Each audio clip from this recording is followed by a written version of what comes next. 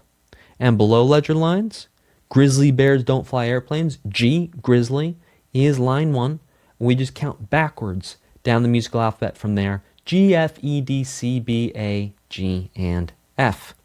And here's the full picture of many notes on the bass clef. In the next lesson, we're going to talk all about which instruments use the bass clef. I'll see you there. In this lesson, we're going to explore which instruments actually use the bass clef. Now, something you're going to notice here is that these are lower sounding instruments, and the reason why these lower sounding instruments use the bass clef is because the bass clef gives us lower notes than the treble clef. These are not all the instruments in the entire world, but this is a good list and a great place to start. Baritone saxophone, baritone voices. So you hear how my voice is kind of low? It's not all the way up here. It's down here. I have a baritone voice. So when I read music for my voice, a lot of times I'm reading on bass clef. The bassoon, bass clarinet, bass voices. If you've ever heard a man who talks like this, that man probably has a bass voice. Cello, contrabassoon, double bass or an upright bass, electric bass, euphonium, that's kind of like a mini tuba, a harpsichord. The left hand of the harpsichord is always going to be playing these lower notes. Just like the piano, all these lower notes, all those lower notes. Those are all going to be written on the bass clef. Organ, same thing. Because the organ, the harpsichord, the piano, they're all keyboard instruments. They all kind of use the same keyboard. They all just sound different. Trombone uses bass clef, and tuba also uses the bass clef. The bass clef is going to be used for these low sounding notes here. Low notes, low sounding notes. I will see you in the next lesson. In this lesson, we're going to talk about the shortcuts, tips, and tricks to help you quickly figure out the names of notes on the bass clef from your already existing knowledge of the treble clef. So once you know the bass clef well, you actually won't need these tricks anymore. You can also use the mnemonics that you learned a couple lessons ago. So if you're not really worried about the octave register, how the note sounds, and you just want to know the name of the note, this is the tip for you. If a note name was on line 4 of the staff in bass clef, it will be on line 5 of the staff in treble clef. If there was a note name in space 1 of the staff in bass clef, it will be on space 2 of the staff in treble clef. You can use this trick to think of the names of a note in bass clef by thinking what the name of the note would be up 1 space or line in treble clef. So to think up 1 in terms of lines. So you know where the G note is on treble clef, it's on line 2. So you see the note on line 1 of the bass clef, you think, okay, what's the note on line 2 of treble clef? It's G. All right, that's a G note. You see a note on line 2 of the staff for bass clef. You think, okay, what's the note on line 3 for treble clef? It's a B. There you go, B. So you're always going to think up 1 line, and that's kind of an easy way to have a connection between treble clef and bass clef. The same thing applies for the spaces. If you see a note that's in space 1 of the staff for bass clef, think to yourself, okay, what's the name of the note in space 2 of treble clef? It's A. There you go. It's an A note, space 1. So armed with your mnemonics of grizzly bears don't fly airplanes and all cows eat grass, along with this tip, trick, and hack right here, you should be good to go to rock and roll with bass clef, and I will see you in the next lesson. In this lesson, we're going to do a quick review of level 1 theory just to show you that bass clef works for everything you have learned so far. So, the full musical alphabet still remains the same. Pitch class still remains the same. Octave register, accidental, half and whole step, scales, chromatic scales, scale degrees, all of these work exactly the same with treble clef and bass clef. Scales work exactly the same. Here's the same scale, different octave register, but same scale. Written out as a C major scale with treble clef, C major scale with bass clef. It works exactly the same way. Whole, whole, half, whole, whole, whole, half. The same idea. Scale degrees, step formula, everything's the same. Here's a G major scale with treble clef, G major scale with bass clef. Everything works exactly the same. The scale degree names for major scales work exactly the same for treble clef as they do for bass clef. You're still going to have tonic, supertonic, mediant, subdominant, dominant, submediant, leading tone. Every time. Natural minor scales work exactly the same. An A natural minor scale, treble clef, A natural minor scale, bass clef, different octave registers, works exactly the same. Whole, half, whole, half, whole. E natural minor scale for treble clef works exactly the same as the E natural minor scale for bass clef. Whole, half, whole, half, whole, starting on an E note. Tetrachords work exactly the same. We can break scales down in the same way in bass clef. Key signatures work exactly the same. Now, the one thing that changes is because if you think about it, we have that one line difference, right? So we talked about that clef connection in the last lesson, where the note for treble clef is always going to be one line higher or one space higher than it is for bass clef. Well, you can see that sure enough, with our key signature, for example, this is a key signature for the key of G major or E minor. The F sharp goes on line 5 for treble clef, but because this line right here is not an F line, this line right here is A, and this line right here is F, we're going to put the sharp for the key signature on line 4 in bass clef. Keeping it going, relative keys work the same way. C major is a relative major of A minor is a relative minor of C major. Pentachords work exactly the same. Intervals work exactly the same. Triads work exactly the same. Triad quality formula is, let me hear you say it, exactly the same. Major, minor, minor, major, major, minor. You can harmonize any scale in bass clef as well, and you can have a bunch of fun review to do some of this in your workbook. So to review, words you should know are bass clef and F clef. You should know how to read notes on the staff. When you have a bass clef, you have your mnemonics. Grizzly bears don't fly airplanes. All cows eat grass. I will see you in the next lesson. In this lesson, we're going to talk all about the grand staff. What is a grand staff, you wonder? Here we go. You're about to find out. Grand staff is a treble clef line of staff and a bass clef line of staff joined by a brace. This is the brace right here, this squiggly wiggly thing right here. That's a brace. Now, what's cool about this is, unlike what we've done before, music can happen on both staves at the same time. The grand staff, it's like one line of music. Even though there's two staves, that's one line. You read both staves together at the same time. Now, to give you a feeling of the overlap between the bass clef staff and the treble clef staff, here's basic musical alphabet with octave register numbers going through now. You can see that C4 meets in the middle. We'll talk a little bit more about that C4 connection later. But you can see how the basic musical alphabet goes all the way up.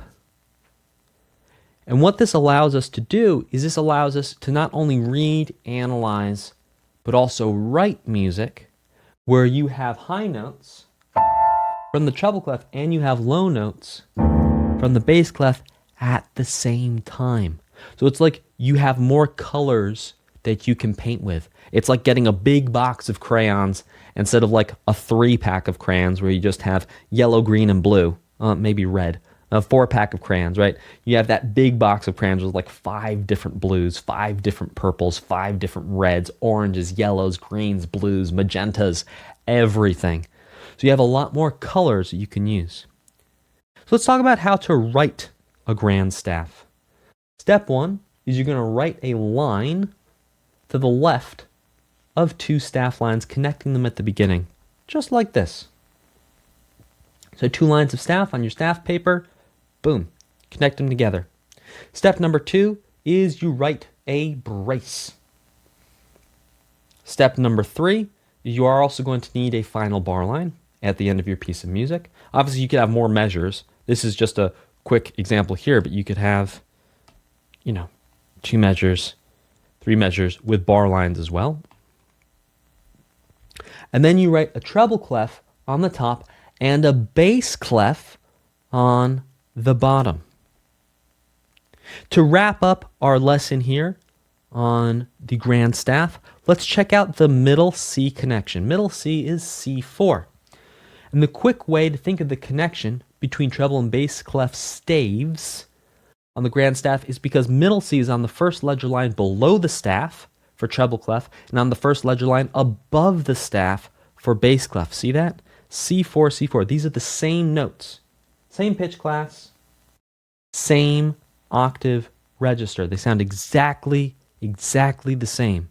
And you can see that right here, right in the middle, right in between, sure enough, we have C4. Instruments that use the grand staff are instruments like accordion, the harp, harpsichord, piano keyboard. That would include organ, any type of keyboard instrument. We'll use both at the same time. I will see you in the next lesson. In this lesson, we're going to learn about some new accidental notes that we're going to be using in scales, compositions, chords, things like that. Now, you already know the full musical alphabet, which means you know all the possible notes, but we just haven't used them yet to help you really focus and understand and get very good at using smaller groups of notes, because that way the larger groups of notes, they're not nearly as scary, and you actually know how to use them based off the principles you use with smaller groups of notes. So you already know about an F sharp because you used that in level 1. I have 3 new notes to introduce you today that we're going to be using. The first is C sharp. So just like F sharps, you just write a C note and then you add a sharp accidental in front of it. And that's going to transform it from a C to a C sharp. The next note is a flat note. This is your first flat note, and that's a B flat. So to write a B flat, all you got to do is you write a B note and then you add a flat accidental in front of it, and that creates a B flat. So instead of a B, down a half step to B flat. The last accidental note for you to meet today is E flat. Just like all the other notes, all you need to do is write an E note and then add a flat in front of that note, and that'll transform it from an E to an E flat, down 1/2 step. I will see you in the next lesson. In this lesson, we are going to discover and start to use some new key signatures, which means using new keys with music. So the first thing for us to do is to use a tip, a hack, to remember the order of the accidentals for key signatures, because up until now, you've only had to deal with one sharp for the key of G major or the key of E minor. But starting today, you're going to have more than one accidental in some of your key signatures. So the sharps and flats, as you're going to see in a moment, in key signatures follow a particular order. We don't just think of all the notes that would be sharp and write them down in any order. There is a particular order that sharps and flats go in. And the order for sharps is F, C, G, D, A, E, B. And the order for flats is the reverse. It's B, E, A, D, G, C, F. So to remember the order of the sharps, we say Father Charles goes down and eats breakfast. To remember the order of the flats, we reverse it and we say breakfast ends and down goes Charles's father because he gets sleepy after he has a big breakfast. So this right here, this is your shortcut. Father Charles goes down and eat breakfast. Sharps, go this way. Flats, go this way. Breakfast ends and down goes Charles's father. Now let's look at what this actually looks like when we put this into key signatures. So we have some new sharp key signatures. The new sharp key signatures we have is the key of D major and the key of B minor. D, E, F, G, A, B. B being some kind of sixth above D. That's actually going to be the relative minor for D major being the relative major of B minor. That's going to be that connection there. So here's some tips and tricks you can use to be able to figure out what key you're looking at when you just have the key signature. So to identify major keys that have sharps in it, we're always going to think about scale degree 7. So the sharp that is furthest from the clef, all the way to the right, is on the line or space for the note that is scale degree 7 of the tonic of the key. So for example, in the key of G major, there's only one sharp. F sharp is scale degree 7 of the G major scale. So we know that when we only have one sharp, the key is G. If we look at D major, the sharp that is all the way to the right, see we have two sharps. We have sharp 1, sharp 2. The sharp that is all the way to the right is a C sharp. C sharp, if we just think about D, E, F, G, A, B, C, C is some kind of seventh, C sharp being the major seventh of D. So we know that C is 7, which means for major keys, the key can only be D major. This works for all key signatures, by the way, anytime you see a sharp. Now, to identify minor keys, we're always going to be thinking about the sharp as being scale degree 2. So the sharp that is furthest away from the clef, all the way to the right, is on the line or space for the note that is scale degree 2 of the minor scale for the key of the music. So in the key of E minor, for example, there's only one sharp, and that's going to be F. And F sharp, sure enough, is scale degree 2 of E. So whenever you see that F, you can think, okay, we're either thinking, because remember, with every key signature, there's always a major and a minor that it could possibly be. So as soon as you see that key signature, say to yourself, okay, what's the major, what's the minor? There's one sharp there, that's going to be F. F sharp is scale degree 7 of what scale? G. Okay, so it's either going to be G major or F sharp is scale degree 2 of what minor scale, natural minor scale? E, F. F sharp. Okay, or E. So there you go. That's how you can figure it out. Let's do that same process again here with D major and B minor. Okay, so we see two sharps in the key signature. We think, all right, for major, we're looking for the 7th. For the minor key, we're looking for the 2nd. And because every key signature has both a major and a minor key associated with it, we're always going to figure out both. So we see two sharps. Think, okay, the sharp all the way to the right is C sharp. Scale degree 7 for major keys. C sharp, D. Okay, so D major would be the major key. And then C sharp is going to be the 2 of what? So let's just go down the musical alphabet. Some kind of C down to some kind of B. B minor. Now let's talk about flat key signatures and how we can figure those out. To identify major flat key signatures, you're going to think about scale degree 4. So the flat furthest from the right, from the clef, is on the line or space for the note that is scale degree 4 of the major scale and the major key. I'm going to count down from 4 to 1 to find the name of the major key. For example, B flat is scale degree 4 for the key of F major. So we count 4, 3, 2, 1. So one flat in the key signature is going to be F major or D minor. Two flats in the key signature is going to be B flat major or G minor. And again, every key signature has a major and a minor key associated with it, and those major and minor keys, they are relative major and minor of each other. So let's prove this trick, this hack that we just learned about counting down from 4 for B flat major. Okay, so we see the key of B flat major. There's two flats. We have a flat on B flat and a flat on E flat. So the flat all the way to the right is the one we're going to pay attention to. We're not going to pay attention to B flat. All the way to the right is E flat. So we're going to say E flat is scale degree 4 of what? Do some kind of E, count down, some kind of D, count down, some kind of C, count down, some kind of B, and then we see there's a B flat, so it must be a B flat major.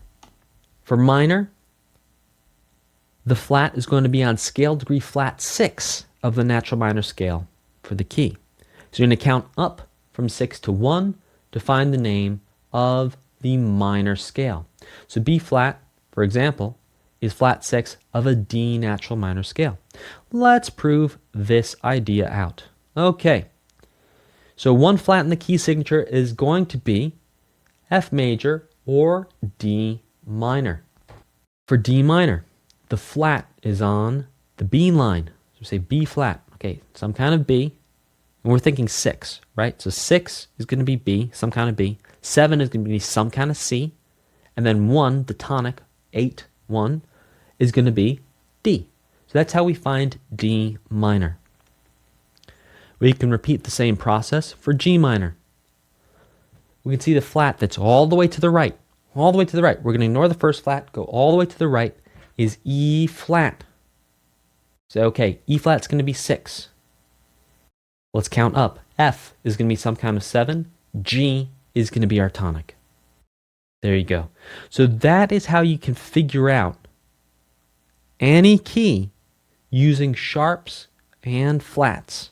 I will see you in the next lesson. In this lesson, we're going to do a review of simple intervals.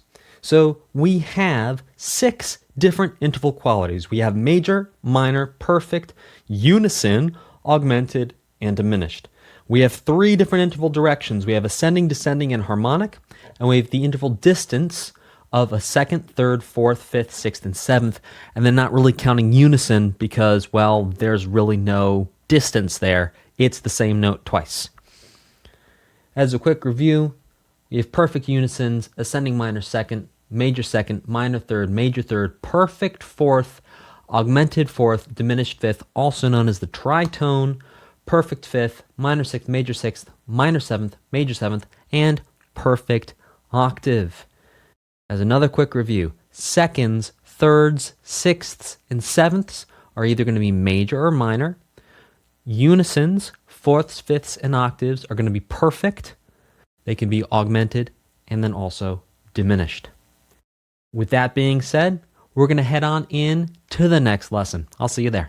In this lesson, we're going to discuss an interval distance shortcut for when you're actually looking at notation intervals. So each line and space of the staff gets a count. Not a count like a beat count, but like a number count. So minor 3rd, major 3rd, diminished 5th, perfect 5th, minor 7th, major 7th have both notes on lines or spaces. Minor 2nds, major 2nds, perfect 4ths, augmented 4ths, minor 6th, major 6th, and perfect octaves have one note on a line and one note on a space. Just think about that. We have one group where we're always going to have both notes on lines or spaces, and another group where we're going to have one note on a line, one note on a space. Let's do a little bit of a deeper dive to actually see what this means. So perfect unisons are always written on the same line or space. That's pretty easy because it's going to be the same note, right? Perfect unison. So here's example 1, perfect unison, same space, same line. A minor 2nd or a major 2nd are always a line and a space next to each other. You're going to count up or count down by 1. So here we have harmonic and melodic. So we have ascending here. So we have space to line, space to line, then we have space, line, space, line. Space, line, line, space, space, line, line, space. So whenever you see a note where you have two notes next to each other, either harmonic or melodic, that's going to be some kind of second, and then you can figure out the quality of that second by counting the whole and the half steps. Well, in this case, you'd probably be counting the half steps, just in case it's a minor second, because if you count a whole step, you'd overshoot. Minor thirds and major thirds are always on a neighboring line or space. Now, you may recall this from when we were building triads, because we would build a snowman. It's the same idea here. Space, space, space, space, space, space, space, space, space, space, space, space, space, space, space, space. They're always going to be either both on lines or both on spaces, and that's how you know it's going to be some kind of third. Perfect and augmented fourths are always on a space and then a line. You're going to count up or down by 3. So 1, 2, 3. 1, 2, 3. 1, 2, 3. 1, 2, 3. There we go. 1, 2, 3. 1, 2, 3. 1, 2, 3. 1, 2, 3. So we're always going to know if you're counting up 3. So we're counting line, space, line, that's 3. Or space, line, space, that's 3. You're looking at some kind of fourth. Diminished fifths and perfect fifths, you're going to skip one line or space, count up or down by 4. So you can see this is some kind of fifth here because we're skipping a space. Skipping a space. Skip the space, skip the space, skip the space, skip the space. The easiest way to think about it is skip the space. You can count, sure, but it's a little bit more work. Because then you're going 1, 2, 3, 4. Okay, that works. But because you have that easy identifier of skipping a space, my suggestion is to just think about fifths as being one space or one line apart. Minor sixth and major sixth are always a line and a space apart. You're going to count up or down by 5. So as soon as you see this, you might not know instantly that it's some kind of sixth, but you can think, okay, a fifth would be one space or one line. And this is up one more from that, so it's going to be some kind of sixth. You can also count 1, 2, 3, 4, 5. There you go. Counting down. 1, 2, 3, 4, 5. There you go. Harmonic. 1, 2, 3, 4, 5. Like that. Lastly, but most certainly not leastly, minor sevenths and major sevenths, you're going to skip 2 lines or spaces. Again, I wouldn't bother with the counting for things like fifths and sevenths because you just think, skip a space, skip 2 spaces. It's a lot easier than sitting there and actually counting. So you can see here, skip space, skip space. Skip space, skip space. If we were on a line, we do something like this. Skip line, skip line. Right there. So skip space, skip space, skip line, skip line. Skip space, skip space. Skip space, skip space. And same thing if we're looking at a seventh, some kind of seventh on a line. You do an E to a D, skip line, skip line. So you're always going to be skipping 2 lines or 2 spaces for sevenths. So that's it for this shortcut. Hopefully it's helpful. If this shortcut is not helpful, you do not need to use it. If you have another way of thinking about intervals that makes sense for you, use that. This is just another way that some people do find helpful. I will see you in the next lesson. In this lesson, we're going to talk all about augmented seconds. So in the Best Music Theory book for Beginners 1, or perhaps the course, Level 1, you learned about the interval of an augmented fourth. To understand really cool things like harmonic minor and other fun sounding scales in the coming chapters, you will need to understand the interval of an augmented second. So an augmented second is 3 half steps. And just to do a quick reminder, an augmented interval is either a perfect interval raised by 1/2 step, or, as you are now learning, a major interval raised by 1/2 step is also augmented. So there's 2 different ways we can come across an augmented interval, either raising a perfect or a major interval up by 1/2 step.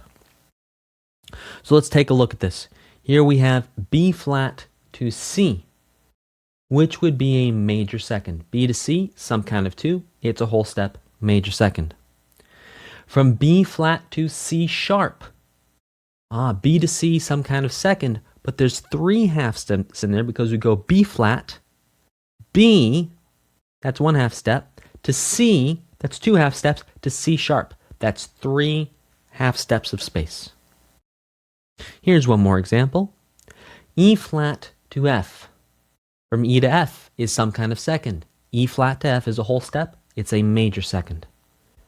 From E flat to F sharp, we go from E flat to E, that's 1/2 step, to F, that's a 2nd half step, to F sharp, that's 3 half steps. E flat to F sharp, and yes, we are now mixing sharps and flats together. So what's the difference between an augmented second and a minor third? Because they're both 3 half steps. So augmented seconds are enharmonic. Enharmonic means they sound the same, just like enharmonic equivalents. It was 2 different names for the same note.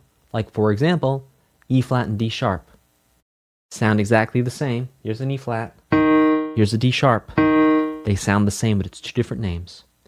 So augmented seconds are enharmonic to the interval of a minor third.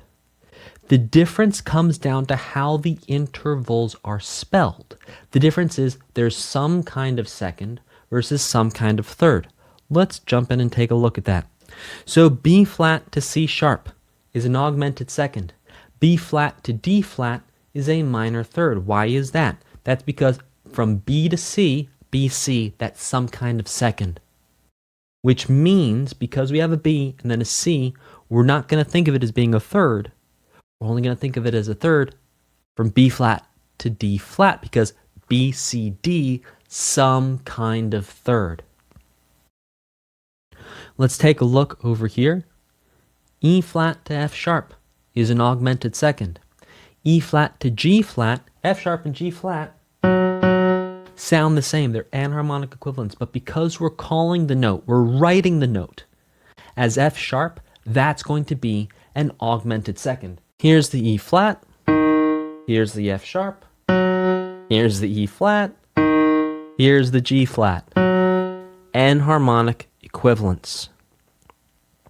So how to calculate and write an augmented second is exactly the process we just walked through. Think about the some kind of interval, and then make sure you have accidentals to create those 3 half steps. So ascending intervals, you're going to count up the basic musical alphabet. B flat to C sharp is some kind of second, because B is 1 and C is 2. Add accidentals.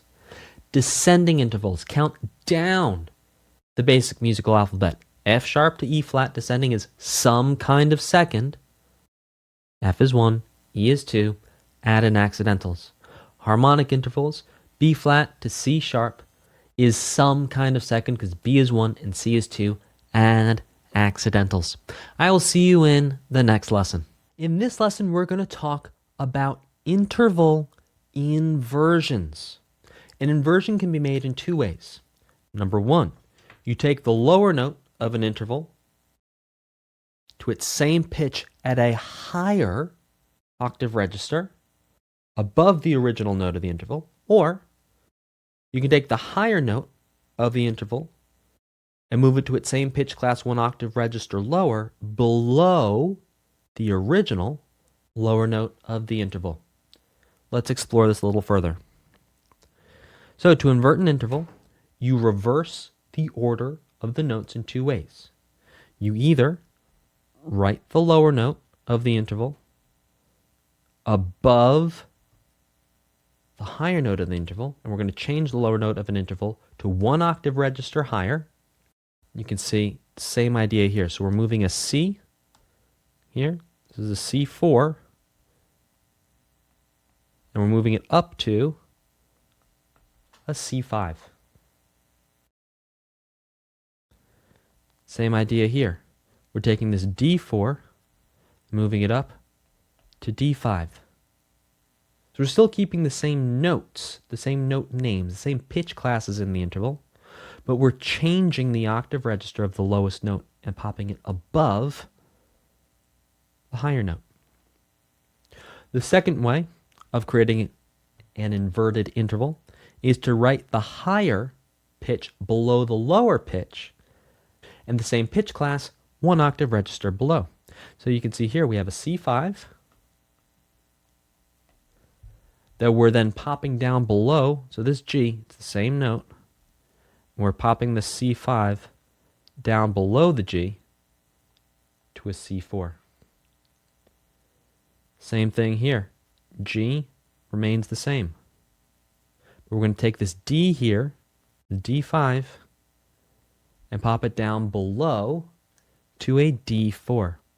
So you can invert intervals in 2 ways. You can take the lower note, make it higher, 1 octave higher, or you can take the higher note, drop it down 1 octave lower. I will see you in the next lesson. When we invert intervals, there's some really interesting rules that start to take place, and these rules are also connections. So any inverted perfect interval remains perfect. Let's prove that out. So here we have C to G. That's going to be a perfect 5. P5, perfect fifth.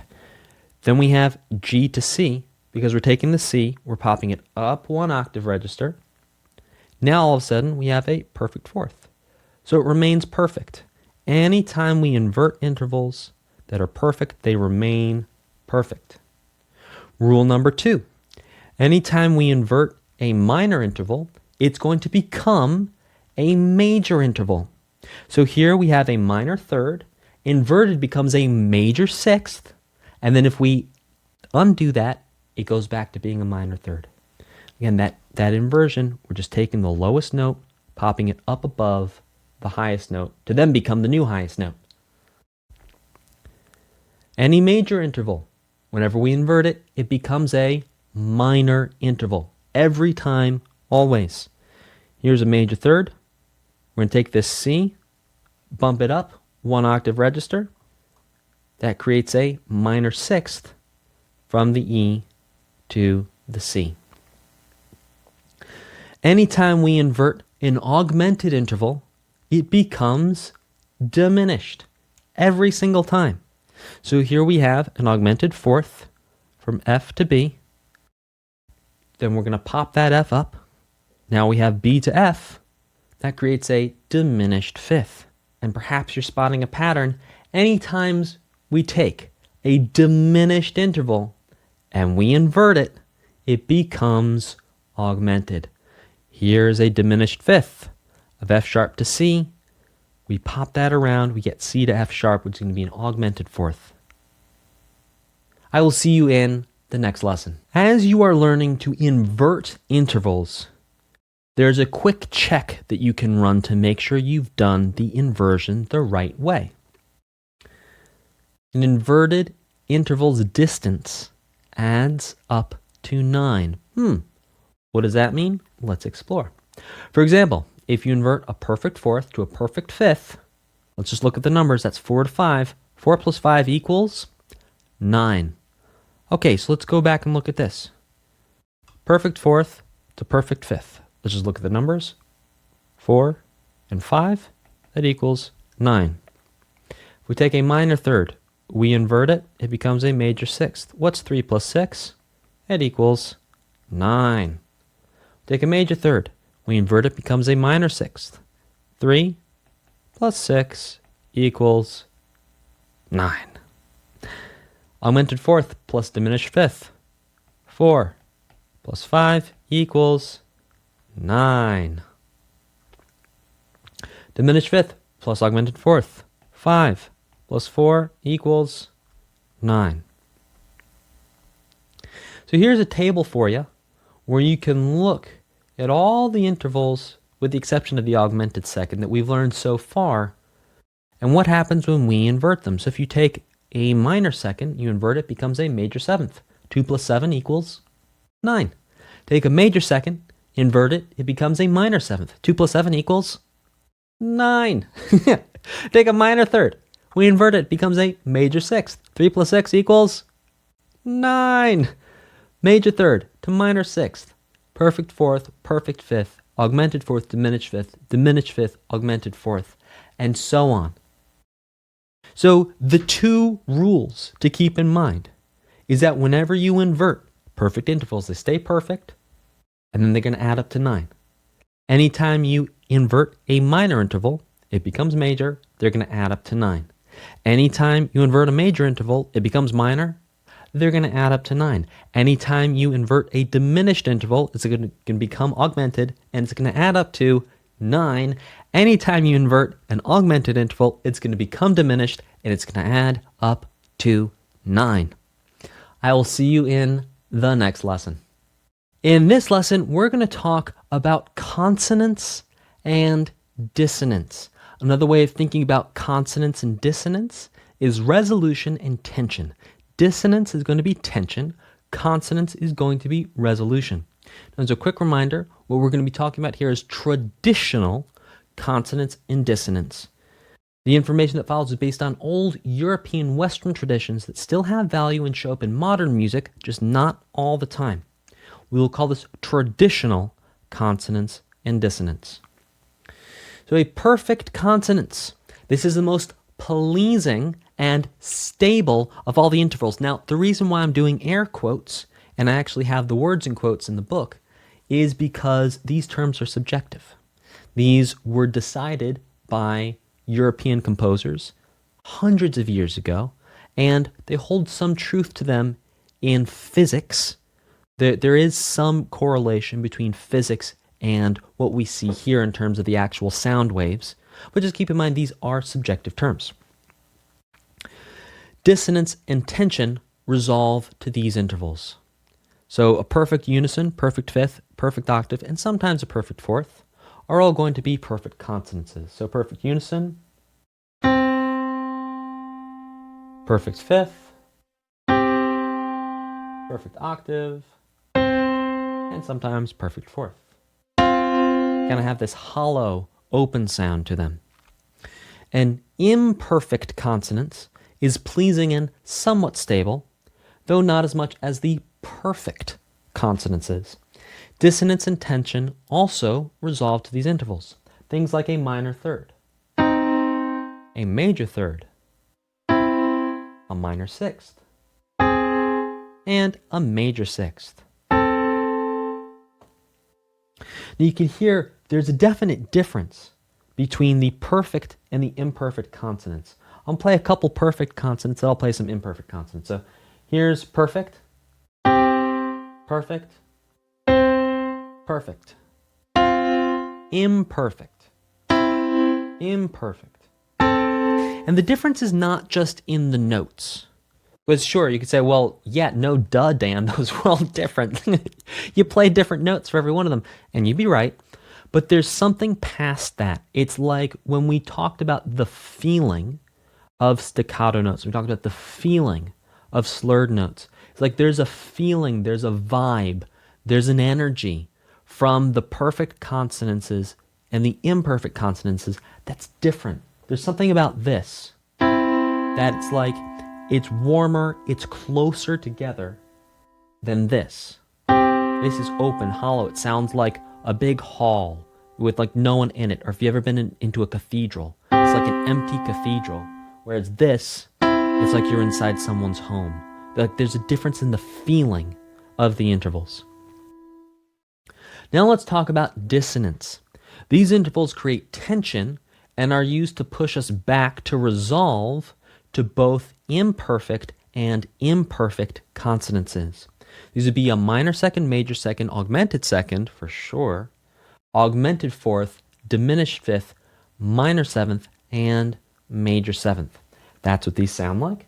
Here's a minor 2nd, major 2nd, augmented 2nd, augmented 4th, diminished 5th and harmonic, minor 7th, major 7th. I highly encourage you to listen to example 56, because in addition to hearing all the intervals I just played, you're also going to hear going back and forth between tension and resolution. I'm also going to give you some examples now. So let's look at the tension of an augmented 4th resolving to a perfect 5th. Augmented 4th, perfect 5th. It's like a story. It's like a journey fraught with danger, and you arrive back home. Try an augmented 2nd to essentially a perfect unison. Augmented 2nd, oh, danger. Trials and tribulations, arrive back home. We do something as well as a major 2nd to a major 3rd. So a major 2nd, this is going to be a dissonance, resolving to an imperfect consonance. Danger, danger, danger. A journey. Perils. Safe back home. Here's a major 7th. Danger, danger, danger. Oh gosh, the trials and tribulations. And then we arrive back home with a perfect octave. I will see you in the next lesson. In this lesson, you are going to learn all about one more type of interval, and that's going to be an augmented 5th. We've had augmented 2nds, augmented 4ths. Now we're going to talk about augmented 5ths. So an augmented 5th is 8 half steps or 4 whole steps spelled as a 5th. So an augmented 5th versus a minor 6th. Let's take a look at this. So B flat to F sharp. B, C, D, E, F. Some kind of 5th. Add in the accidentals. B flat, F sharp. Whereas B flat to G flat, B, C, D, E, F, G, that's going to be some kind of 6th. Let's take a look at one more. F sharp to B flat. Sure. So we have F down to E, down to D, down to C, down to B. Some kind of 5th. Whereas F sharp descending down to A sharp, F down to E, down to D, down to C, down to B, down to A, is some kind of 6th. So it, again, just like the augmented 2nds, it all comes down to how you spell, how you literally write the notes with the accidentals to make sure that it is, in fact, an augmented 5th. So just as I walked you through in that example, to calculate or write an augmented 5th, B flat to F sharp ascending is some kind of 5th because B is 1 and F is 5. Add in the accidentals. Descending intervals, F sharp to B flat descending is some kind of 5th. If we call F1, B is going to be 5. Harmonic, same idea. So what you can think about is you can just take a perfect 5th and then raise that 5th by 1/2 step. So for example, C to G is a perfect 5th. C to G sharp is an augmented 5th. Let's take one more example. G to D is a perfect 5th. G to D sharp is an augmented 5th, but G to E flat is a minor 6th. I will see you in the next lesson. In this lesson, you're going to learn all about a couple new major and minor scales that we can create because we just added in those new accidentals a couple of lessons ago, as well as those new key signatures. Now, because we have new accidentals and new key signatures, that's going to allow us to create even more major and natural minor scales. As a quick review, when we're looking at our formula, our step formula symbols for any key and any scale, we're going to have these sort of little house tops, these little roofs that are 1/2 step, and then these little smiley faces that are 1 whole steps. So our new major scales, and just to quickly review major scale rules, all major scales can be understood, written, and performed with the formula of whole and half steps. That's being whole, whole, half, whole, whole, whole, half. Begins and ends on the same pitch class, 1 octave apart. Major scales can start on any note of the full musical alphabet. And one of each letter is always used in the scale. So there'll be one A, one B, one C, one D, one E, one F, and one G. Before the pitch class of the scale started on repeats. That means there's some kind of. So you're never going to see an F and an F sharp in a major scale together. Now in major scales, either sharps or flats are used. A major scale will never have both sharps and flats. And the major step formula stays the same for all major scales. Does not matter what note you start on. You go whole, whole, half, whole, whole, whole, half. You're going to write a major scale starting on any note. And as a quick reminder, the first whole step lies between scale degree 1 and scale degree 2 because a lot of times start on scale degree 1 and go whole, and then they write a half step between scale degree 1 and scale degree 2. No, the whole step lies between scale degree 1 to scale degree 2. That's where the whole step is, right here. That's our whole. So the new keys we have to look at today are D major, B flat major, and F major. And what we're going to do here quickly is we're just going to prove out these notes with the whole and half steps for the major step formula. So let's start with D major. From D to E, D, D sharp or E flat, E. Okay, that's a whole step. From E to F sharp, E, F, F sharp. There we go, whole step. From F sharp to G, F sharp, G. There we go. Now what I'm doing is I'm referencing the full musical alphabet. G to A, G, G sharp or A flat, A, whole step. From A to B, A sharp or B flat, B, whole step. From B to C sharp, because remember there's only a half step between E and F and B and C. So from B to C sharp, that's also a whole step. Then from C sharp, bringing it on home to D. Very good. Okay, so we have proven that this D major scale is correct by counting the whole and the half steps. We're going to also do that with B flat major. Here we go. From B flat to C. So we have B flat to B natural to C. Okay, so that's a whole step. From C to D, C, C sharp or D flat to D. That is also a whole step. From D to E flat, D, D sharp or E flat. Okay, that's a half step. From E flat to F, E flat to E to F. That gets us a whole step. From F to G, F, F sharp or G flat to G. That's a whole step. G, G sharp or A flat to A. That is a whole step. Then A back to B flat. That is indeed a half step. So there you go. So far so good. Now let's double check our F major. F to G, F, F sharp or G flat to G. That's a whole step. G, G sharp or A flat to A. That's another whole step. A to B flat. That's a half step. B flat, skip B, go to C. That's a whole step. C, skip C sharp or D flat, go to D. Whole step. D, skip D sharp or E flat, go straight to E. And then from E to F. That's a half step. So whole, whole, half, whole, whole, whole, half. Now for all major scales, the scale degree names remain exactly the same. Tonic, supertonic, mediant, subdominant, dominant, submediate, leading tone, and then tonic, bringing us back home. And this is the same for all keys. So we can look at any one here. All of these are tonic. All of these are supertonic. All of these are mediant. All of these are subdominant, dominant, submediant, leading tone, tonic. All of them. I will see you in the next lesson where we're going to dive into our new natural minor scales. I'll see you there. In this lesson, we're going to talk about the new natural minor scales we can create because every key signature can create both a major and a minor key, which means we can use all the notes from the major scale, start on scale degree 6, to create a relative minor. So what we're going to see here are the relative minors of all the major scales we just went over in the last lesson.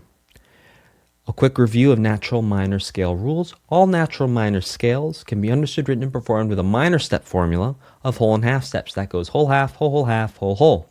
Natural minor scales always begin and end on the same pitch class 1 octave apart, and natural minor scales can start on any note of the full musical alphabet, just like major scales, because remember we're using all the notes from the major scales. One of each letter can be used in every natural minor scale, 1 A, B, C, D, E, F, and G. Just like major scales, and again this is because we're using the same notes as the major scale, either sharps or flats are used in a natural minor scale. You're never going to have both. the minor step formula stays the same for all natural minor scales, and the first whole step lies between scale degree 1 and scale degree 2. And now what we're going to do is we're going to talk about which scale is the relative minor of which major scale, and then we'll go through and prove out each new scale with whole and half step formula for our minor step formula. So A natural minor is going to be the relative minor of a C major scale. We've actually already covered that in level 1, so we're not going to do that today. An E natural minor scale is going to be the relative minor of a G major scale, also covered in level 1. So we're going to jump straight into the B natural minor scale. And the B natural minor scale is the relative minor of a D major scale, because scale degree 6 of D is B. And so if we use all the same notes as a D major scale starting on a B, we're going to get a B natural minor scale. Let's prove it out. B, skip C, go to C sharp. That's a whole step. C, sharp, straight to D. That's a half step. D, skip D sharp or E flat, go straight to E. That's a whole step. E, skip F, go to F sharp. Whole step. F sharp, go straight to G. That's a half step. From G, skip G sharp or A flat, go straight to A. That is a whole step. And then from A, we skip A sharp or B flat, and we go to B. That is a whole step. Whole half, whole half, whole whole. The next scale we have is a G natural minor. Now the G natural minor is the relative minor of a B flat major scale.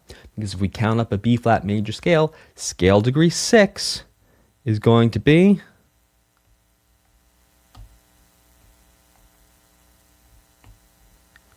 G. So starting on G, we're using all the same notes as a B flat major scale, just starting on a G note, starting on the 6th scale degree. From G to A, we're skipping G sharp or A flat. From A to B flat, no skips. B flat, skip B, go to C, whole step. C, skip C sharp or D flat, go to D, whole step. D, goes straight to E flat, half step.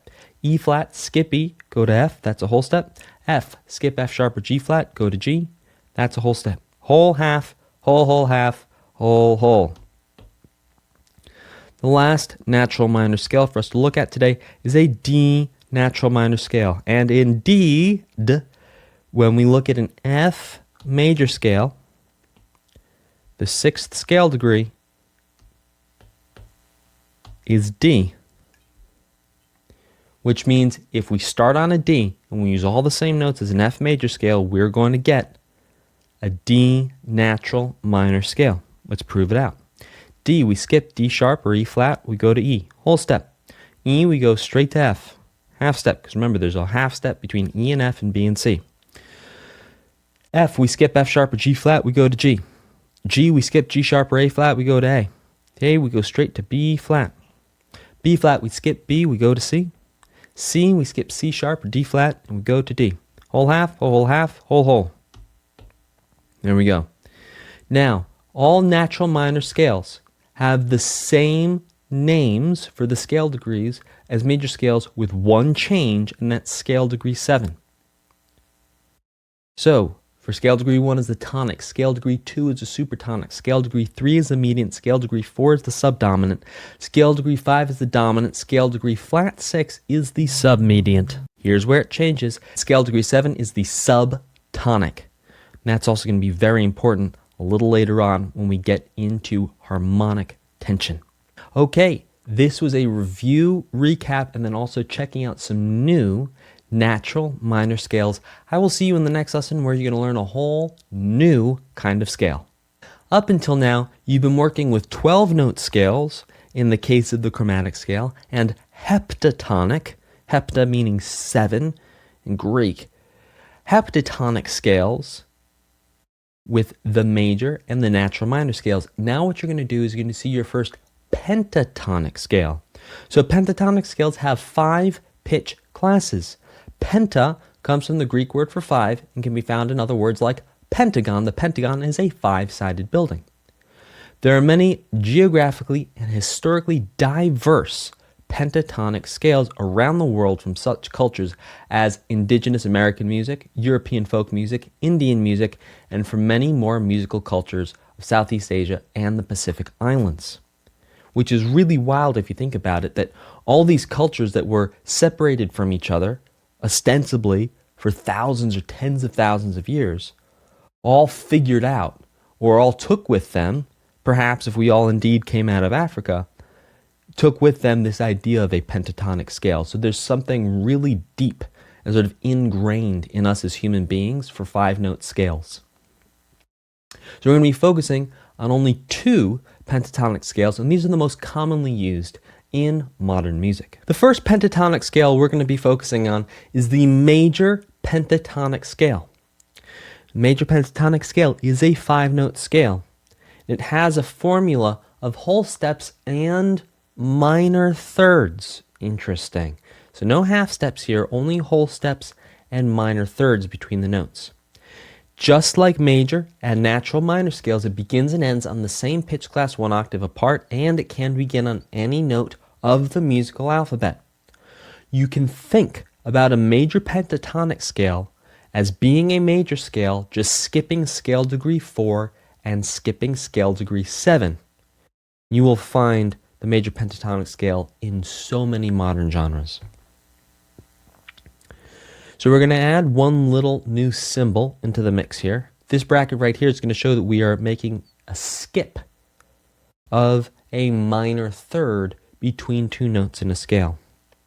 So let's check this out. So this is a C major pentatonic scale, which means it's going to be all the same notes as a C major scale, skipping scale degree 4 and skipping scale degree 7. So we're actually going to look at it and think about the major pentatonic scale in the context of a major scale.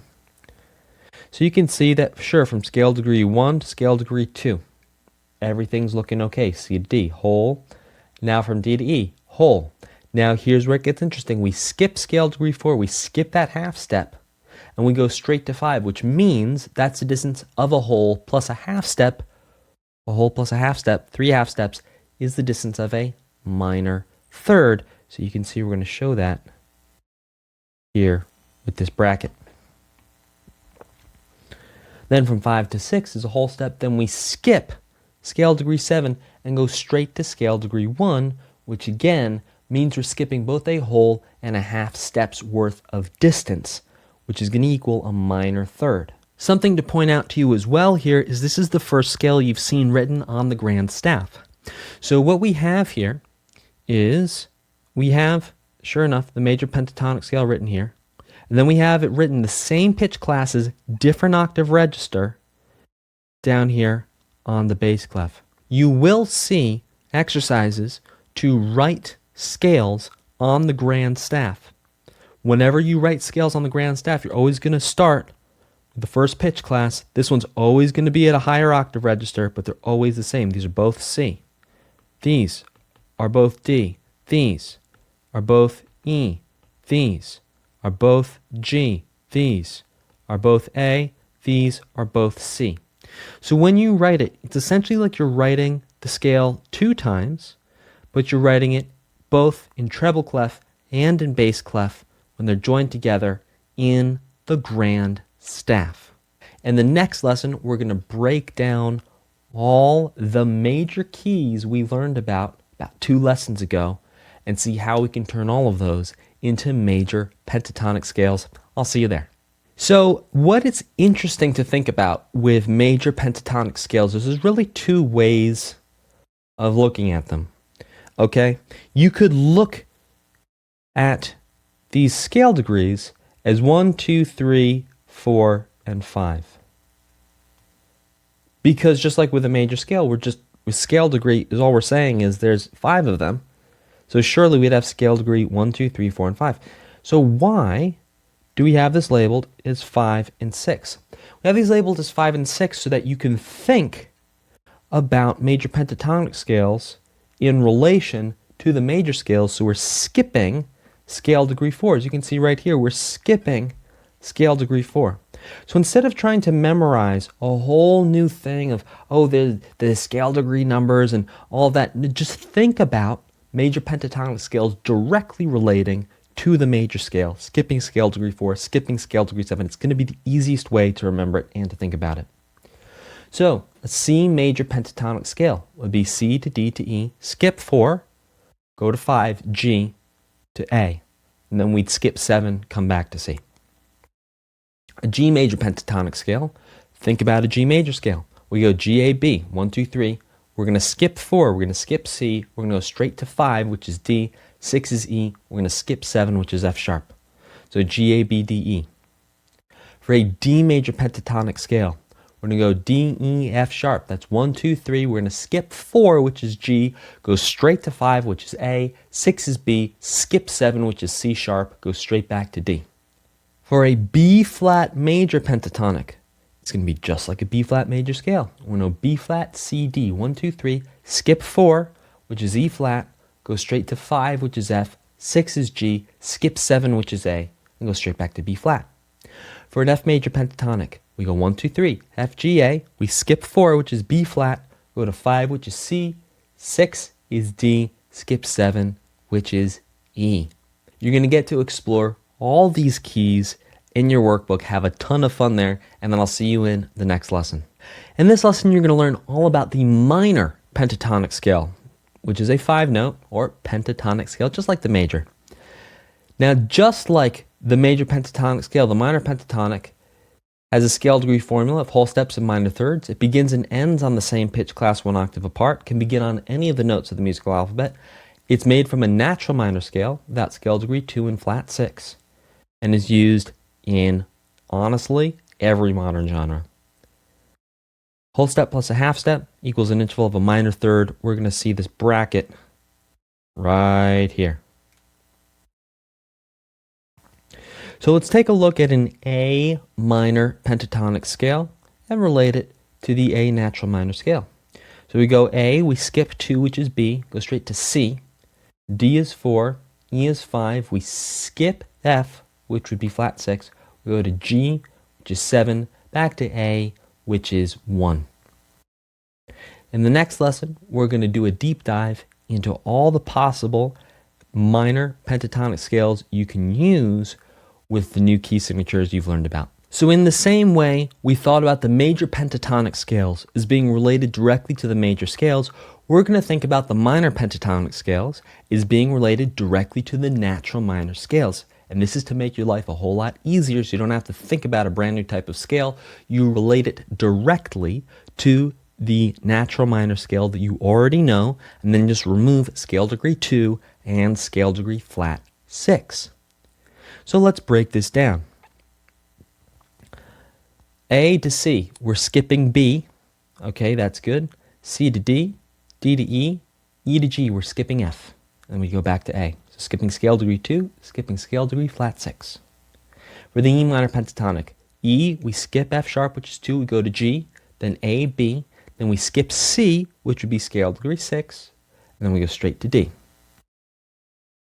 For B, we skip scale degree 2, which would be C sharp, so we go B to D. To E to F sharp, we skip scale degree flat 6, which would be G, go straight to A, and then we go back to B. For a G minor pentatonic, this is just like the G natural minor scale you just learned about without scale degree 2, without scale degree 6. So we go G, we skip A, we go straight to B flat, to C, to D, skip E flat, go to F. D, skip E, go to F, G, A, skip B flat, go to C. So the same relationship that exists between the major scales and the natural minor scales, which is also that relationship we see played out in the key signature, which is the relative major and the relative minor, that same relationship also exists with these pentatonic scales, because these pentatonic scales are just taking notes from both the major and the natural minor scales. So those relationships stay the same. So for example, all the notes of an A minor pentatonic scale, these are all the same notes as a C major pentatonic scale, just starting on A. So let's prove that out. So a C major pentatonic scale is C, D, E, G, A. We start on scale degree 6, which is A. We go A, then we start from 1. C, D, E, G. Let's prove it out with one more. Let's prove it out with a new one. Let's look at our F major pentatonic scale. So we have F, G, A, C, D. D is scale degree 6. So what are we going to do? We're going to start on scale degree 6, which is D, and then just say all the same notes as an F major pentatonic scale, F, G, A, C. There you go. I will see you in the next lesson. In this lesson, we're going to learn all about one of my favorite scales, the harmonic minor scale. Now, the harmonic minor scale is a 7-note heptatonic scale, but it is unlike any heptatonic scale you have seen up to this point.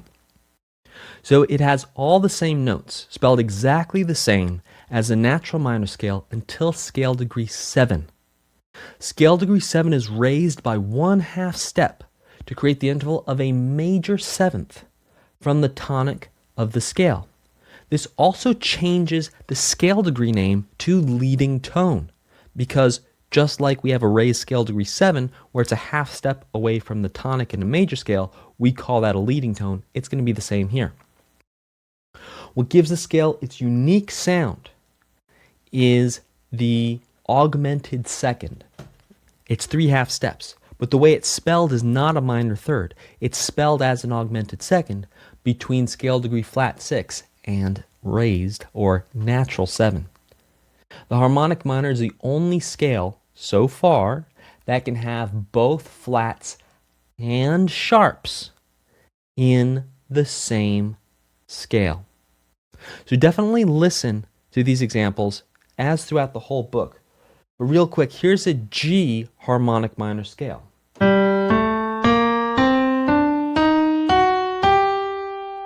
Oh, so cool. And so what makes it sound so cool is this raised 7th here, where we have this whole and 1/2 step relationship between scale degree 6 and scale degree 7. So let's break that down, and then we can compare the harmonic minor to the natural minor scale.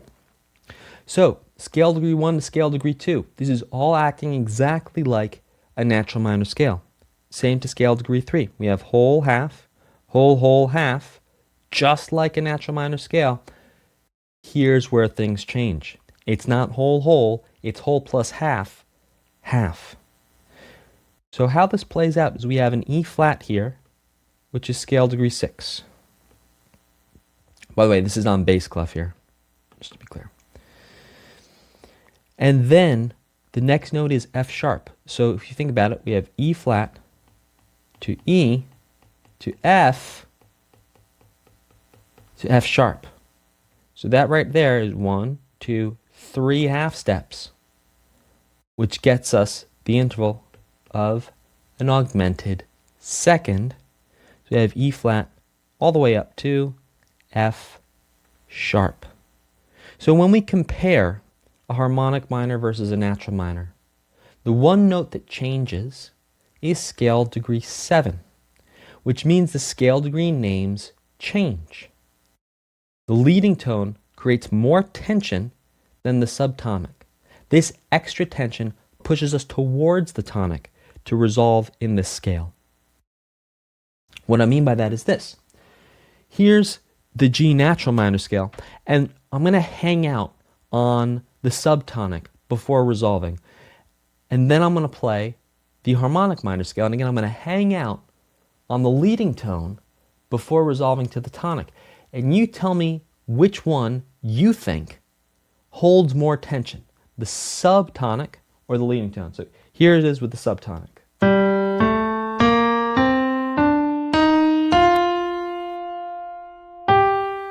Yeah, okay. It wants us to go back. You know, it pushes us back a little bit to go back to the tonic. But here, check this out.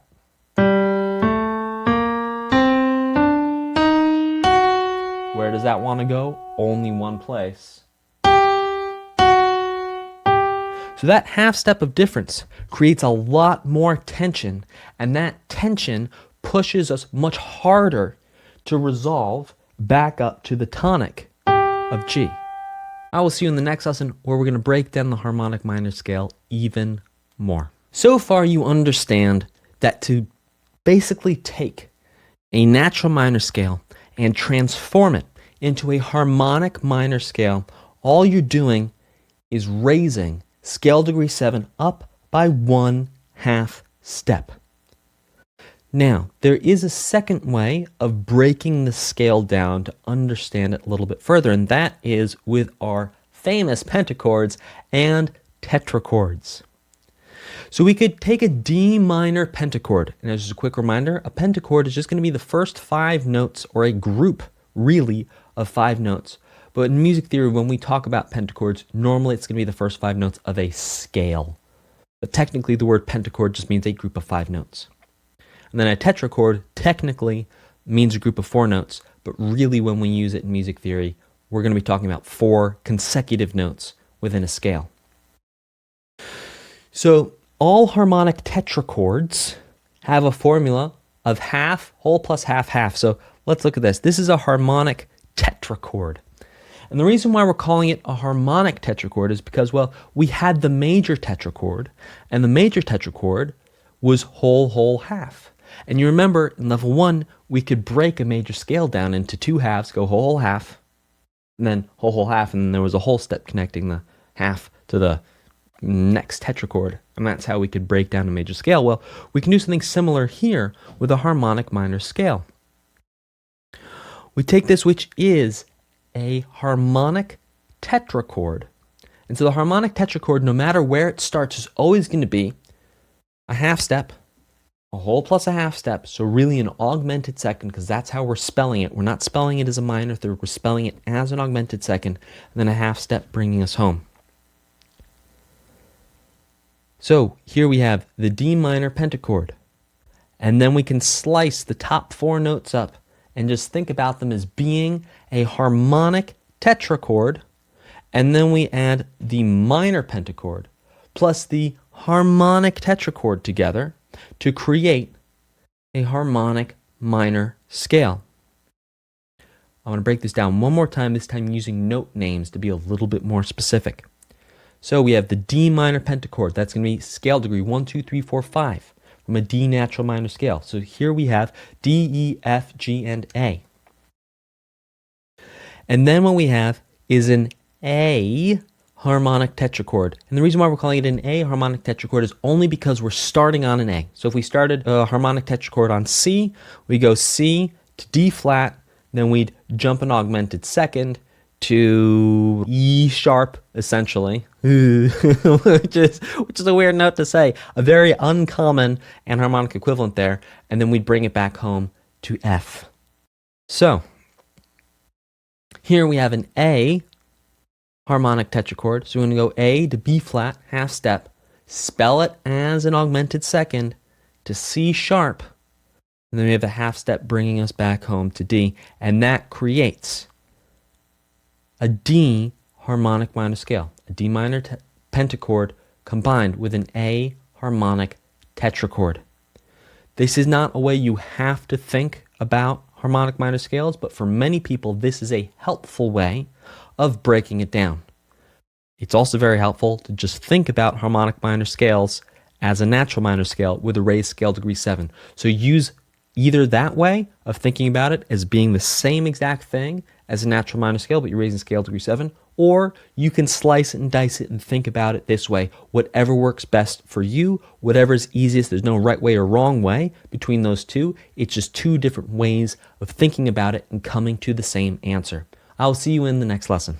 In this lesson, you're going to learn about a 4th new type of scale, and that is a real melodic minor scale. No, there aren't a bunch of fake melodic minor scales floating around out there that you can buy outside of the stadium for a cheaper price. That's not quite the way this is working.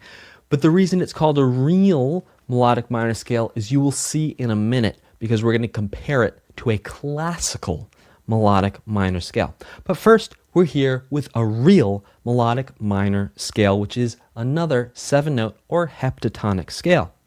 And just like with the harmonic minor scale, our foundation is going to be to compare this to the natural minor scale and then adjust from there.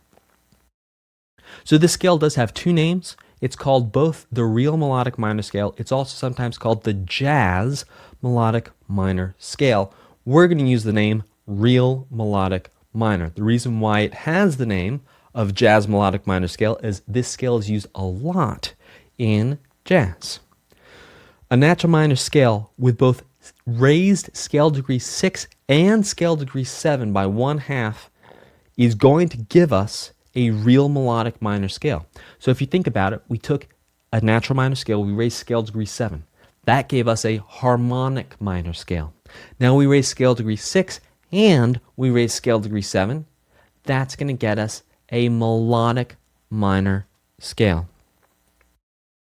So to keep it with the same keys, we can compare. We've been looking at G minor scales here for both the harmonic minor and now the real melodic minor. We're going to have whole half, whole half, and that's the formula. But here's the thing. I don't think it's going to be very good use of your time to memorize this formula. I think it is going to be a much better use of your time to just remember that you take a natural minor scale and you raise scale degree 6 and scale degree 7. And if you do that, you're going to come up with this formula. So instead of making yourself memorize a whole new formula, just memorize, you raise scale degree 6 and you raise scale degree 7. So this creates a very interesting sounding scale here. Listen to the example, but I'm also going to play here too. Oh, it ends up being very nice at the end. It's sort of like one of those moments in the movies where you have like a big mean biker or something shows up and our hero is threatened, and then it turns out the big old biker's a teddy bear or something like that. It's one of these moments where the scale starts out and you think it's all going to be drama, but then it ends. It ends sounding like a major scale. So if you think about it too, you could also think about the melodic minor scale as being one note different from a major scale. The only note that changes from a G major scale to a G real melodic minor scale is the third. That's it. It's one note different. So the only reason we're calling it a minor scale is because the third is minor. Just like the difference between a major triad and a minor triad, the only difference is scale degree 3.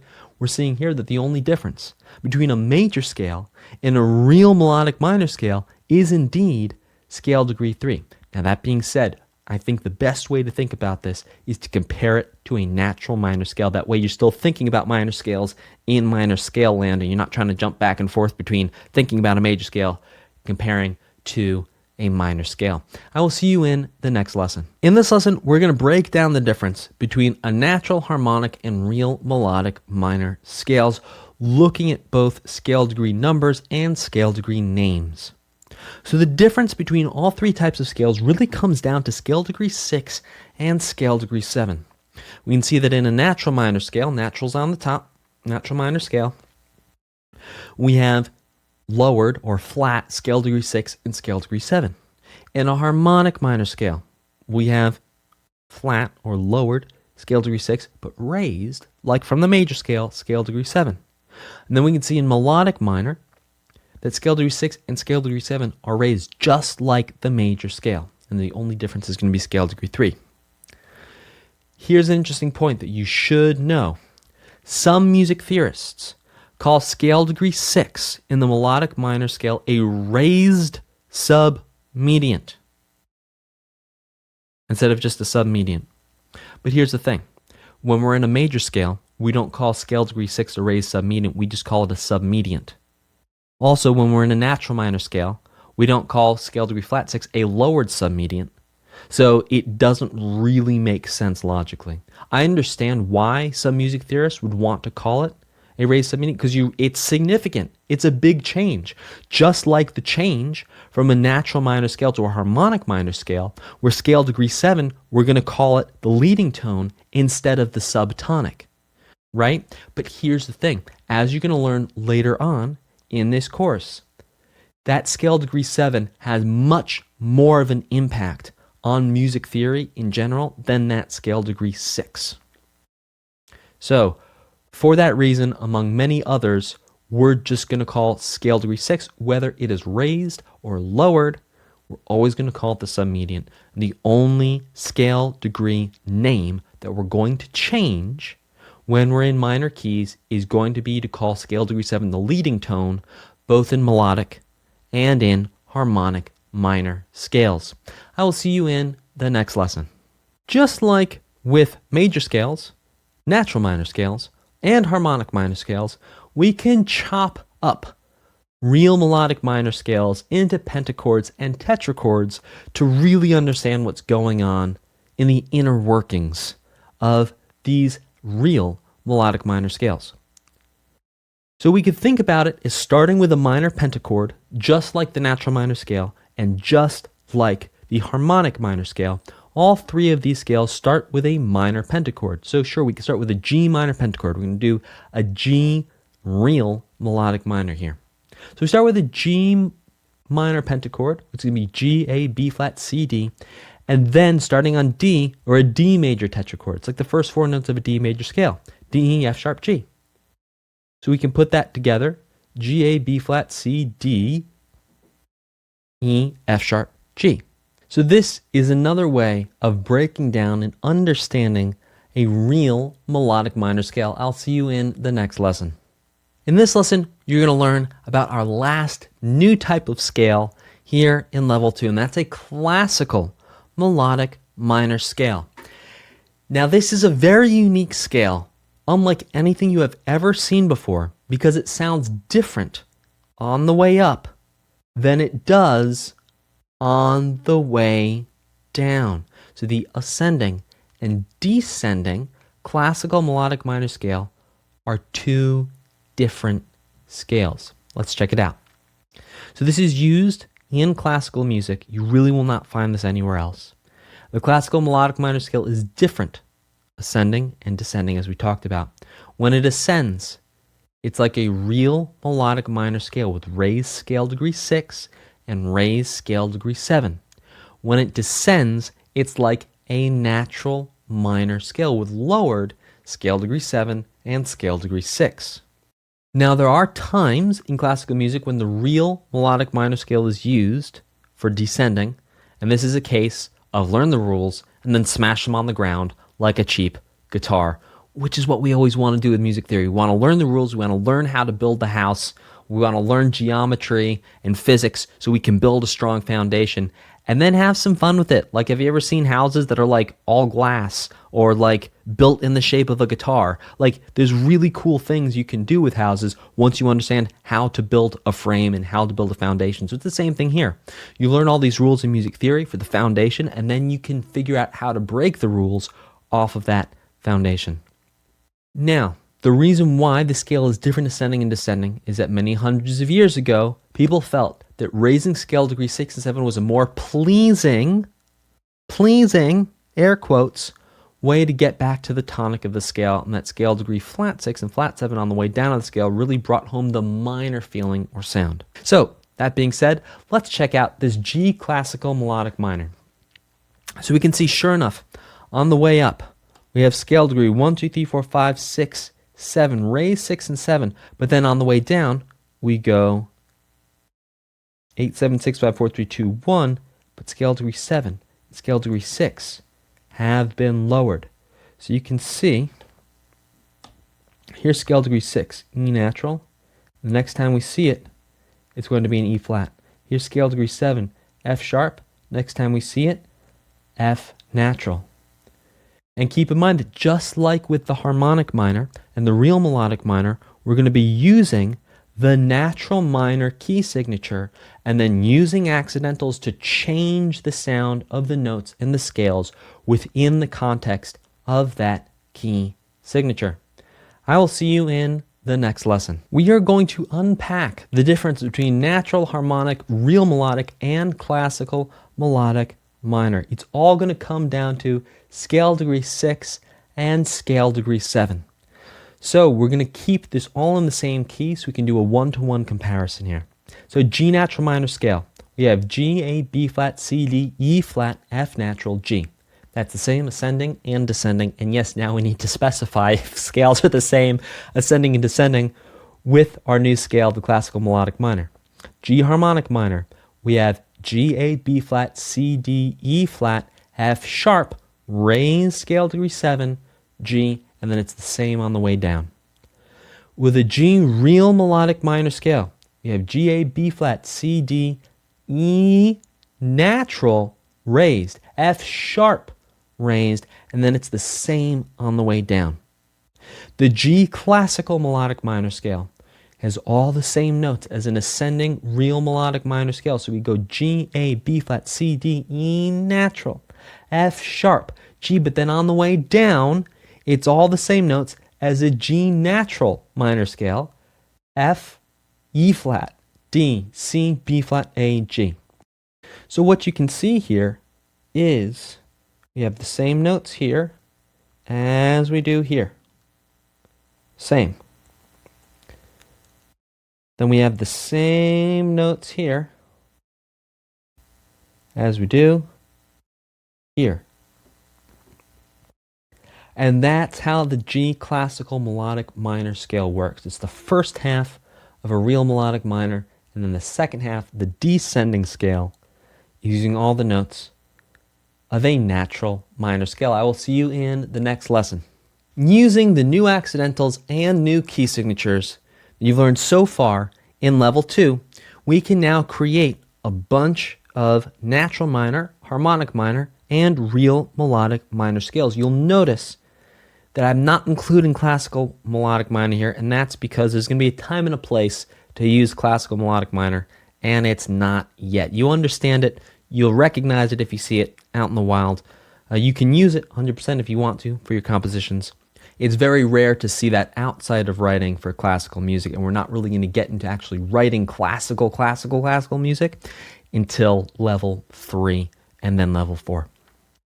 So for that reason, we're going to focus just on these scales that can be used both in pop, classical. You can use them for compositions, you can use them for songwriting, anything you want.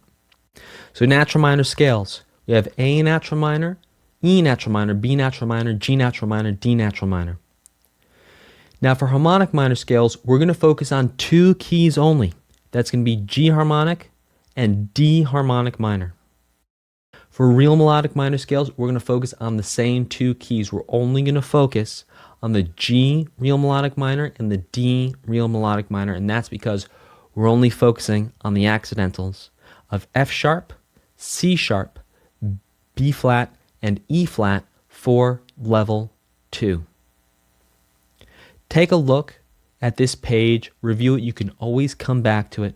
So to summarize everything we've learned in Pitch and Notes 8, you learned about pentatonic scales, major and minor pentatonic scales, and how they are relative to each other in the same way that major scales and natural minor scales have that relative relation where they share the same key signature, and the natural minor scale starts on scale degree 6.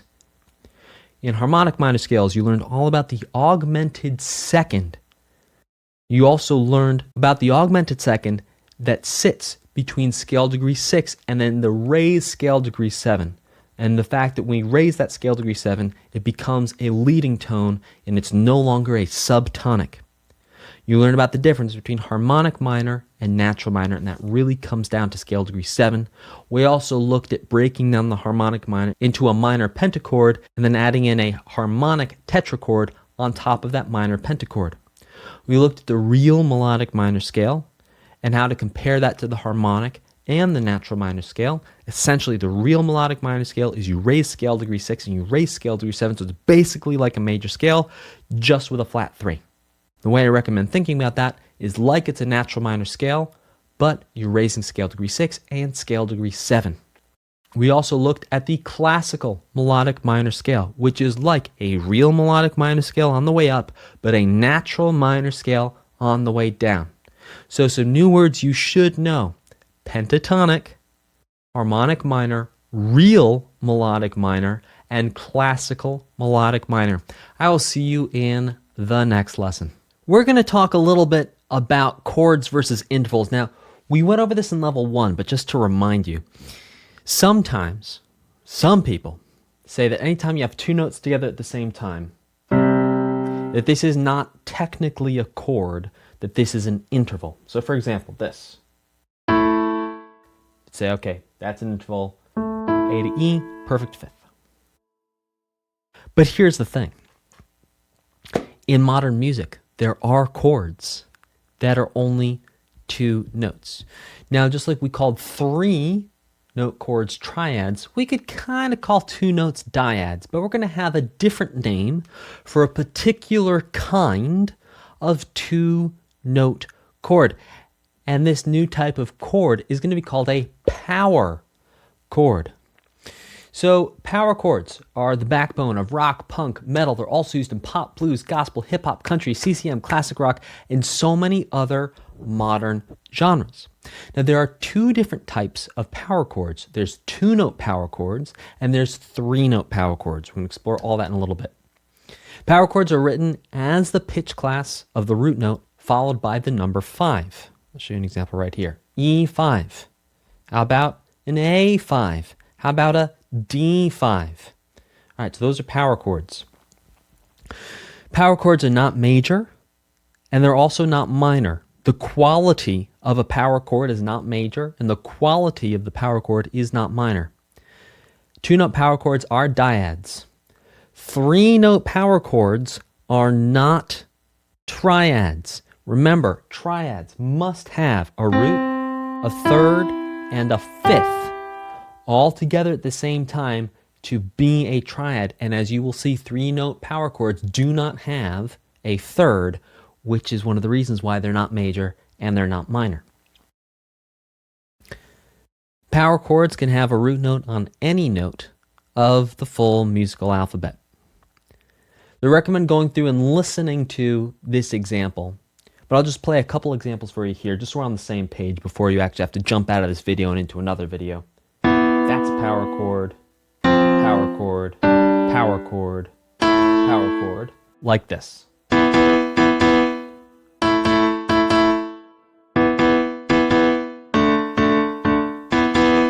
All right, and just kind of playing around there, but you get the idea. That's a power chord.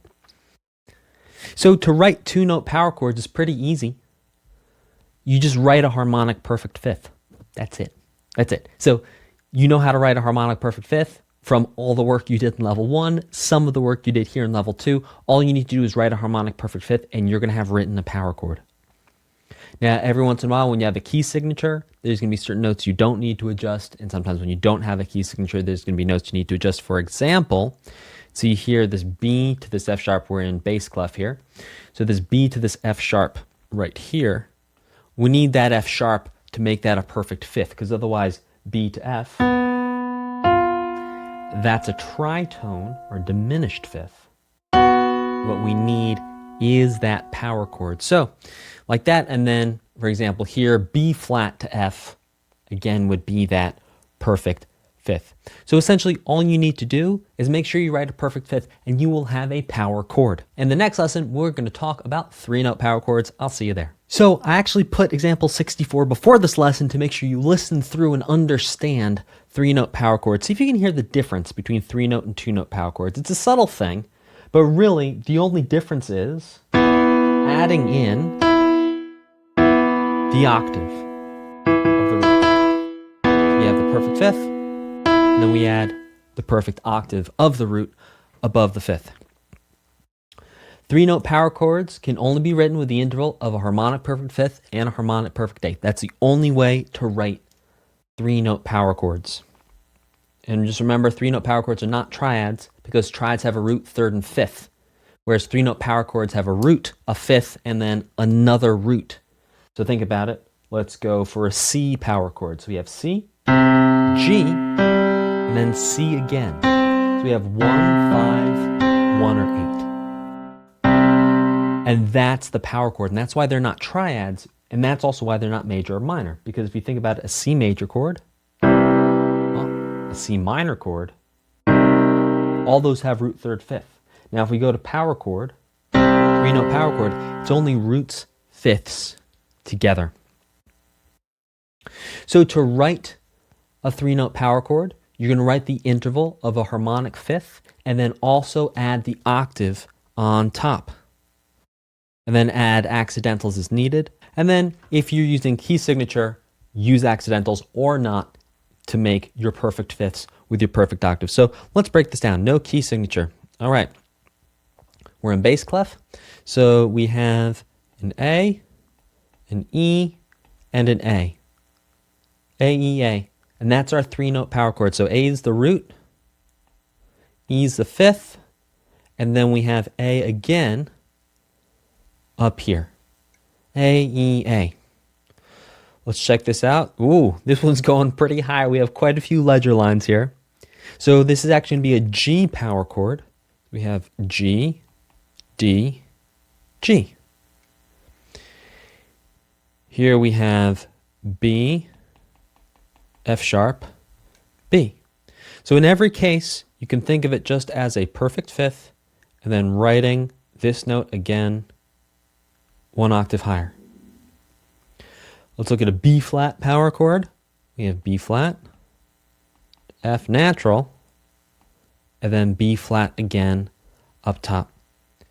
And we can see the same sort of idea play out here, but with a key signature. So for the B power chord, we don't actually need to write the accidental for the F sharp because that's already taken care of in the key signature. So let's talk about some songs you can listen to hear power chords. Now there's many, many thousands more songs than this list here, but this is a good list to really get into some songs with some power chords. Now, these famous songs are instantly recognizable in part because they use power chords played by the guitar players, sometimes keyboard players too, but mainly guitar players. Now, you'll hear throughout these songs that guitar players will switch between 2-note and 3-note power chords in the same song, even in the same measure, sometimes even in the same beat, playing an 8th note on a 2-note and then an 8th note on a 3-note power chord. And that really is because the guitarists are trying to create different vibes, different feelings, different emotions, different textures by adding and subtracting that octave out of the power chord for a 2-note and then putting it back in for a 3-note power chord just to get different sounds and feelings. So When I Come Around by Green Day is a good one. I Love Rock and Roll by Joan Jett. That is like all power chords. What I've Done, Linkin Park, something a little bit more modern. Symphony of Destruction, Megadeth, a classic, along with Enter Sandman by Metallica. Hit Me With Your Best Shot, Pat Benatar. Rock You Like a Hurricane, that's like all power chords. Eye of the Tiger by Survivor, it's all power chords. And You Really Got Me by the Kinks, boom, boom, boom, boom, boom, boom, boom. Power chords. One of, by the way, you want to talk about some songs that started off power chords, going back to like the 60s with the Kinks doing something like that. And it's like, sure, you can hear a quick little music history lesson. Here we go. So like you could hear bands back in the 60s, like the Beatles, starting to play around with power chords a little bit, right? And the Stones too, sure. But the way that the Beatles and the Stones, the Rolling Stones, were approaching power chords was really blues-based. It was coming from the blues. Whereas the Kinks started to do something with You Really Got Me with power chords, it was like the start of rock. And then you see Led Zeppelin and other bands like that take that idea of rock with those power chords and really run with it. Cool. In the next lesson, we're going to talk about power chord inversions. I will see you there. So if you think about it, a power chord is the interval of a perfect fifth. And as you may remember from inverting simple intervals, when we invert a perfect interval, it stays a perfect interval, and then the distance is going to add up to 9. So when we invert a perfect fifth, it becomes a perfect fourth. Now, what is interesting, that sometimes in a modern music context, the perfect fourth can actually be thought of as an inverted power chord, and I think that's actually the right way to think about it. This is because the inverted power chord is used in and around non-inverted power chords that are in root position to give a similar context and feeling. So, I'm actually going to give you an example here. Let's hope my guitar's in tune because I didn't know I was going to be playing. But here we are. So, I'm going to give you a quick example to demonstrate this. Now, there's a classic rock song by the band Deep Purple called Smoke on the Water. Now, in Smoke on the Water by Deep Purple, a lot of people, when they first pick this up and play it, and by the way, this example is going to work for everyone. Just use your ears. This is not just for guitar players. This is literally for everyone. It doesn't matter what instrument you do. If you want to compose, you want to write songs, this example is for you too. Listen and use your ears. A lot of people, when they play this song, they will play with power chords in root position. They'll play it as a perfect fifth. And if we play it as perfect fifths, it sounds like this.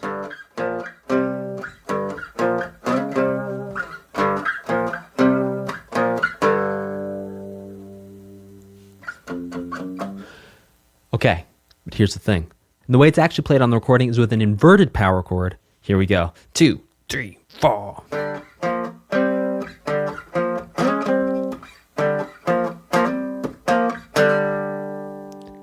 So listen to the difference. Here it is without the inverted power chord. Here it is with the inverted power chord. Can you hear how they're related, but they're not quite the same? Here it is one more time. Non-inverted power chord. Inverted power chord. So right there, you can hear how that inverted power chord is used to create a similar feeling and a similar idea of using this raw rock power chord with a slightly different texture, a slightly different sound. So anytime a chord is not inverted, like it's in its natural state, we're going to say it is in root position. Because if we think about it, root, third, fifth, we're saying it's in the position where the root is the lowest note.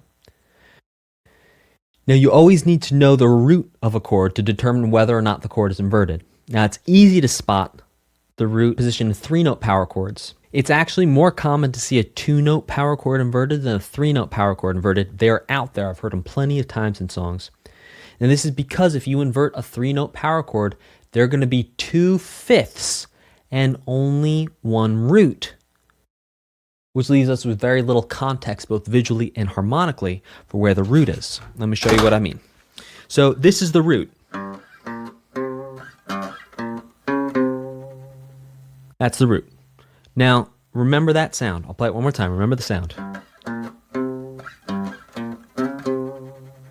Now, keep on remembering that sound. And here it is. Bum, bum, bum, bum, bum, bum. Now we add that to a 3-note power chord, still root position. Now if we turn this into a 3-note power chord inverted, we only have 1 of the root, but we have 2 of the fifth. That sounds like this. But really the root is bum, bum, bum, bum, bum, bum, bum. And when I sing that root, it gives that context. Remember, the lowest sound carries the most power. As soon as we take that root away from being the lowest sound, sounds kind of weird. It sounds like you don't quite know which direction is up and which direction is down.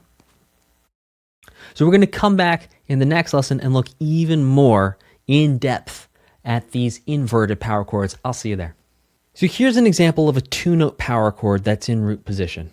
We have a G power chord, so G to D. We have a B flat power chord because of the key signature, so we have B flat to F. And then we have a C power chord, which is C to G. Now if we invert it, what we're going to do is we're going to take all the lowest notes, just like we did for intervals. We're going to take all these lowest notes and we're going to pop them up above the already existing higher notes, which means now instead of G, D, we have D, G. Instead of B flat F, we have F, B flat. Instead of C, G, we have G, C. Now, as we just talked about, when you take the root out from being the lowest note, you start to lose context of what the lowest note is actually supposed to be and where the root is. The root gets lost in the inversion because then the lowest note becomes the fifth instead of the root. And because our ears always gravitate, just like with the drums, just like with the strongest and weakest beats, our ears always find the lowest note and give that note the most power. That's just how our ears work. It's how our brains work. Whatever's the lowest note, that's what we feel like is going to be the most powerful. A lot of times, when you have power chords that are in inversions, the bass player in the band, or indeed a keyboard or an organ player, in the case of Deep Purple, will actually be playing the root note several octave registers lower. Maybe 1, maybe 2, sometimes even 3. So a lot of times when a chord is in inversion, in a higher sounding instrument, like the guitar, the bass or lower instruments will still play the root. When this happens, we will say and think of the chord as being in root position, because when we hear all the instruments together, the lowest note, being the root, is what is going to stick out to us, even though a lot of other instruments are playing. So, as a guitar player, you might hear, so we're going to take the same idea. So here's our bass note. Bum, bum, bum. You should also listen to example 66. I put some drums in there and stuff. It sounds good. So, bum, bum, bum. That's already starting to lose it a little bit. Now, if we take it one step further and we go, that's getting even higher. Now let's take it one step further. Now right there, it's not at all clear. It's not at all clear where the bass is. But if I go dom dom dom dom dom dom dom dom dom dom dom dom dom dom dom, once I sing that root note, everything I'm playing in those higher notes feels like it makes a lot more sense. It gets context from that lowest note. So 2 songs for you to listen to that, be warned, are a little heavy, are Smoke on the Water and Seek and Destroy by Metallica. And listening to these 2 songs, you're going to hear the higher instruments, in this case the guitar, the higher notes compared to the bass guitar. Those guitars are going to be playing power chords in inversion, where they're not going to have the root note as the lowest note, but the bass, sure enough, is going to have the lowest note being the root, which then you hear everything together, and it's like a soup where all the ingredients come together, and it almost doesn't matter which instrument is playing what. It only matters that one instrument, out of all the instruments that are playing, is in fact playing the root, and that's what your ear hears and understands the chord to be, because there's that lowest note in there. I will see you in the next lesson. In this lesson, you're going to learn about 2 new types of triads. You're going to learn about diminished and augmented triads, and these are 2 new types of quality of triads. So we have major triads, which is the quality is major. We have minor triads, the quality is minor. Now let's talk about diminished triads, where the quality is diminished. So a diminished triad is actually made of scale degree 1, 3, and then flat 5 of a natural minor scale. So let's say we took scale degree 1, 3, and 5, but then we're actually going to lower 5 by 1/2 of a step. So there's an interval of a minor third between the root and the third. There's an interval of a minor third between the third and the fifth, and that's because that fifth is flattened down by 1/2 step, which means that between the root and the fifth is an interval of a diminished fifth. And the way you write the chord symbol is we write a little degree sign. So for example, this diminished triad starts on a B note. So we write the chord symbol is going to be the letter of the root, B, and then we write that little degree sign right there.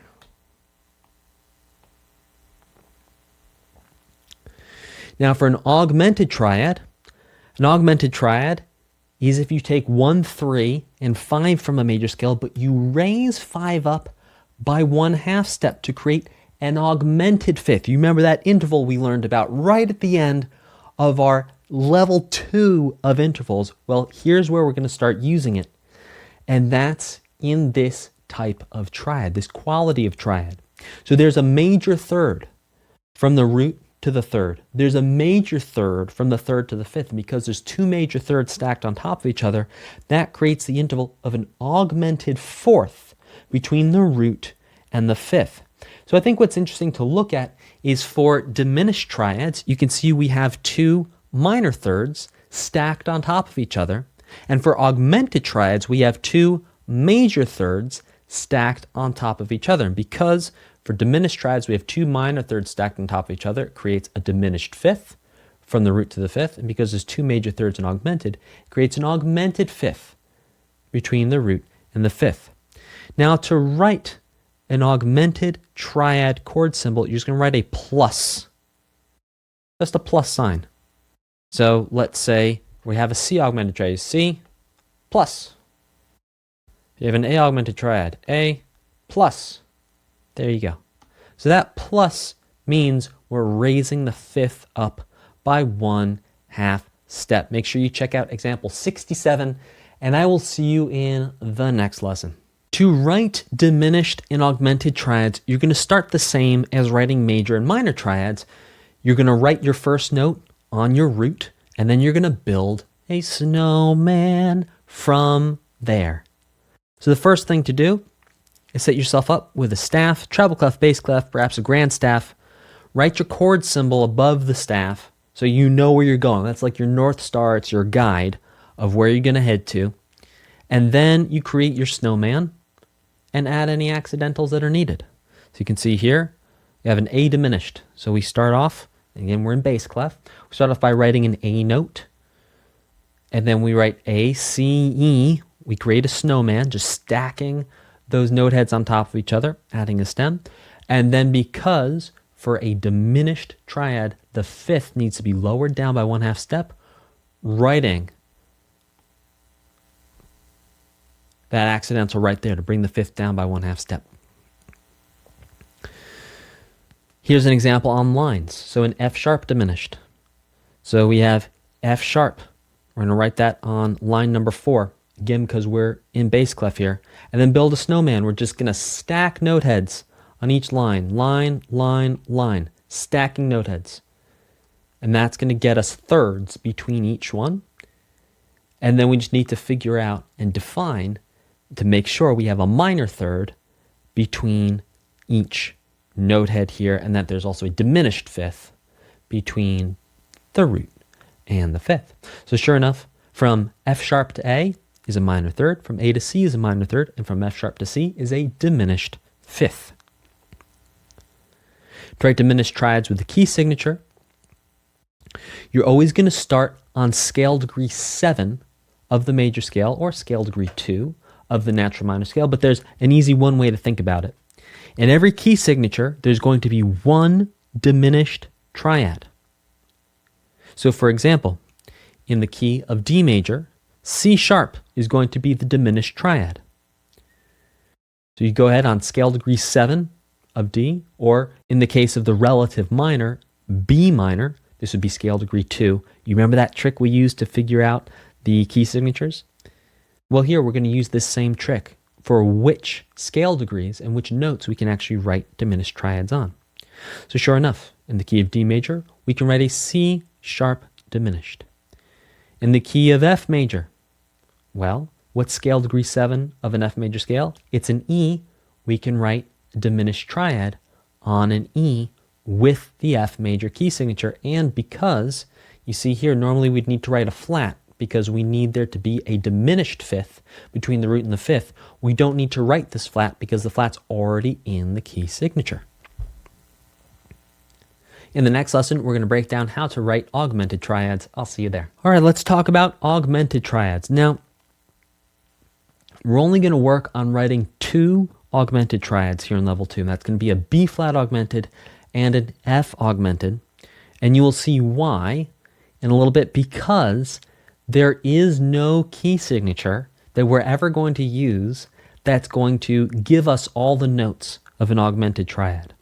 Whereas with the diminished triad, we could see that in every key signature, there's going to be one diminished triad. There's never an augmented triad in a key signature. We're always going to have to use some kind of accidental to get the triad to be spelled correctly.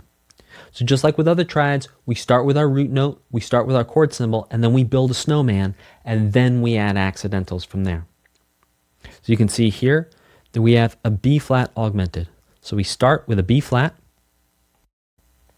and the chord symbol above the staff, and then we add, so from B flat to D, that's going to be a major third.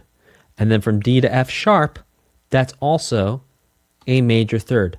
And those 2 major thirds on top of each other mean that from the root to the fifth is the interval of an augmented fifth.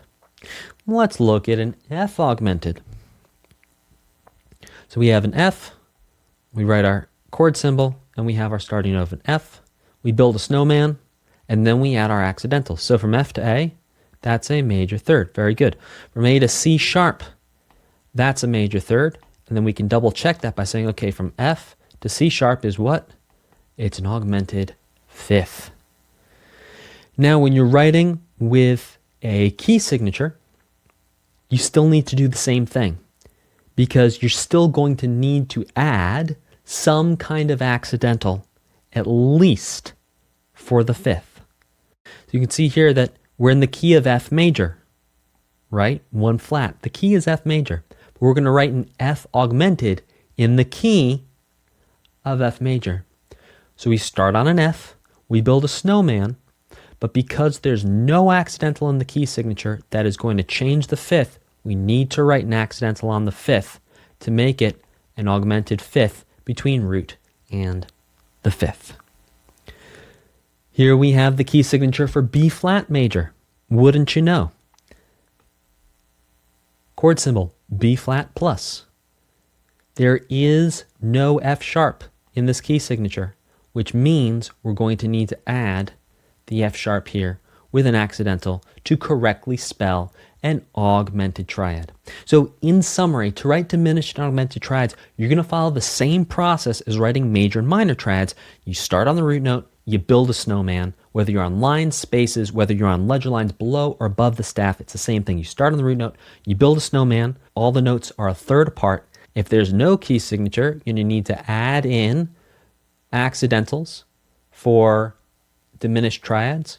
If there is a key signature and you're writing a diminished triad that starts on scale degree 7 of the major key associated with that key signature, no need for accidentals. And anytime you write an augmented triad in any key, you're always going to use accidentals. Always, always, always. There's never a key signature that is going to give you all the notes for an augmented triad. I will see you in the next lesson. Let's talk about a brand new thing called arpeggios. So an arpeggio is a chord that is broken into individual pitches which are sounded one at a time. So for example, this is an F triad. This is an F arpeggio. So all the notes of the F chord played separately. It's not quite a scale because we're really taking a root third and fifth and when we're just breaking those root third and fifth up into individual notes. The plural for arpeggio is arpeggios, but you could also say arpeggi if you want to be super correct and Italian about it, like we talked before, spaghetti, spaghettos. Arpeggi would be multiple instead of arpeggios. So you can think about arpeggios like chords when we analyze them. So sometimes we'll see arpeggios, we'll see broken chords in measures, and we're going to think about those with Roman numerals. Even though they are separate notes, we can summarize those separate notes together and basically assume a chord. So arpeggios can move in ascending, descending, and even change the order that they're in. So we can take these 3 notes on this F major triad, and we can go low to high, high to low, and then we can change the order up. It's still an arpeggio. Now you can actually write arpeggios with any note value. You can write them with an eighth note, a quarter note, a half note, or a whole note. So to write arpeggios, you can write the root third and fifth of a chord one note after the next. And you can do this ascending or descending. And then as an optional thing, instead of just writing root, third, fifth, you can also add the octave in here as well. So here we have root, third, fifth, and then we have root again. And you can do that descending as well. You can go, here's root, fifth, third, and then you can add root, fifth, third, root again on the bottom. So this is a fun way to break chords up. So in your compositions, instead of just having solid triads being the chords, you can now break those triads up into notes in various ways. And we're actually going to explore 2 more ways of breaking chords up in the next 2 lessons. I'll see you there. So here's another way of breaking chords up. This is called Alberti bass. Now Alberti bass, it's just a very particular pattern of an arpeggio. So Alberti bass is an arpeggio. It's just a very particular pattern. And this style of arpeggio was made popular by Domenico Alberti, well, between 1710 and 1740. The order of the notes are root, fifth, third, fifth. And I highly recommend listening to example 68 because it gives you a great idea. And you've definitely heard this pattern before when you've heard classical music. And as soon as you hear it, you're going to go, oh.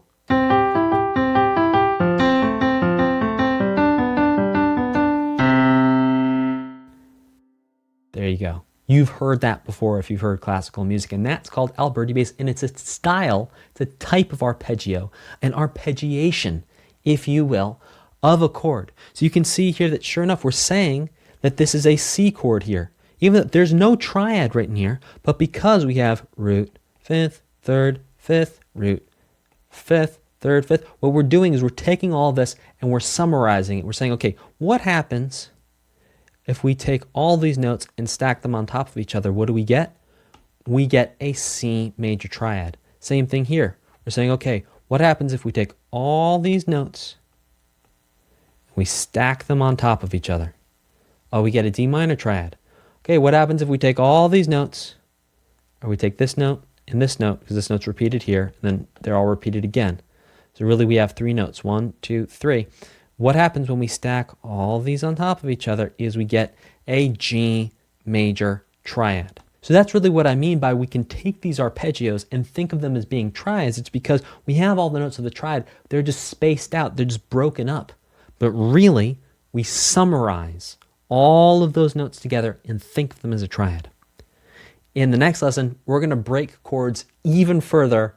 I'm excited to see you there. We're going to break triads even further here. So a broken chord is any chord where one or more notes is displaced from the chord. So if we have a triad and we take one note and we move it further down, if we have two notes from the triad, we move it further down in a measure, that's going to be a broken chord. So arpeggios are technically a form of broken chord because we're taking the notes of the chord and we're displacing them, we're moving them away from each other.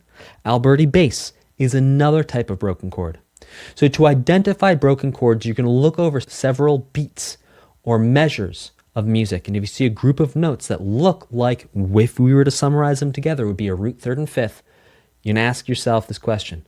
Do all of these notes in these beats measure or measures belong to the same chord? If the answer is yes, it's a broken chord. If the answer is no, look for smaller groups or larger groups of notes to see if you can spot the broken chord. So let's go through example 70 and understand how each triad is being broken up. So here we have a C major triad. So we have C, G, E, G, C, and then we have E, G. So all the notes here, not once do we see an actual triad, but all the notes, if we were to summarize them together, make the notes of the triad. Therefore, it's a broken chord. Therefore, we can summarize this entire measure as being a C triad. Here, for the D minor triad, we have D, A, F, A, D, A, F, A. So even though it's broken up, even though nowhere in this measure do we have a complete triad, we even have some rests. That's all good. We're going to summarize because all the notes here, we have D, F, A. There's only D, Fs, and As. And if we were to stack up a D, an F, and an A together, what does that make? That makes a D minor triad. Let's look at this G measure here. So sure enough, we have a G, we have B and a D, and then we have another B, and then a G. So even though this is broken up, even though there's no triad, because all these notes here just make a major triad, we're just going to write a G over the measure. Same thing here. These are all, I know, you see, you look at this measure, you kind of go, whoa, there's a lot of notes there. But here's the thing. All of the notes in this entire measure are from a C triad. Look, we have E, G, E, G, G, G, C, G, G, C, G. Those are all notes from a C major triad. Now, my tip for you for figuring this out is to do exactly what I did here, and it's to look at all the notes in each measure and actually write them out, actually write the letter names out. So you can go through, okay, so look, there's only E's, G's, and C's. What triad can be made with these G's and C's? If we go G, E, C, is that a triad? No, because from G to E is a sixth. From E to C is also a sixth, some kind of sixth. That's not a thing. How about if we go, well, let's go through all the combinations. How about we do E, G, C. Okay, from E to G is some kind of third, but from G to C is some kind of fourth. So that's not going to be it.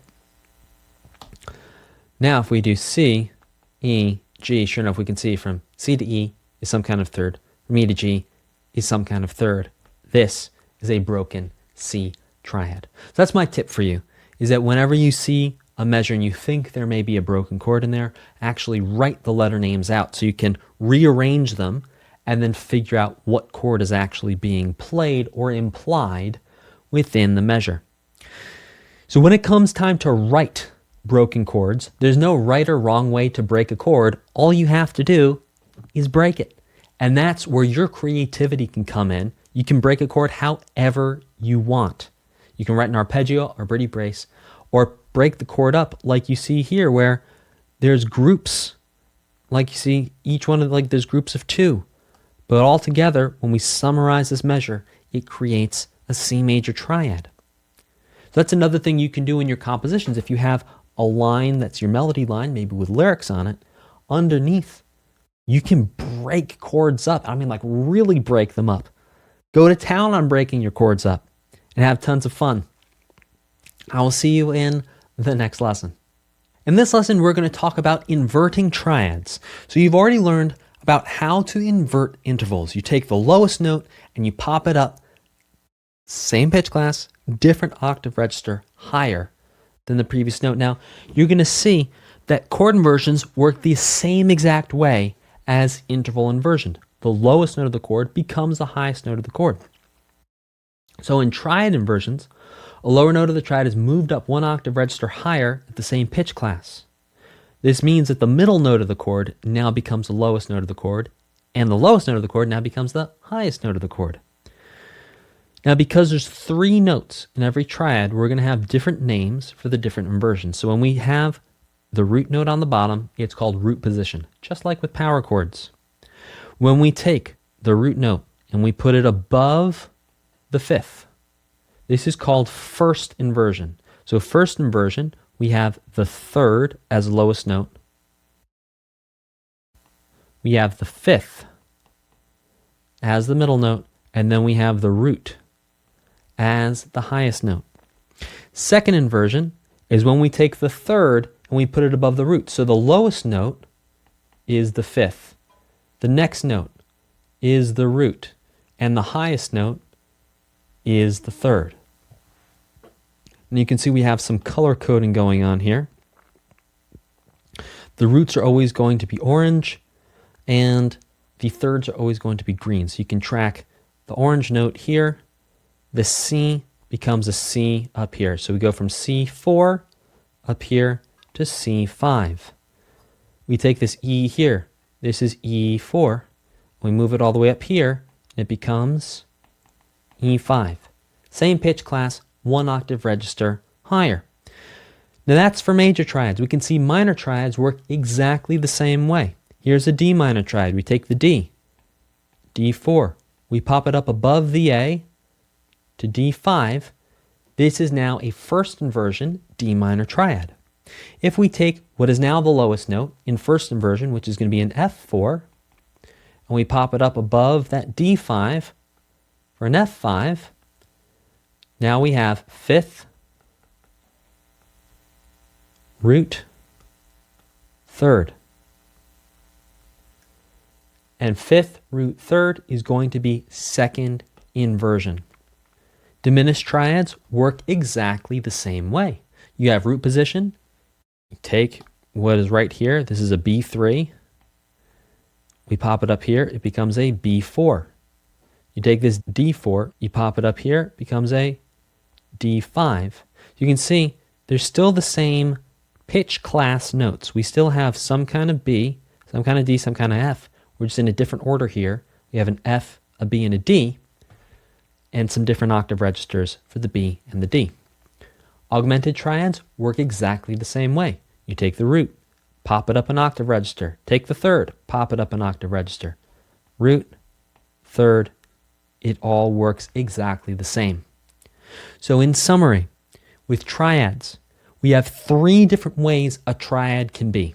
It can be in root position. This is when it's spelled root third fifth. It can be in first inversion. This is when it is spelled third fifth root. And it can be in second inversion when it is spelled fifth root third. I will see you in the next lesson. Now, when it comes time to identify and write broken chords, you're going to have triads that are going to be inverted, which means it's going to be a little tricky to pick out and find the chords, because all three notes of the triad are not necessarily stacked in order with the root being the lowest note. So in general, you're going to look for the lowest note in a group of notes and then assume inversion based off that lowest note. So for example, in this group of notes right here, we can see that the chord symbol is C major. And sure enough, we have a second inversion C major triad here. We have G, C, E. Now, the lowest note over here in this half of the measure, if we're dividing this measure in half, the lowest note here is C. Then we have E and G. Here, even though we have FA, FA in this half of the measure, the lowest note is a D to create a D minor. And then you see we drop down, the lowest note is an A. That's kind of like second inversion. Now, I'm not going to spend too long here because we have a whole system for identifying and labeling triads that are in inversion that we're going to talk about in the coming lessons. So this example here and this lesson right here is more just to serve as an eye opener. You don't need to think about, oh, one half of the measure does, one half of the measure doesn't. Oh, this triad might be inverted. No, no. Just understand that this lesson here and this example here was just to open your eyes to the possibilities of what it means to identify and write chords once we start putting them in inversion. That's all this is. This is just an example. You don't need to take anything away from this other than just understanding that things can start to look a little wild like this. And that right there, we can summarize that entire measure as a C major triad. I'll see you in the next lesson. So in this lesson, you're going to learn how to identify triads. We're going to start off by identifying triads when they're stacked on top of each other nice and neat because, well, that's the easiest way to identify them. So the way to identify triads that are in inversion is because there's going to be an interval of a fourth created when we pop the root note up above the fifth. Let me show you. So in root position, it's always going to look like a snowman, right? Because whenever we're writing triads, we always just build a snowman. Now what happens is once we pop this root note up an octave register, it actually creates the interval of a perfect fourth between the fifth and the root. Because right now we're spelled third, fifth, root. Right now we're spelled third, fifth, root. We're in first inversion.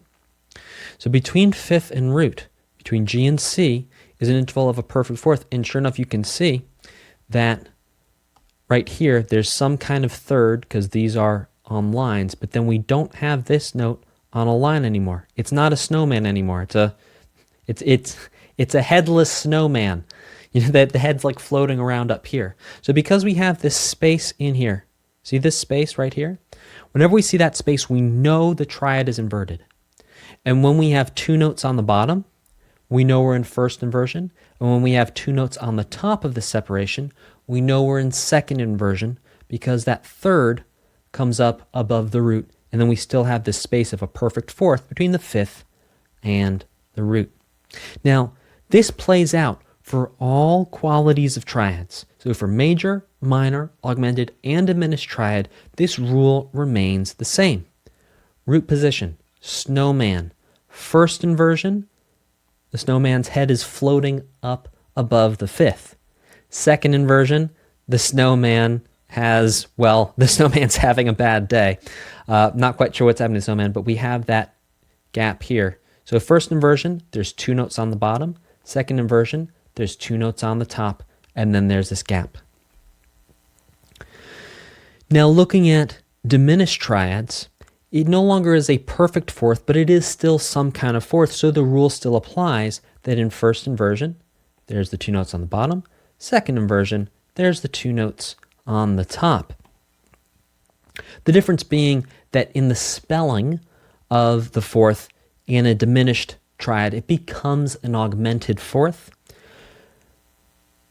But that's honestly a little less important than just thinking about, because look, there's two ways you can think about spelling triads in inversions. You can step back and you can say, okay, I'm just going to think about the root third and fifth being the root third and fifth, and then I'm going to pop them up octave registers, right? And in my opinion, that's the easiest, most simple way to think about it. That way you know what the triad is, and you're saying, okay, we're just going to pop those notes up above to create these inversions, these different colors, these different aspects, these qualities of the chord. Now, the second way you can think about it is you can think about it in terms of intervals. So you can say to yourself, okay, root position is some kind of third to some kind of third. First inversion is some kind of third to some kind of fourth. And second inversion is some kind of fourth to some kind of third. But just to bring this lesson home, we have an augmented fourth. So here we have a B diminished triad. So we have B, D, F. Now we take the B and we pop it up one octave register, same pitch class. Now from the F to the B, that creates an interval of an augmented fourth. And still that augmented fourth remains as we bring the third up an octave register above the root. Now what's interesting is from a diminished triad going into inversion, we have an augmented fourth, but in an augmented triad, we actually have a diminished fourth. Just like when we were inverting, and we saw all inverted augmented intervals became diminished, and all augmented diminished intervals, and all inverted diminished intervals became augmented. The same rule is playing out here. So we still have the same idea. The triad in root position looks like a snowman. When it's in first inversion, we have space with two notes on the bottom. When we have second inversion, it's space with two notes on the top. The only difference here is in the actual spelling of the interval. From F sharp to B flat, for example, is a diminished fourth. And then that diminished fourth stays here, even as we take the third and pop it up one octave register. So to summarize, to identify triads that are in inversion, you're always going to look for these groups of two notes with a space and one note, two notes with a space and one note, two notes, space, one note, two notes, space, one note. And that's the easiest way to quickly figure out, oh, this triad is in inversion. And then afterwards you can go in and actually look at the notes, think about the whole, the half steps, think about the intervals. But this is the fastest way to quickly say, oh, we're in inversion. I will see you in the next lesson. In this lesson, you're going to be introduced to a new system used for identifying and labeling triads that are in an inverted state. So a triad that either has the third as the lowest note or the fifth is the lowest note of the triad. This is called figured bass. So figured bass are notations placed below notes or next to Roman numerals to show that chords are in inversion. So we're going to use figured bass to communicate the inversion of a chord with small numbers that represent the intervals between notes of the chord. They look something like this down here. Now here's the thing. This figured bass was really used in written music until about the 1830s, at which point it fell out of style and honestly has not been used since. So we're not going to use it in the same way that they used it back in the 1830s and before. We're actually going to use it in a way where we can analyze both classical and modern music using these small figured bass numbers, and it's going to help us a lot. Now, originally, figured bass was used in something called basso continuo parts for performers to know what inversion of chord to play over the root note that was shown in the music. So this is an actual real piece of music. This is from the Four Seasons, or Le Quattro Stagioni, as it was originally written by Antonio Vivaldi. This is from Spring, one of the most famous ones everyone knows. Diggy dum bum bum to go ba, shiggy bum gong gong to go ba, shiggy dum bucky dum gong gong gong gong. You've probably heard that waiting on the phone to talk to a customer service representative for something at some point, or maybe on hold with your bank or something. You've heard that piece of music at some point in your life because it is everywhere. So, basso continuo parts are played by a keyboard instrument, a guitar, a lute, a harp, or a low-sounding instrument like a cello or a double bass. So the performer only sees one note, and then there's numbers written under that note. The performer is going to know which chord in which inversion to play above that note. So let's say we handed this to a keyboard player. They would see literally just this one line of music. They wouldn't see the triads written above, like this. They wouldn't see the triads written. They would just see these notes down here, and from these notes know which triad and which inversion to play. So this has been your introduction to figured bass. In the next lesson, you're going to learn actually how figured bass works, and then where and how to use it. I'll see you there. So how to identify and write figured bass? So figured bass is all about the intervals that are created between the different notes when notes are in inversions. Now, here's the thing. The way they used figured bass in like the 17 and 1800s was you would actually specify, like if there was an augmented interval, like we saw with the diminished triads. When we put those in inversion, we create an augmented fourth where you'd specify, oh, there's an augmented fourth. We're not going to do any of that. We're just going to say there's some kind of, it's going to be the some kind of interval, the some kind of third, some kind of sixth, some kind of fourth, some kind of sixth. So keep in mind, we're not specifying the quality of the intervals with these numbers. We're just saying there is some kind of. So in root position, let's check out this root position triad. This is a C. So from the lowest note to the middle note, there is a third. So from C to E is a third. From the lowest note to the highest note is a fifth. From C to G is a fifth. So the figured bass would be 3, 5 for third and fifth. Now here's the thing. In practical application, you are never, ever, ever going to actually write this, but you see in older music, it shows up. So now you know it, so when you're actually looking at some older music, you can use it to understand the music, but you're never actually going to use this in anything we do together in terms of analysis. And you'll see why in a little bit. So in first inversion, right, we take the lowest note, and we pop it up one octave register. So from the lowest note now, which is the third, to the fifth, that creates an interval of a third. And from the lowest note, which is the third, to the root, that creates an interval of a sixth. So when triads are in first inversion, you write 6, 3. But it's actually much more common to shorten it to just 6. And the way you will see me writing it, and the way you're also going to write it for your homework and everything else we talk about, is to just use a 6. That's it, not 6, 3. Now when a triad is in second inversion, from the fifth to the root, we have that fourth. Remember that space that we just talked about? We have that fourth. And then from the fifth to the third is a sixth. So when you have a triad in second inversion, you're going to write 6, 4. So let's actually look at some examples of figured bass on the grand staff. So here's the interesting thing. Chords in figured bass can actually be spread out over multiple instruments or lines of music. Just like with strong and weak beats, the lowest note written has the most power and will define and show which inversion the chord is in. So here we go. We have here a C major triad in first inversion. This is a C. You can see here the lowest note is an E, so E, G, C. And then sure enough, down here, the lowest note, because we're in grand staff, remember all these notes are lower sounding, so all these notes are going to hold way more power down here.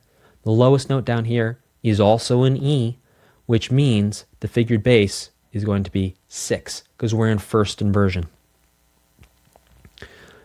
Now, because the lowest note carries so much weight and power, that means that if the chord in the treble clef changes, but the note in the bass clef stays the same, or if the chords in the treble clef stay the same, but the note in the bass clef changes, whatever's happening in the bass clef is going to be what defines the actual figured bass and what defines the inversion. So check this out. Here we have C triad in first inversion. We have E, G, C. The lowest note, however, though, that we have down here is a C, which means even though up here it's in first inversion, because we have this low note here, this is actually in root position because the lowest note is always the most important and carries the most weight. Now you can see we leave, this is exactly the same as this. We both have E, G, C, E, G, C, E, G, C. Now the only thing that's changing between these is that the lowest note is moving up to an E. So because the lowest note is now an E, this triad is now in first inversion. Even though up here it's been in first inversion the whole time, the lowest note is what's actually going to dictate the inversion. Now you can check this out. We have now C triad still in first inversion up here, but we've moved the lowest note down here to G, which means it's actually now in second inversion because the lowest note carries the most weight.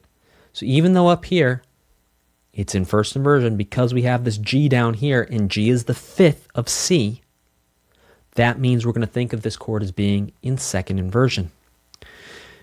Now you can see, as our final example, that we leave this G down here, we change the triad up here, but it doesn't matter what happens up here. What only matters is this lowest note right here, and because this G remains the same, this triad up here has no power over the inversion. The only thing that has power over the inversion is the lowest note of the chord. Now chords can actually be broken up so you don't have a triad in the top. You can have two notes in the treble clef, two notes in the bass clef. You still are going to look for the lowest note to show you what inversion the chord is in. You can see here, this is all C chords. So we have, sure enough, C, E, G, C. These are all notes of a C major triad. We have now E, C, E, G, because E is the lowest note, first inversion. G, C, E, G, C, because G is the lowest note, second inversion. G, E, C, E, G, so many different combinations of just these three notes, right? Because the lowest note is G, that defines the inversion of the triad. Now, identifying chords over multiple staves can be difficult at first. You now have patience, you're going to keep on working. You do a couple exercises here in level 2, and then we're going to get a lot deeper into this in level 3, because the reality is when composers write music, and when anyone writes music, very rarely are all the notes in every single measure from the chord, so you need to be able to know the rules to identify which notes are actual chord tones and belong to the chord, and which notes don't. I'll see you in the next lesson where we discuss a more modern way of displaying chords and inversions. See you there. In this lesson, you're going to learn a very modern way of writing chord symbols that show triads that are in inversions, and these are called slash chords. So the notation is not named after the super awesome rock guitarist Slash, though he is pretty cool. This is separate from the rock guitarist Slash, I repeat. So we have the chord symbol. This shows us the triad and the triad quality. Because, right, if it was C minor, we'd have C minus. If it was C diminished, we'd have C diminished. If it's C augmented, we have C plus. So the first letter, and then any symbols after that, shows us the triad quality. The second letter after the slash, so here's the slash, this second letter here, shows us what the lowest note of the chord actually is. So what's cool about this is when you use this type of notation, you don't need to think first inversion, second inversion, root inversion. You just write what the triad is and then write the lowest note below. So it's used to show inversion. It's also used to show when we have chords where notes that are not actually from the triad are in the bass, but we'll get to that later. So the note below and to the right of the slash is like the lowest note of the chord. And the order of the chord tones above that lowest note has no impact on the notation, just like we saw with the figured bass. You could do whatever you want up here. It's the lowest note of whatever chord is being played that is actually going to carry the weight and define the chord symbol in terms of this lowest note to the right of the slash. So you can see here, triad but E is the lowest note, so it's a C triad over E. Here's a C triad, and the lowest note is a C. Here's a C triad, lowest note is an E. In both these C triads, the lowest note is a G. So it doesn't matter what's happening up here. Lowest note is a G, lowest note is a G. We write a C over G. And even if we split the chords up over, two notes in the treble clef, two notes in the bass clef, whatever, the lowest note always rules the day. So to write slash chord symbols, you figure out the inversion of the chord on the staff or the staves. You write the chord symbol for the triad, followed by a slash, followed by the lowest note. Now you will find slash chords in lead sheets. I will see you in the next lesson. If you're finding this video helpful, I have tons of courses like this in my community for gamers who want to create their own music. If you want our help to create music, to build a professional portfolio on Spotify, YouTube Music, and Apple Music, or you want help composing your first original soundtrack, or you just want to make music for fun, click the link in the video description and apply for our Gamer Music Creator Guild now. There are tons of compositions and songs we've already helped gamers just like you create and release professionally. No previous musical experience is required. You can be a total beginner and you do not need to buy any extra gear. We give you everything you need from day one if you are accepted into our program. Click the link in the video description and apply for the Gamer Music Creator Guild now. In this lesson, we're going to revisit major scales harmonized to the fifth with a twist. Because as you may recall in level 1, we had the major scale harmonized to the fifth formula of major, minor, minor, major, major, minor, and then we left 7 blank. What we're going to learn right now is what on earth happens on scale degree 7. And sure enough, guess what? It's a diminished triad. So to write a diminished triad Roman numeral, you're going to write a lowercase Roman numeral, and then just like the chord symbol, you're just going to add this little degree sign, like 10 degrees outside, or heat the oven to 340 degrees, right here. Add this little degree sign, this little circle, right next to the lowercase Roman numeral. So the lowercase Roman numeral, that lowercase is showing us we have a minor third in the triad, and then this 0 right here is showing us that the fifth is also brought down by 1/2 step to create that diminished triad. So what happens is our full quality is major, minor, minor, major, major, minor, diminished. That's our full triad quality formula for a harmonized major scale to the fifth. Now what you can do is in your book, and also here, pause the screen if you need to, go through and think about all these scales harmonized to the fifth. You're also going to be dealing with these in your workbook, which is really good practice to start to see all the chords that are together. Now, a point that I did not drive home enough in level 1, and I'm going to drive home to you here, is that once you harmonize a scale, you can start writing songs very easily with all the chords that are in the harmonized scale. So you take a G major scale, you harmonize it, you have G, A minor, B minor, C major, D major, E minor, F sharp diminished. You can use those chords and then write a melody over them using all the notes from a G major scale, and everything's going to kind of work together because it's all from the same group of notes. The same goes for any key. That being said, I will see you in the next lesson where we're going to look at an updated version of the natural minor scale harmonized to the fifth. I'll see you there. Now, if we just added a diminished triad to scale degree 7 of a harmonized major scale to the fifth, if a natural minor scale has all the same notes as a major scale, what on earth is going to happen? Well, maybe you guessed it. On scale degree 2, we're going to have that diminished triad show up as well, because the natural minor scale is basically the major scale starting on scale degree 6, which means scale degree 7 becomes scale degree 2 for a natural minor scale. Scale degree 1 of a major scale becomes scale degree 3 of a natural minor scale.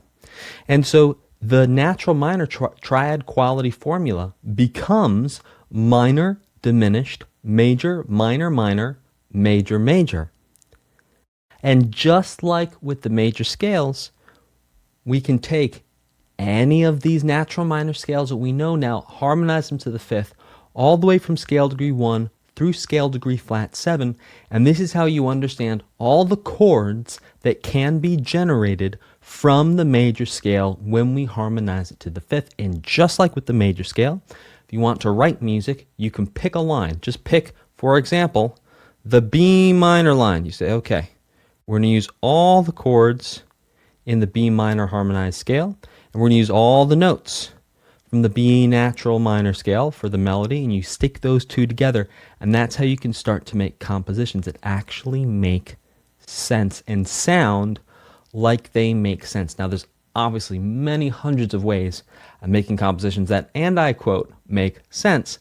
This is a great way to get started. I will see you in the next. So you know what happens when we harmonize a major scale to the fifth. You know what happens when we harmonize a natural minor scale to the fifth, but what happens when we harmonize a harmonic minor scale to the fifth? Let's jump in and explore. So just like a natural minor scale, but because we change that one note, scale degree 7, to be the leading tone instead of the subtonic, that changes the quality of 3 chords throughout this harmonized scale. So the triad on scale degree 3 becomes augmented.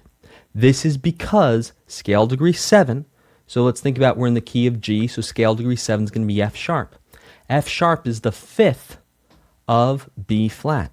So because we're raising all the Fs to be F sharps, this actually becomes an augmented triad instead of, if we look at the natural minor, on 3 is just a major triad because this F up here is not sharp, it's natural. So because we change all the F sharps to be sharp, that's going to change the quality of the chords because it changes the notes in the chords.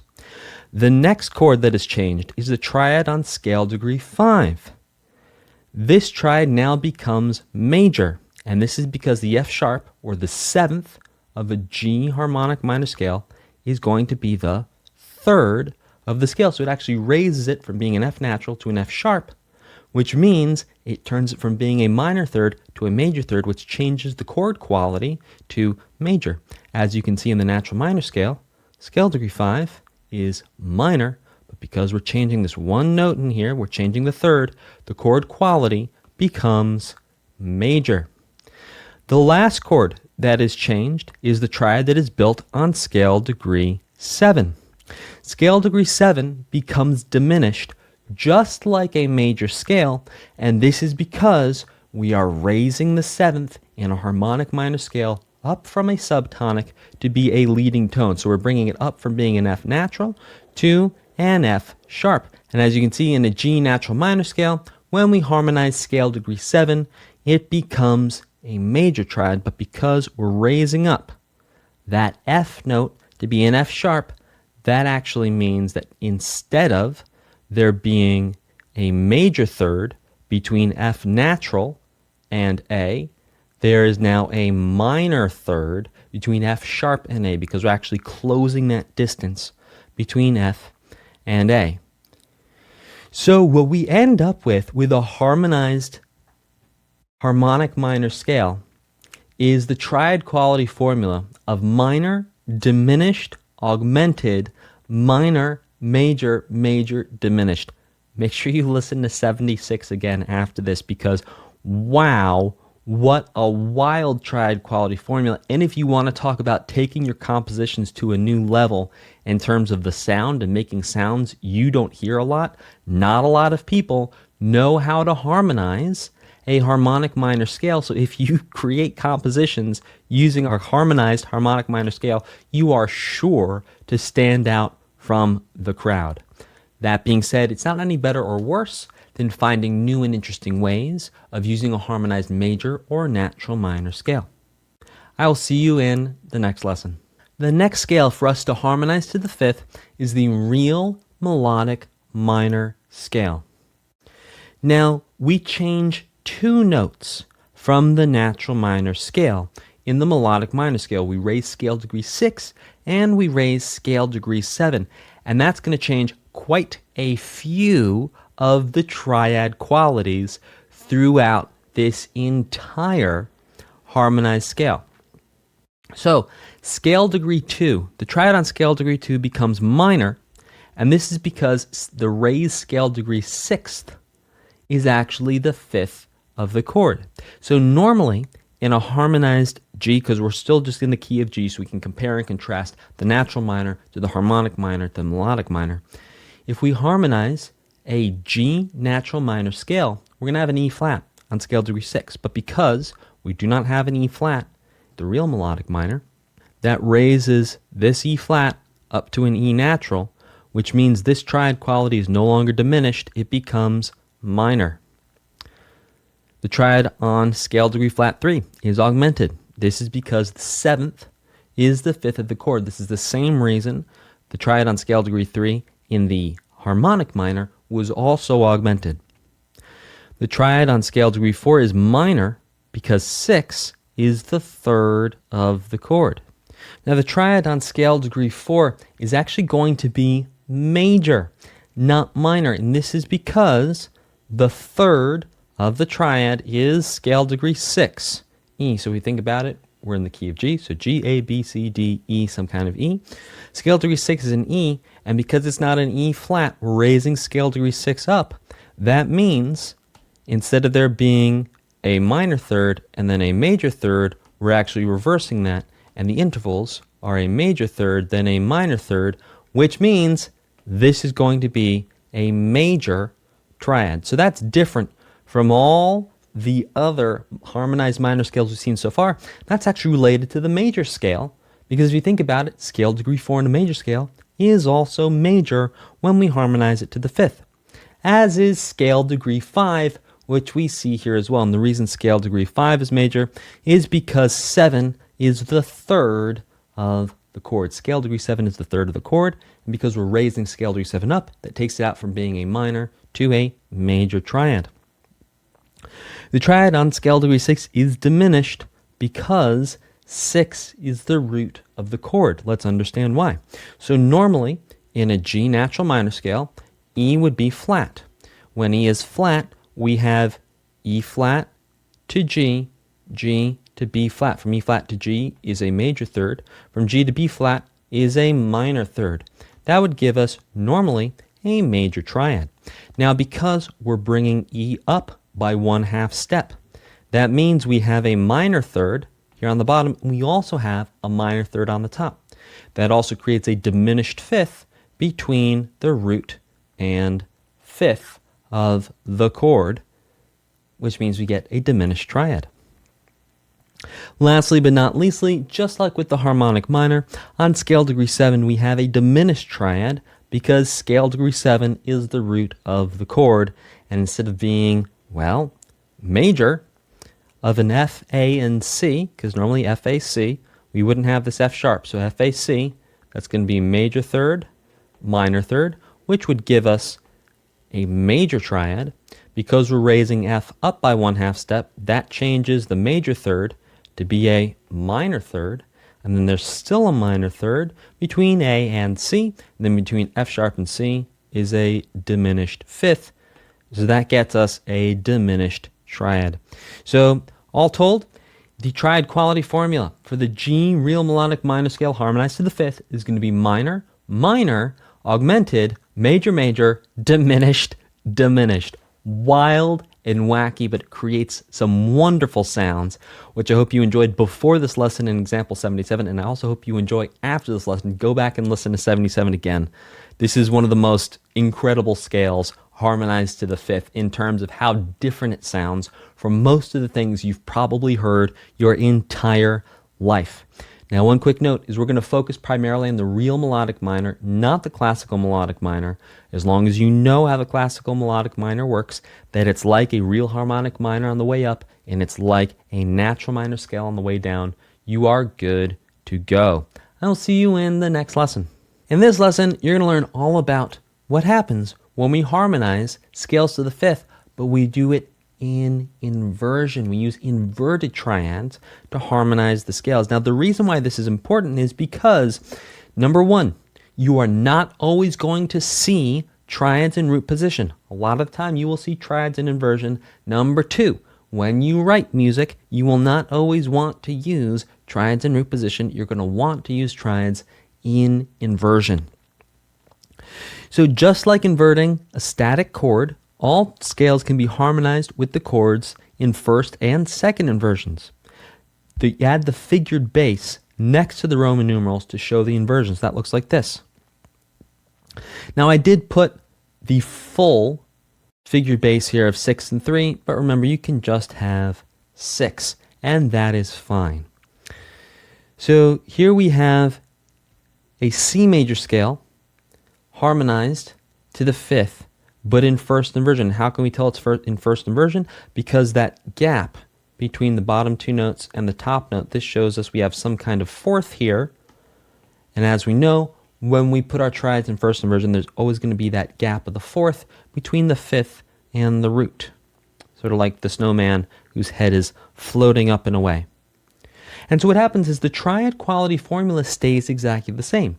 We still have major, minor, minor, major, major, minor, diminished, but all the chords are inversion. We can see the same thing when we go into second inversion. We know it's second inversion because there's some kind of fourth down here. We have the group of two notes up here. The triad quality formula stays the same. Major, minor, minor, major, major, minor, diminished. Let's take a look at the natural minor scale. Harmonized to the 5th, but in first inversion. Sure enough, we still have minor, diminished, major, minor, minor, major, major. The triad quality formula stays exactly the same. We're just changing the order of the notes. We're putting all the roots up one octave to create first inversion. Then what we're doing here is the root and third are both up one octave register to create the same scale harmonized to the 5th, but in second inversion. Let's take a peek at the harmonic minor. Just like the major and the natural minor scales, the harmonic minor quality formula stays exactly the same of minor, diminished, augmented, minor, major, major, diminished. So it doesn't matter how you slice it in terms of inversion, the quality of the chords you're going to get when you harmonize the scale stay exactly the same. Harmonic minor scale in second inversion remains minor, diminished, augmented, minor, major, major, diminished. Let's take a look at the real melodic minor, harmonized to the first inversion.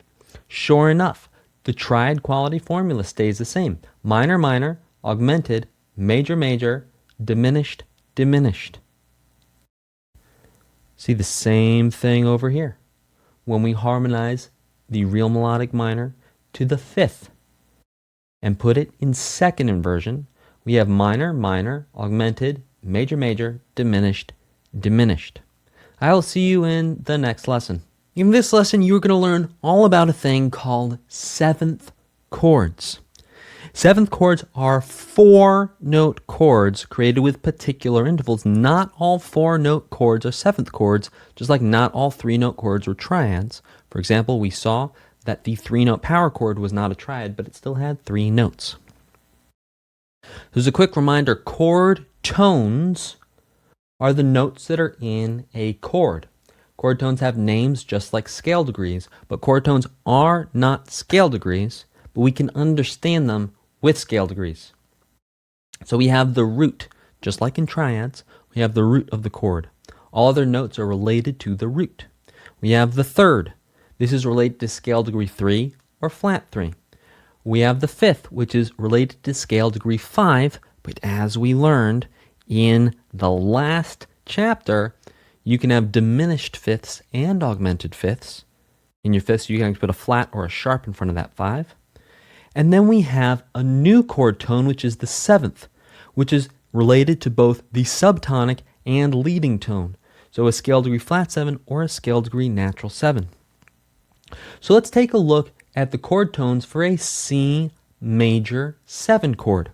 So we have a root, third, fifth, and seventh, all from a C major scale. And we stack the root, the third, the fifth, and the seventh all on top of each other. And that gets us a major 7 chord. There you go, just like that. And so instead of just having there be a triad, we're adding in one extra note to have the 7th in there. Now we can do a similar thing with a minor scale. So let's take an A minor 7. We have root, which would be A, the third, which would be C, the fifth, which would be E, the seventh, which is going to be G. And we stack 1, 3, 5, and 7, all from the A natural minor scale, together to create an A minor 7. Just like that. So to summarize here, when we're looking at 7th chords, we're going to be thinking about 7th chords in terms of a scale. We're going to think about the root as scale degree 1, the third as scale degree 3, the fifth as scale degree 5. Just like we did for triads, we're just adding in one more note here, and that is the 7th. We're saying, okay, what's the 7th? What's scale degree 7 from that scale? And then let's add that into the chord for even more flavor, even more harmonic context, even more sonic flavors. I will see you in the next lesson. In this lesson, you are going to learn about 4 different types of 7th chord qualities. So we have 4 triad qualities, right? We have minor, we have major, we have diminished and augmented. Now we're going to see is we have 4 different types of quality of 7th chords. So we have a major 7 chord. We're going to say chord names as blank major 7. So let's say the chord starts on a B, we'd say B major 7. Let's say the chord starts on an A, we say A major 7. Let's say the chord starts on an F sharp major 7. A major 7 chord is built from scale degree 1, 3, and 7 of a major scale. It starts off like a major triad, like with scale degrees 1, 3, and 5, with a major third from scale degree 1, or the root, to the third, and then a minor third from the third to the fifth, right? All this creates a major triad. This is you've seen this before in level 1, you've seen this before in this book as well. And what we're doing is we're adding in scale degree 7 from the C major scale here up top. And what that means is between scale degree 5 and scale degree 7, there's going to be the interval of a major third. Between scale degree 1 and scale degree 5 is going to be a perfect fifth, and between scale degree 1 and scale degree 7, there's going to be the interval of a major 7th, which is why we call it C major 7. The most common way to write C major 7, don't worry, we're going to break all this stuff down separately. I'm just giving you a high-level overview here. The way to write C major 7 is you're going to write C, and then you write a little delta or a little triangle next to the actual chord symbol. So let's say the chord starts on F sharp. We'd write F sharp, triangle. Pretty easy. F sharp triangle for major 7. Let's talk about our next quality, which is going to be a minor 7th chord. So the quality of the chord is minor 7. We're going to say chord names as blank minor 7. So B flat minor 7, C minor 7, D minor 7, E flat minor 7, A sharp minor 7. A minor 7 chord is made from scale degrees 1, flat 3, 5, and flat 7 of a natural minor scale. It starts off just like a minor triad, with a minor third from the root to the third and a major third from the third to the fifth, and a perfect fifth from the root to the fifth. Here's where it changes. We add in scale degree flat 7 to become the 7th of the chord, and there's going to be a minor 7, the interval of a minor 7th from the root up to the 7th. The most common way of writing the chord symbol is going to be the root of the chord and then minor 7. So we could have B flat minor 7. And you see how the minor 7 is like a little smaller than the actual root note of the chord and do C minor 7, F sharp minor 7, like that. The next quality for us to talk about is a dominant 7 chord. The quality of this chord is dominant. So we would say the chord name as blank 7. And I know that seems weird because we have 4 7th chords, but this one is a little special because we're just going to call it 7. So we have perhaps a G7 chord, or a C7 chord, or an A7 chord, or a B flat 7 chord, or a D sharp 7 chord. Yeah? So you just add the 7. You will also hear people say blank dominant for this same quality. It's like there's 2 different names for the same quality of chord. You'll also hear people say an A dominant, or a B flat dominant, or a C dominant. Either way is correct. It's a little bit more hip, a little cooler to just say 7 instead of saying dominant. Now here's the interesting thing about this 7th chord. It's a mix of notes from the major scale and the minor scale. So we can think about this as starting off as a major triad with a major third from root to third and a minor third from third to fifth and a perfect fifth from root to fifth, right? Major triad. Here's the thing. Instead of having a major 7 like we had for the major 7 7th chord up here, we're actually going to lower the 7th by 1/2 step and make it a minor 7. So we have a major triad plus a minor 7. So it's like we're taking the minor 7th from the minor chord, but the major triad from the major 7th chord, and we're combining them together to create a dominant 7 chord. And that sounds something like this. There you go. Dominant 7 chord. To write a dominant 7th chord, all you need to do is write the root of the chord followed by a small number 7. So that would look like this. A7, B flat 7, F7, C sharp 7. We're always going to make that 7 a little bit smaller. Our last quality of chord for us to look at in this lesson is a half diminished 7th chord. Now you're going to say the names of this note as blank half diminished. So A half diminished, B half diminished, F sharp half diminished, C sharp half diminished. Now it starts off like a diminished triad. So we have a minor third from root to third, a minor third from third to fifth, and a diminished fifth from root to fifth, just like a diminished triad. But this is what we're going to do. We're going to add a minor 7th from the root to the 7th on top of it to create a half diminished 7th chord. Now to write half diminished, you will see half diminished written in 2 ways out in the real world.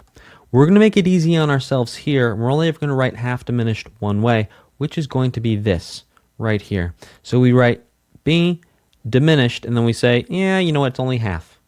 Half diminished.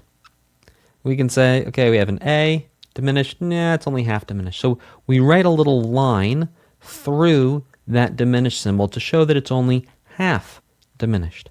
Now you will also see out in the real world, you will see this and you will see this. This is because half diminished has another name, and that's minor 7 flat 5, because if you think about it, so right now we have a B half diminished here. If we were to make this F an F sharp, we essentially would have a minor 7 chord. We'd have a B minor 7 chord because we'd have a major third here, so we'd actually have a perfect fifth, but because we're lowering this fifth down by 1/2 step to be F natural, it becomes a minor 7 flat 5. So it's like we take a minor 7 chord and then we lower the fifth down by 1/2 step to get a minor 7 flat 5. Let's explore that right here. So here we have a D minor 7. The fifth of D is going to be A. So if we put an A flat here, that means this is a minor third. That means this is a major third. That means this is a diminished fifth. So it's like we're taking a minor 7 7th chord, we're just lowering the fifth, and that's why people call it a minor 7 flat 5. But let's not call it minor 7 flat 5. Let's call it half diminished and save us all some time and just write a 0, a little degree sign with a line through it. I will see you in the next lesson. In this lesson, we're going to talk about classical 7th chord symbols. This type of chord symbol shows up in 2 places only. Number 1, in classical music theory in a college or university and standardized tests like the Music Theory AP and SAT. These symbols are not used in common practice. You will not see these symbols out in the real world, but you should know what they are. So if you ever see them, if you're like hanging out on YouTube, having fun, watching some music theory breakdown of something which you're going to be able to understand now that you've done this music theory stuff, and you see someone using these chord symbols, you're like, oh, okay, they're using classical chord symbols, but I understand what they mean to say. So in classical 7th chord symbols, we're going to start with the triad quality and then the 7th quality and then write a 7 just to make sure everyone knows we're really talking about a 7. So for example, a major 7th chord, the triad, is major. The 7th is a major 7, so it's capital M, 7. Let's prove that out. If we look back here, sure enough, the triad is a major triad. The 7th is a major 7th, so M, 7 is for a major 7th chord. So you might have an A, MM7, or a F sharp, MM7. For minor 7th, the triad quality is minor. The 7th quality is minor, so we get lowercase m, lowercase m7. So we might have an A minor 7, or a B minor 7. That would be a minor 7th chord. Let's prove that out. Sure enough, if we look at our minor 7th, we have a minor triad with a minor 7. That gets us lowercase m, minor 7th. Next, we have a dominant 7th, where we have a major triad, and then we have a minor 7th. Major triad, minor 7th, which means uppercase M, lowercase m, 7. So you might have an A,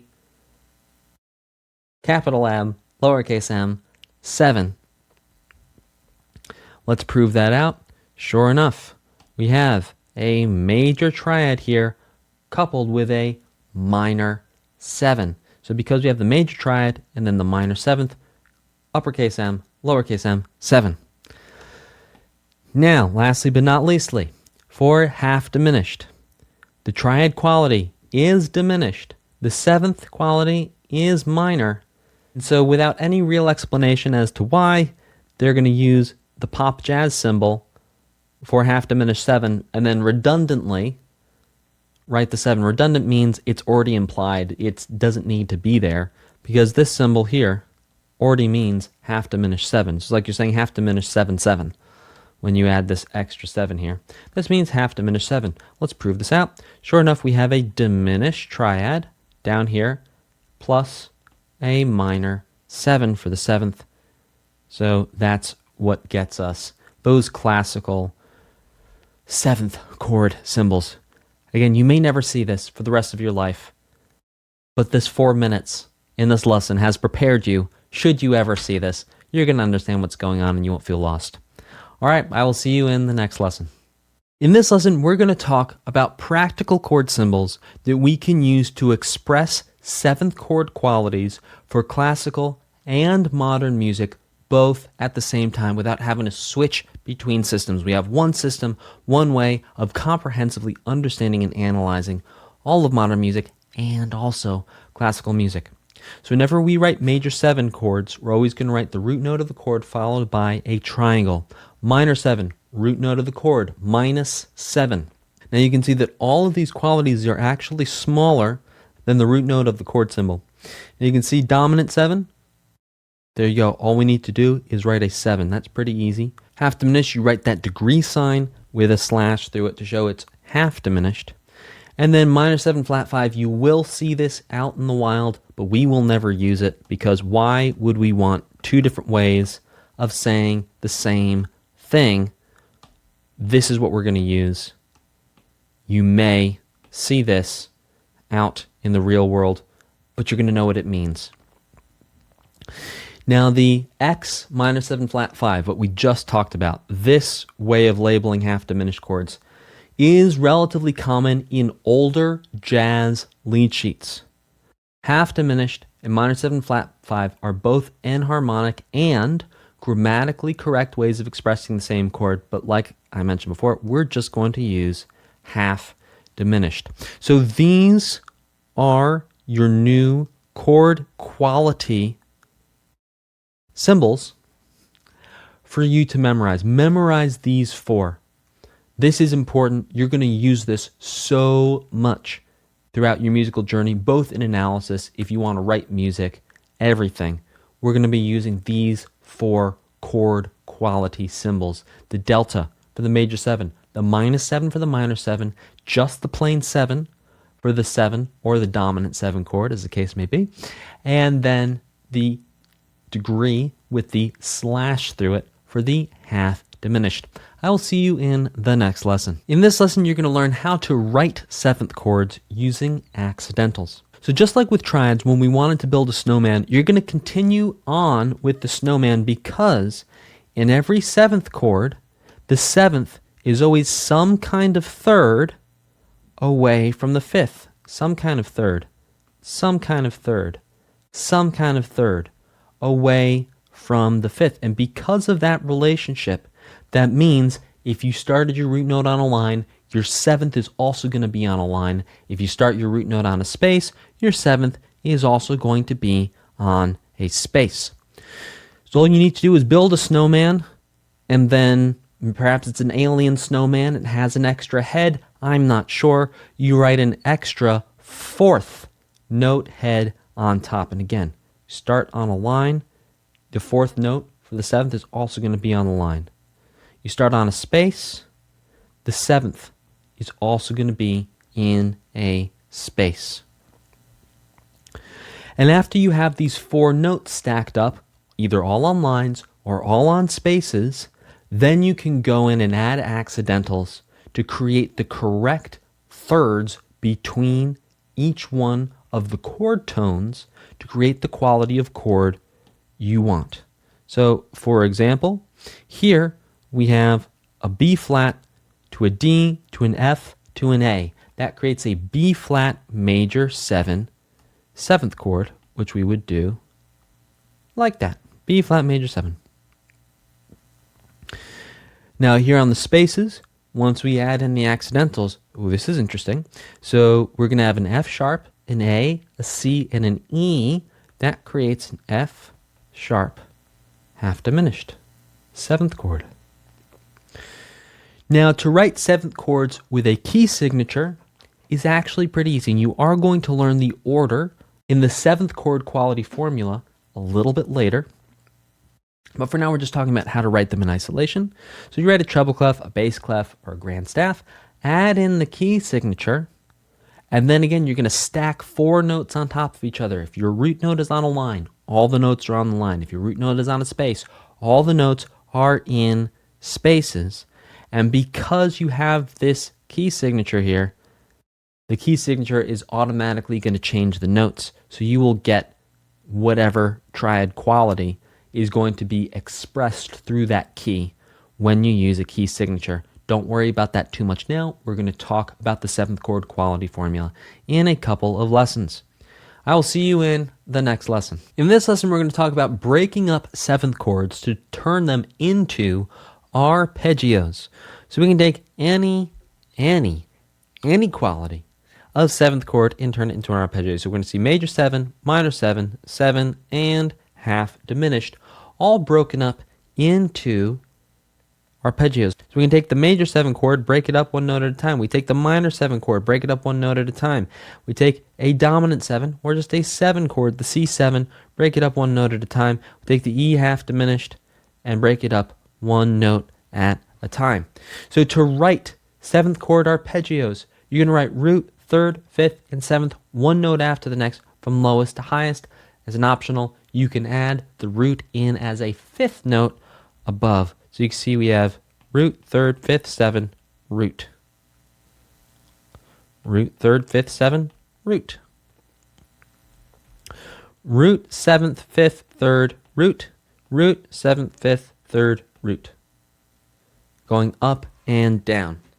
You can write arpeggios with any note value. You can change note values during the arpeggio. Like, they don't have to all be eighth notes. They don't have to all be quarter notes. Once you're in the land of breaking chords up, break them. Doesn't really matter how you break them.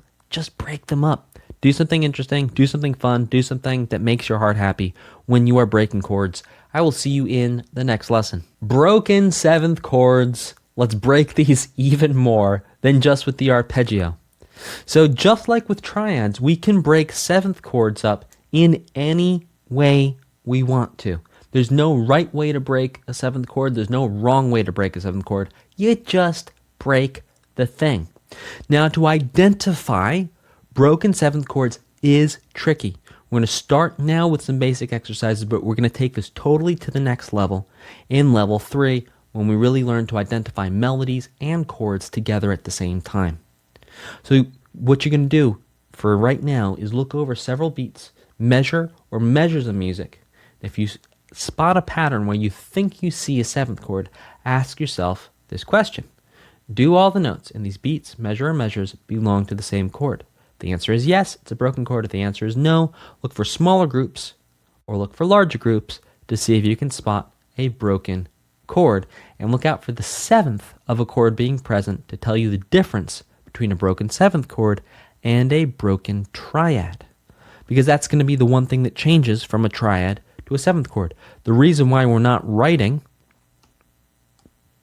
just D minor or D minor triad is because we have this C note here. We have this C note here. We're in bass clef.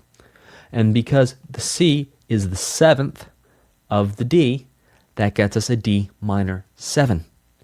Same thing here with this C major 7.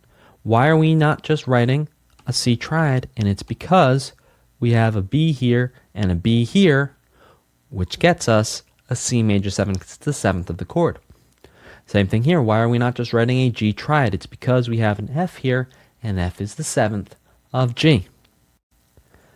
Again, C major 7 because we have all these B notes here coming in to create a C major 7 7th chord instead of just a C triad. You're going to learn even more about 7th chords with 7th chord inversions, how to identify, write them, and all that in Theory 3. We have a lot more to get to in Theory 2 alone, so we're going to keep on trucking here and jump straight into harmonizing major and minor scales to the 7th, and I'll see you in the next lesson.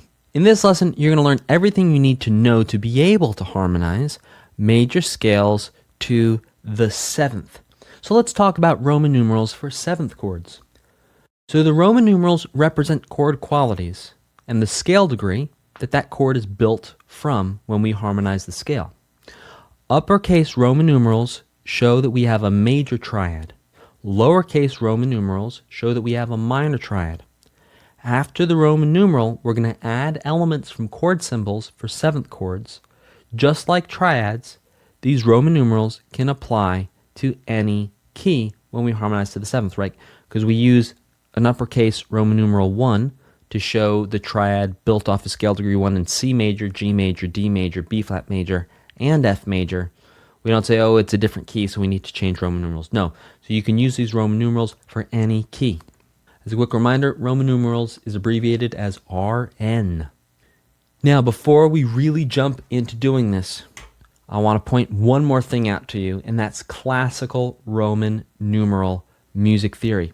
So in purely classical analysis, the quality of the 7th chord is not specified unless it's half diminished.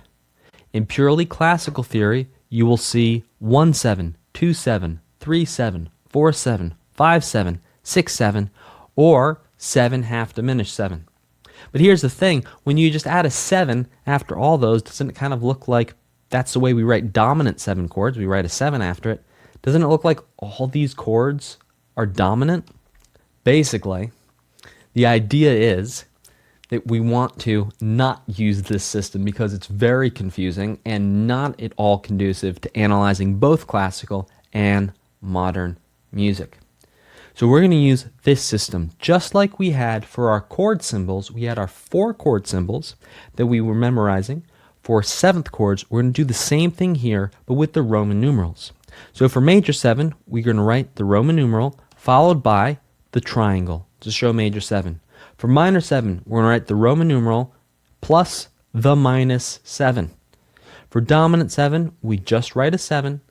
And for half diminished, we just write the degree sign with the line through it to show that it is half diminished instead of diminished, like it would be if it was just a triad.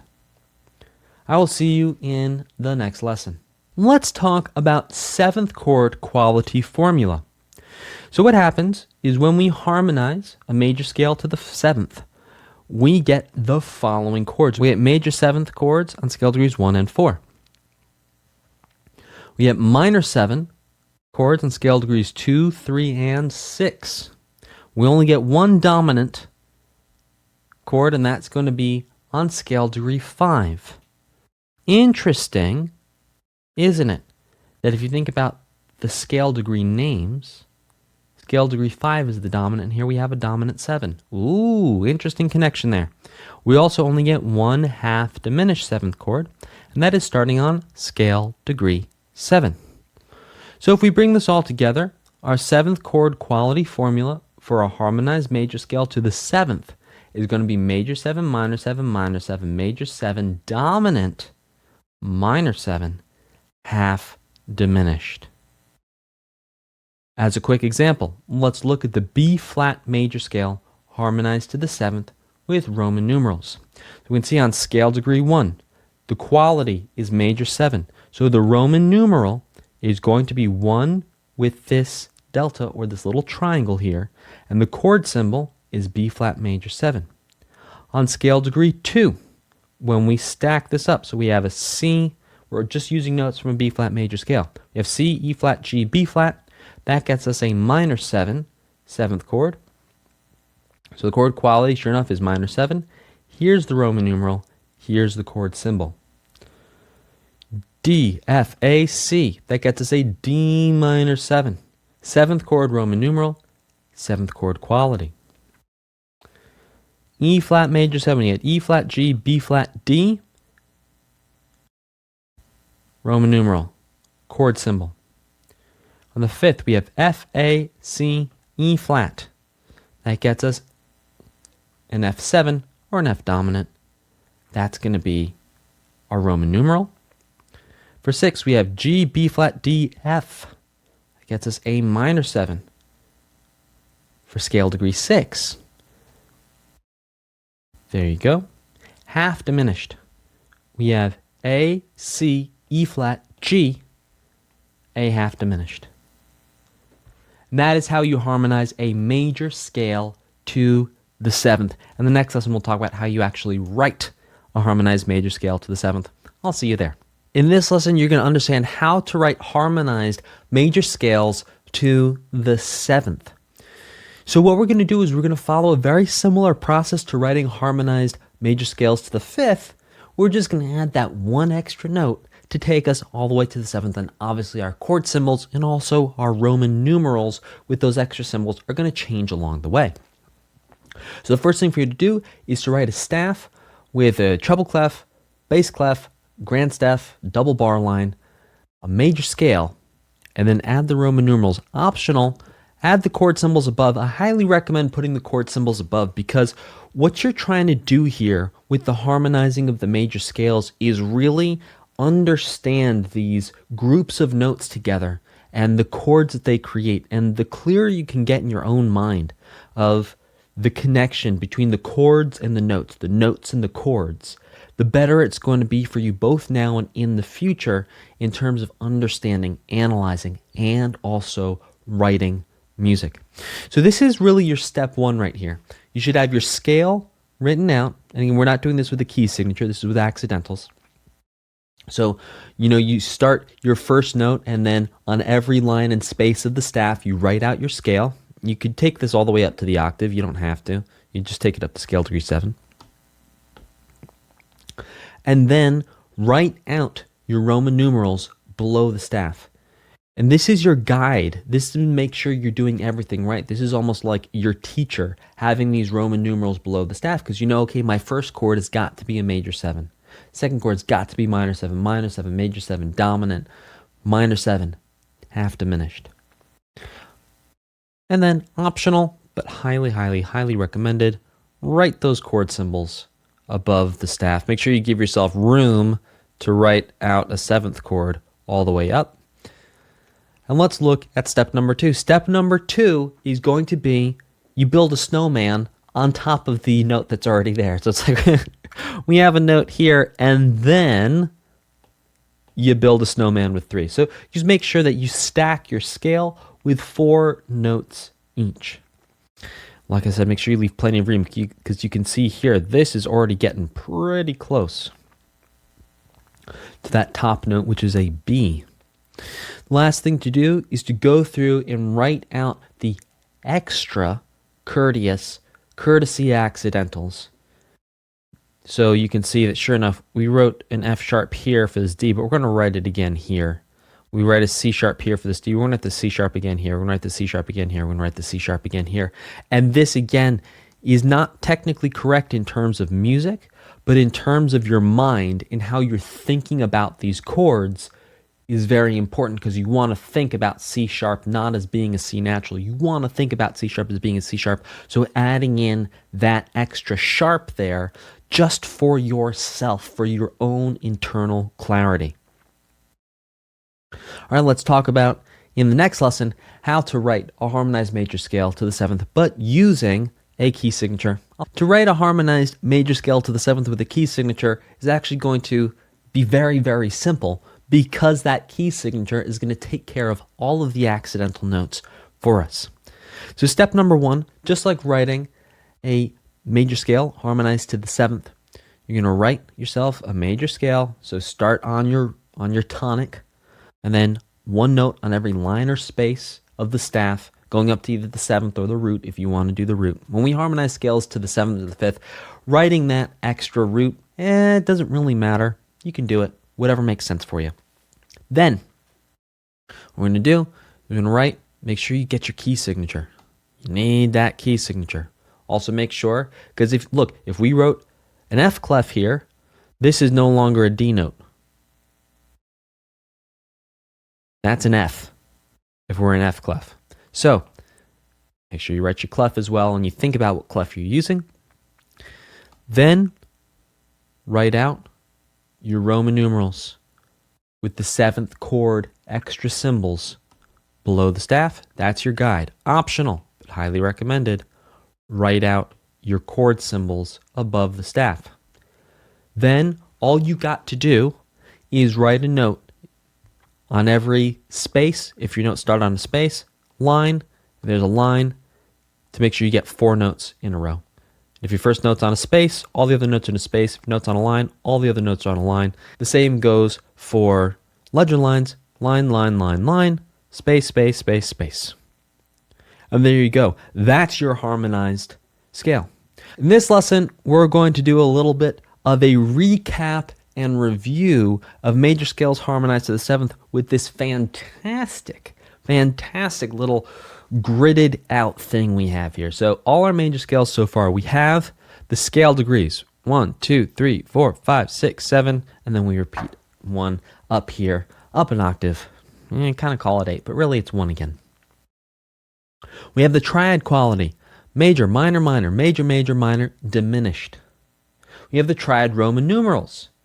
1, lowercase 2, lowercase 3, 4, 5, lowercase 6, 7 with the diminished little degree sign there. Now, 7th chord quality. Major 7, minor 7, minor 7, major 7, dominant 7, minor 7, half diminished. 7th Roman numerals.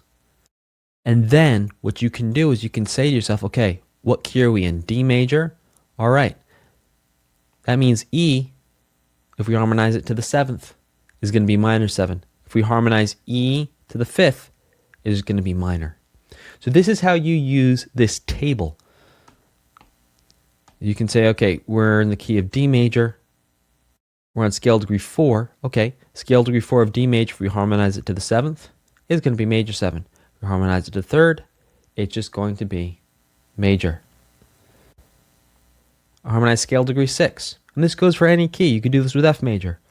Any scale degree 6 here, when you harmonize it to the 7th, it's going to be minor 7. When you harmonize it to 5th, is going to be minor. This is a very useful table for you to look at all the major scales we've learned so far and how everything shakes out, both when we harmonize the major scale to the 5th and when we harmonize the major scale to the 7th.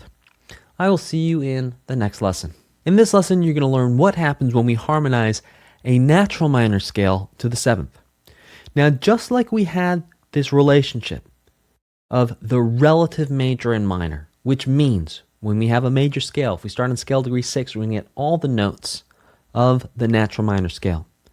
As you may recall from level 1, when we harmonize a major scale, we have, well, major, minor, minor, major, major, minor, diminished. And just like we talked about in level 2, when we start on scale degree 6 and we harmonize the natural minor scale, what we get is minor, diminished, major, minor, minor, major, major.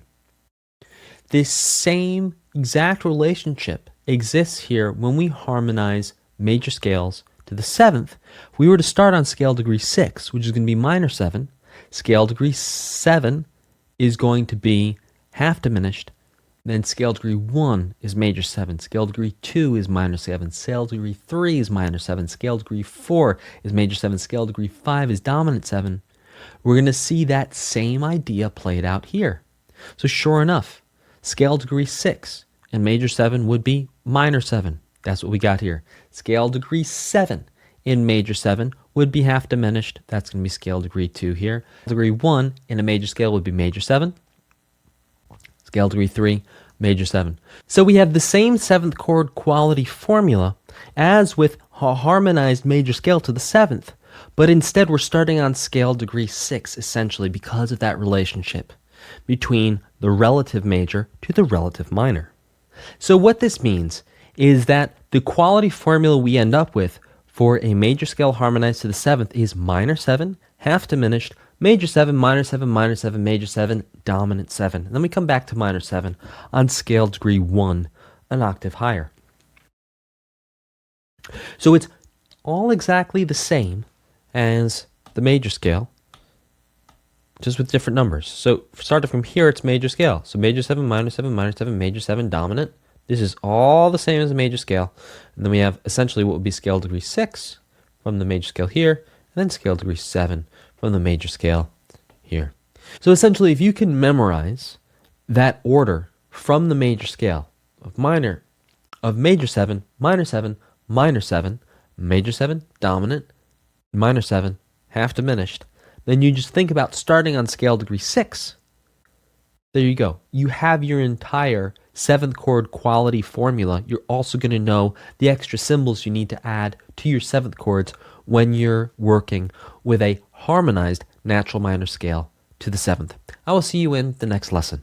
In this lesson, you're going to learn how to harmonize a natural minor scale to the 7th using accidentals. So step number 1 is you set yourself up with a line of staff. Now you can use a treble clef, bass clef, grand staff, whatever you use. You also need to add a double bar line at the end. You're going to write out your natural minor scale, so you start on your tonic and then write on every line or space of the staff going up for an octave or stopping at scale degree 7 as we do here. Add your Roman numerals with all the extra symbols below the staff. That's your guide. And then optional, but highly recommended, add your chord symbols above the staff. Then, just like the major scale, harmonized to the 7th, you need to write 3 notes above your scale. So you get a total of 1, 2, 3, 4. And again, if you start on a space, they're all going to be in spaces. If you start on a line, they're all going to be on lines. Line, all on lines. Space, all on spaces, because they're all thirds apart from each other. Lastly, but not leastly, you're going to come in and write extra courtesy accidentals. What do I mean by extra courteous? There's an F sharp here. There's also an F sharp here. There's also an F sharp here. But every one of these notes, we're going to give it an accidental. And that's not to make it technically correct. That's for your own mind, so you keep in mind the actual spelling of these chords. Let's talk about how to write a harmonized natural minor scale to the 7th with a key signature. So you're going to write out on your staff line your clef, key signature, double bar line, and you could do this with bass clef, treble clef. You could do this with grand staff.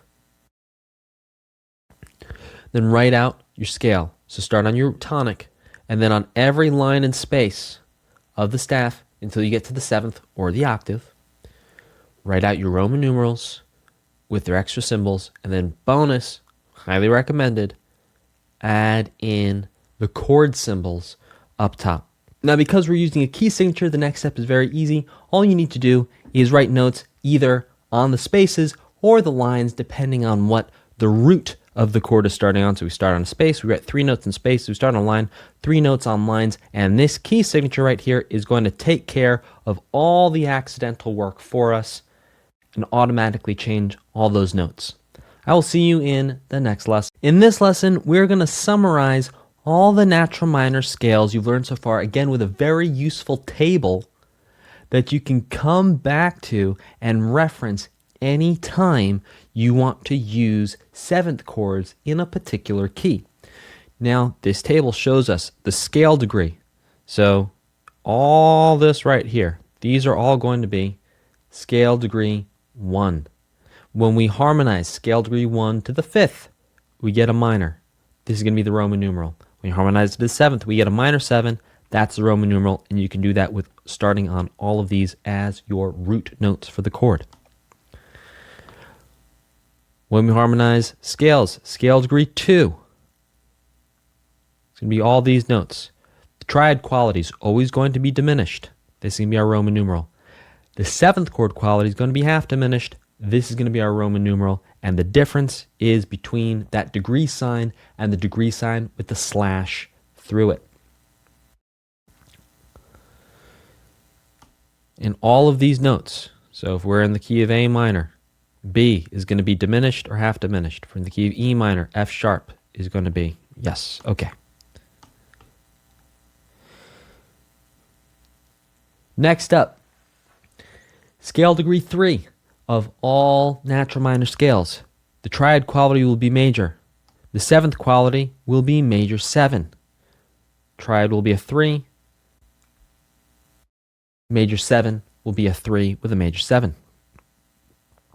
Scale degree 4 for all natural minor scales is going to be a minor for the triad or a minor 7 for the 7th chord. Scale degree 5 of all natural minor scales. The triad is going to be minor, and if we harmonize it to the 7th, it's going to be minor 7.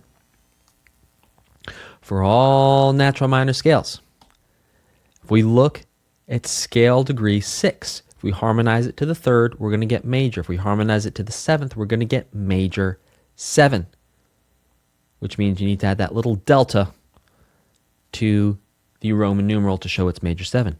For all natural minor scales, when we harmonize them to the 5th on scale degree 7, we get a major triad, or we get a dominant 7, 7th chord if we add in the 7th. I will see you in the next lesson.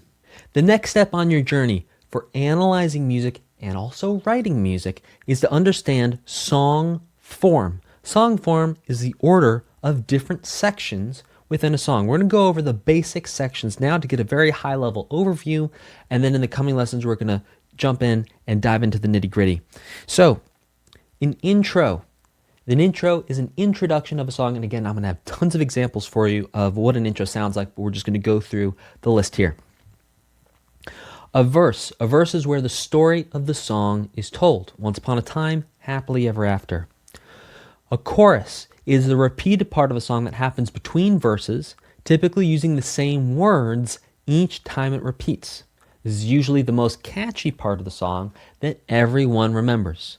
So, you're listening to a song with your friends, and, you listen to the singer, and then I came in like a wrecking ball. Right? Everyone knows how to sing that. I mean, perhaps you're not a Miley Cyrus fan, so perhaps not a good example for you.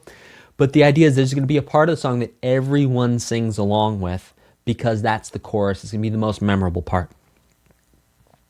So a pre-chorus is a part of a song that transitions from a verse into a chorus by increasing the anticipation of the chorus that is about to happen. So it's like a little ramp that speeds us up. And it's like, vroom, it just gets us a little extra momentum, a little extra zhuzh to push us into the chorus and make us really excited to get to the chorus. A post-chorus is like a secondary chorus or a second chorus. It's after the main chorus, and the post-chorus gives a change in energy to either a higher or a lower level of intensity with different, very memorable content. A refrain is a series of words repeated at the end of a verse or a chorus. Now, choruses are a type of refrain, but not all refrains are choruses because sometimes a refrain is literally just 2 words or 3 words or 4 words. It's not a whole section. For any songs that have refrains, I'll be notating those in the coming pages. An instrumental is a brief moment between 2 sections of a song where there's just stuff happening. When there are voices, we could call the same section an interlude. An instrumental or an interlude is really about having a section in a song where there's a break from the action. It's like a pause. It's just a moment before we set up the next thing that's going to happen. A solo in a song is an instrumental that is highlighted by a single instrumental performer, which could be improvised on the spot. So the instrumental performer might be making something up in the moment, or they could have written it out and memorized it beforehand, or some mix of both. Now, sometimes you'll hear multiple solos in the same piece of music. Like if we're listening to jazz, we're going to hear people trading off and taking turns playing solos. A bridge is a section of a song that can help tell the story from the verse. It's usually very different musically from the rest of the song with different notes, chords, rhythms, and instruments. A bridge is a change of pace, it's a new flavor, it's a shift in gears. The last part of a song for us to think about is an outro or a fade out. An outro is the end of a song, sometimes similar to the intro, but often also very different. When the song ends with the volume of the music slowly being reduced to silence over time, this is called a fade out. Sometimes an outro is short, we could call it a coda, in reference to the coda repeat mark and how it can create a small section out of the end of the song. How cool is that? That we have that little piece of information coming back all the way here in analysis. Now, some of the songs we're going to explore in the coming lessons are so old that no recordings exist from when they were written. So we'll listen to more modern versions of the song. I encourage you to memorize the song structures for the songs that are about to follow in the next lesson, because once you have a foundation to understand several songs throughout history, you're going to be able to very easily identify the sections of the song for almost any song in almost any genre from almost any decade. I'll see you in the next lesson.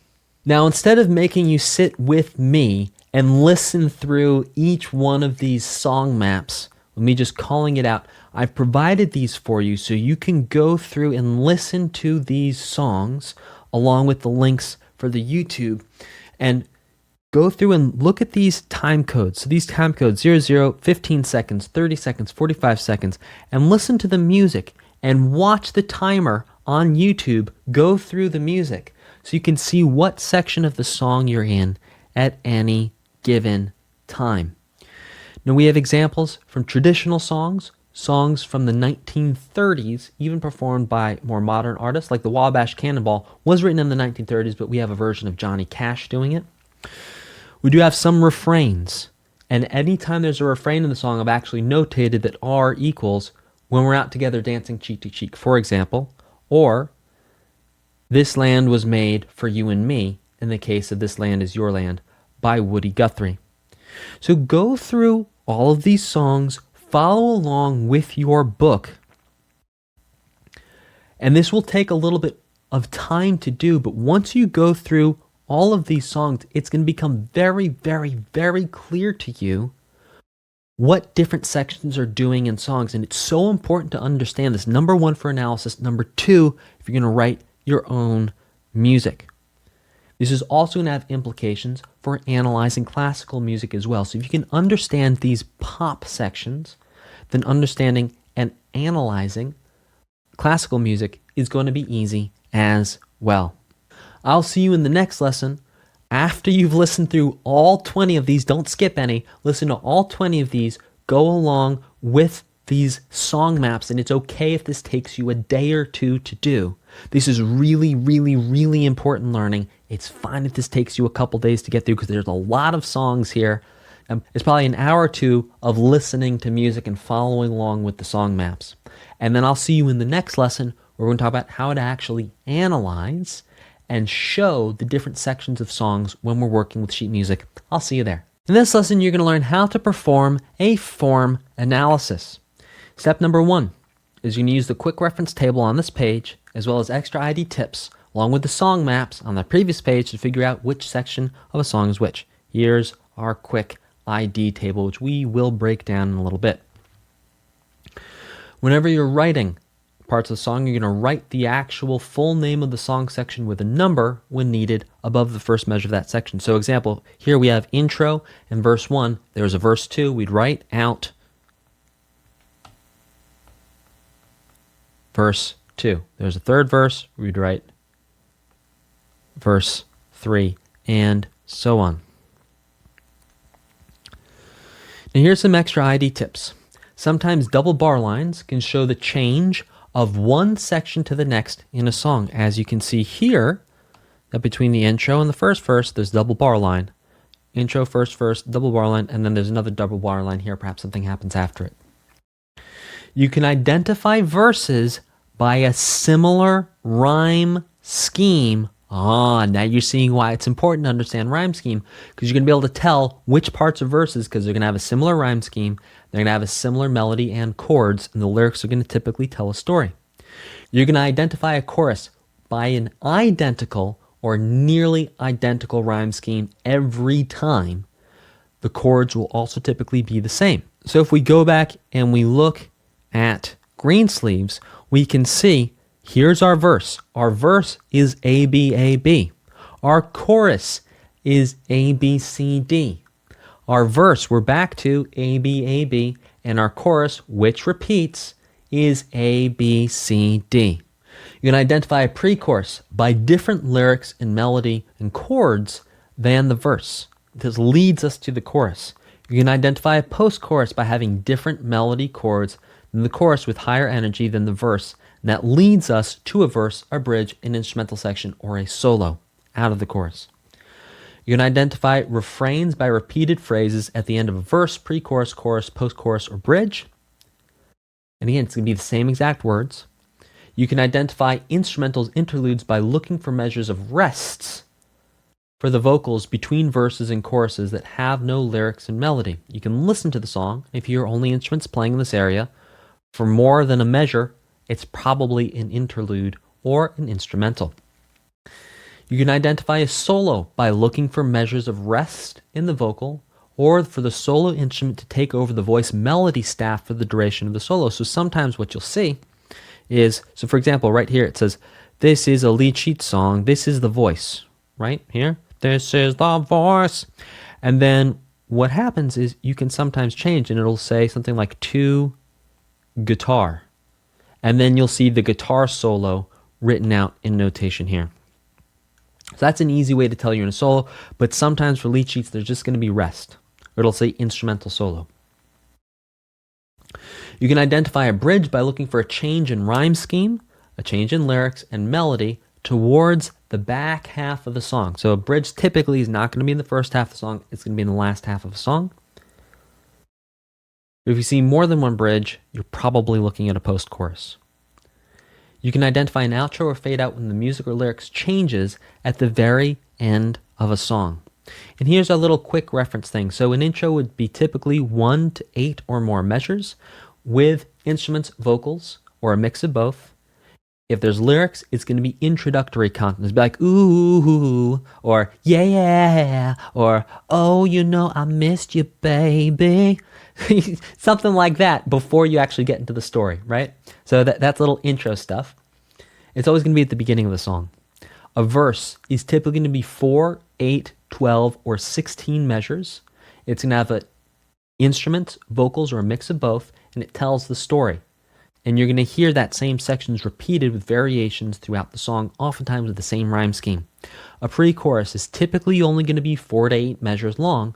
It'll have a mix of instruments or vocals, and it'll either be about the story or it's just going to be repetitive. And it usually repeats the same lyrics every time, and the melody builds into the chorus. The chorus is only ever going to be 4 to 16 measures long. It'll have instruments, vocals, or a mix of both. It's going to be very repetitive and it's going to be very memorable. And it's going to repeat the same lyrics and melody every time. A post-chorus is only going to be 4 to 8 measures long, typically. It'll have instruments, vocals, a mix of both, repetition, memorable content. It's going to repeat the same lyrics and the same melody, and leads, the post-chorus always leads into a verse, another chorus, or a bridge. A post-chorus is always going to lead us into another verse, into a bridge, or into an instrumental or a solo. A refrain is 1 to 8 measures long.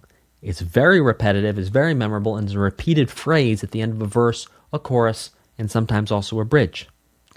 An instrumental means there's just instruments playing. There's usually no lyrics, and it's happening in between a verse and a chorus and a post-chorus, or a post-chorus and a bridge. There's going to be a moment of time where there's no lyrics, there's no story happening, there's just instruments. That's going to be an instrumental. Interlude is when that happens and there's little like, ooh, yeah, oh baby, like little things like that could be happening in the vocals over an instrumental. That would make it more of an interlude. A solo is going to be 4 to 16 measures, sometimes longer, sometimes much longer, and that's going to feature a solo instrument playing, usually something pretty fancy, sometimes not, but it's always going to feature a solo instrument. A bridge is going to be 8 to 16 measures and uses vocals, instruments, and will usually tell part of the story but be different from everything else you've heard so far in the song. It's always going to be in the back half of the song. An outro or fade out will be 1 to 8 measures or longer. Sometimes fade outs are very long, and it's a very gradual reduction of the volume. So if the dynamics, it's a very, very, very long diminuendo going all the way from whatever dynamic we were at all the way down to 0. And an outro fade out could just have instruments, it could just have voices, or it could have a mix of both. And usually there's something repetitive going on in an outro, and it's always going to be at the end of a song. So do the exercises in your workbook now to actually break down a couple of songs. Make sure you look at your answer key, go back and forth, and I will see you in the next lesson. During these lessons, I'm going to be playing audio examples for you to demonstrate tension to resolution. Now here's the thing, you might not hear tension as being tension, and you might not hear the movement from tension to resolution as being tension and then resolution. That's because these constructs and these ideas of tension and resolution, they're based around our music culture. Now, they do have some grounding in physics. There is some reality in terms of the tension to the resolution, in terms of sound waves and things like that. But really, what we're looking at here is the music culture, the idea of what is dissonant and what is consonant. So if you go through this and you don't feel like the dissonant examples are dissonant and the consonant examples are consonant, if you feel like, well, yes, I hear that you're saying there's a big change here, but I'm not quite hearing it, don't worry. Go back and listen to it some more. Then go through the analysis bonus pack, listen to those songs, and then come back here if it still does not quite make sense to listen to these examples again, because this is a skill you're going to acquire. You're going to get the ability to identify tension and resolution as you understand the notation of the tension to the notation, the written music of the resolution. And then hand in hand with that, you're going to start to hear examples of tension and resolution, and it'll all come together, but give yourself some time if you don't feel like you get it immediately. I'll see you in the next lesson. In this lesson, we're going to talk about how to label Roman numerals when you're performing a Roman numeral analysis or a harmonic analysis of a piece of music, and the chord symbol shows that there's an inversion, a chord in inversion. So let's look here.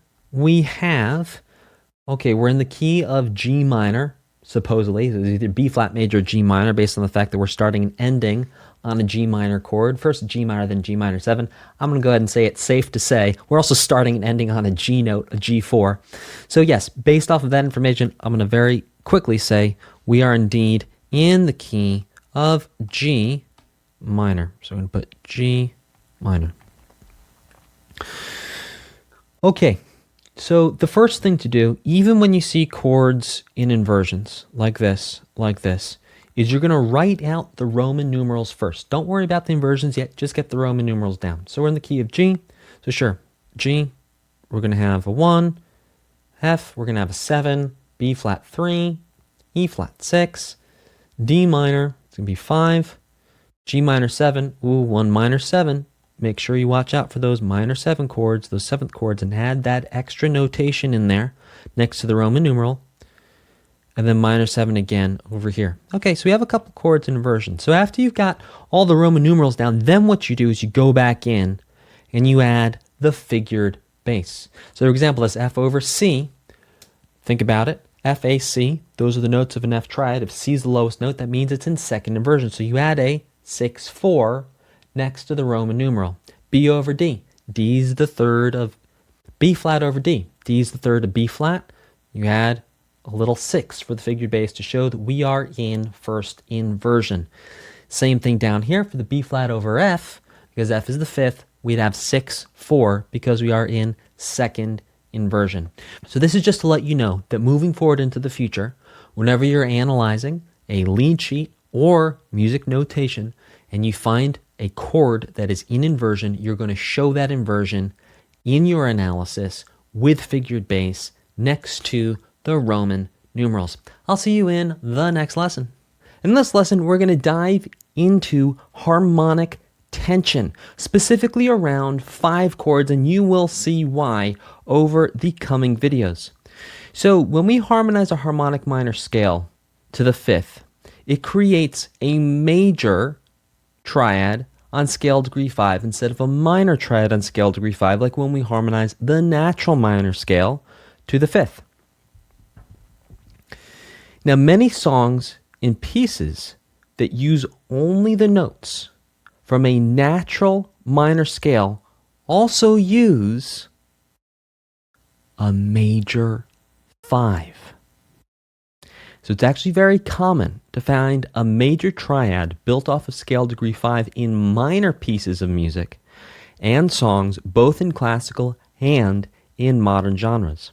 So in 95% of songs, when we hear a major 5 being taken from, we could think about it being borrowed from the harmonic minor, or we can think about it being borrowed from the major scale. It's really not in the key, and it's really not in the scale, but we're borrowing it for a little bit of time, just to add a little extra effect, and we'll see why this little extra effect is so important, and it actually turns out not to be so little. So the difference between a minor 5 and a major 5 chord is all going to come down to the 3rd. So the one note that changes is really going to be scale degree 7. So if we look at a D natural minor scale, we have the notes D, E, F, G, A, B flat, and C. And when we harmonize scale degree 5, we put scale degree as the root. The 3rd is scale degree 7, and the 5th is scale degree 2. So let's break that down. When we create a harmonized triad off of scale degree 5, so this is scale degree 5 right here, right? When we harmonize this, boom, boom, what we're doing is we're taking scale degree 7, putting it in as the 3rd, and scale degree 2 up an octave as the 5th.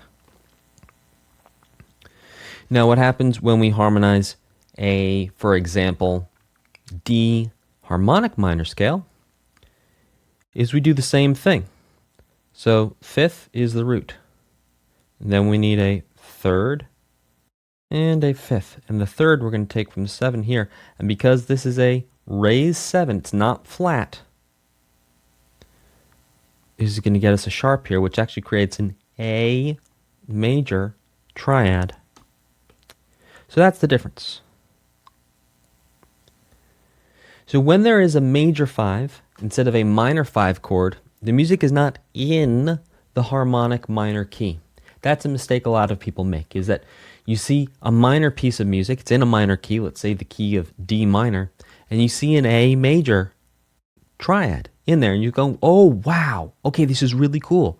We found a major 5 chord in a minor piece. Surely we must be in the key of D harmonic minor. Not so fast. Most likely you're in the key of D minor. Most likely you're using all the notes of a D natural minor scale, and only every once in a while are you borrowing this 5 chord from the harmonic minor. You could also think about it as borrowing it from the major. And just to reiterate, 95% of the time when you see a 5 chord, a major 5 chord in a minor piece of music, it's being borrowed. This means that 5% of the time, or thereabouts, we are actually in the key of the harmonic minor. We're actually using the harmonic minor scale and harmonizing the harmonic minor scale. The dead giveaway of that we're using a harmonic minor scale is if scale degree 3, when we harmonize it, it turns into an augmented triad. Here's the thing. Let's think about this. Scale degree 3, when we harmonize a natural minor scale, that's really scale degree 1 of the relative major.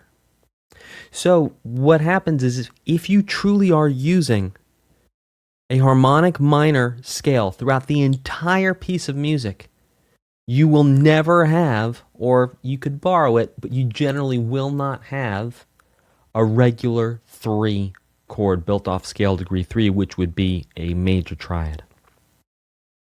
So that's one of the reasons. It's very rare to see augmented triads used in modern music, and that's how we can tell that we are not in basically using only the harmonic minor scale. I will see you in the next lesson.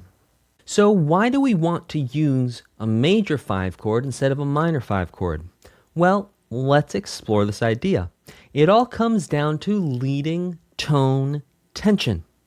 So the leading tone of scale degree 7 brings us back to 1 in a major scale by creating more tension than the subtonic flat 7 to 1 in a natural minor scale. Let's just unpack that sentence right there. Okay, so if I play a C major scale, and I stop there, where does it want to go? Your ear hears, most likely, that it wants to go back to the tonic. Let's listen to that one more time.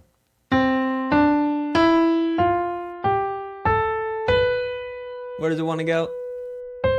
Okay, versus a minor scale, a natural minor scale to be precise.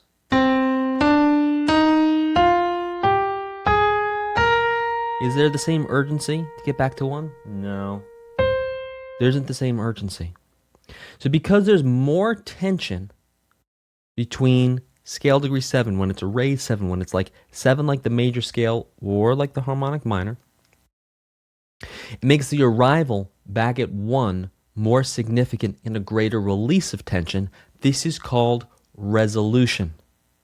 So because the major 5, or the triad built off of scale degree 5, uses scale degree 7, raised 7, not flat 7, as the third of the triad, it increases the tension and resolution back to the minor triad on 1 or 1 minor 7 in any minor key.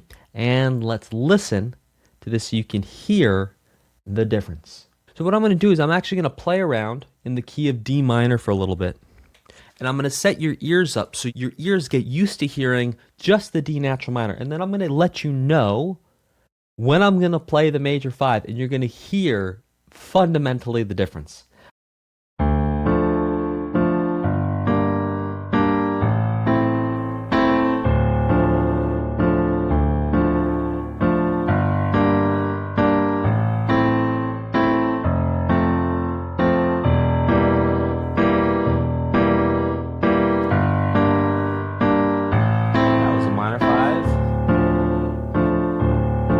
This time, I'm going to play through the same chords with major fives. Major 5.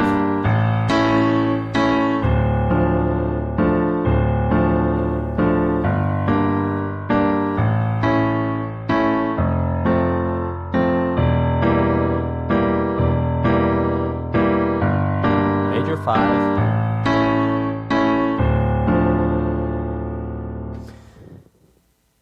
Real quick, back and forth. Here's 1, D minor. Here's minor 5. Back to 1. Back to minor 5. Back to 1. Major 5. Oh, what a difference.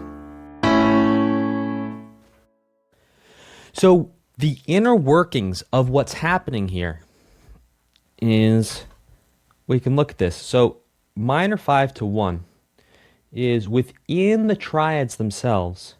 We're having this flat 7 note right here. So the third is scale degree flat 7 of D minor, is then resolving up a whole step to become the root of the 1 chord. Now what creates a lot more tension is when we have the raised scale degree 7, right, not a flat, which then creates a major triad. And then this half step from C sharp to D makes all the difference in the world. All the difference in the world. So the difference is, and I'm going to play these in inversion. So here's D minor, here's A minor, D minor, A minor, D minor.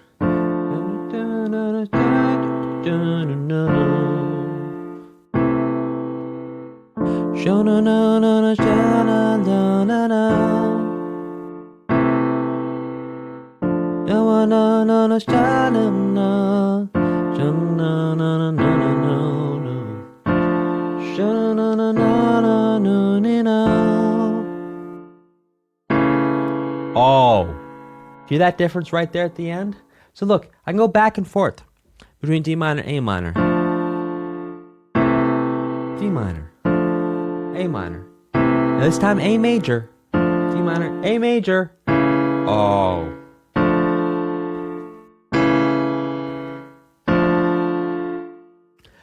And so it just creates so much more tension, that A major does, when you play it around within the key of D minor. We're borrowing that major 5 chord.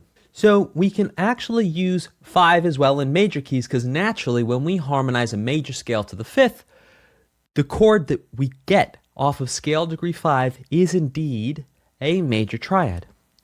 So what this means is that that leading tone, let's do the key of D major now instead of D minor. So we have D major, A major, back to D major. So I'm going to play around in D major for a minute, and then I'm going to call out the moment when I go to 5. So I'm not going to go to the 5 for a bit, but when I call out the 5, hear and feel how much tension that 5 brings and how that 5 wants to push us back to 1. So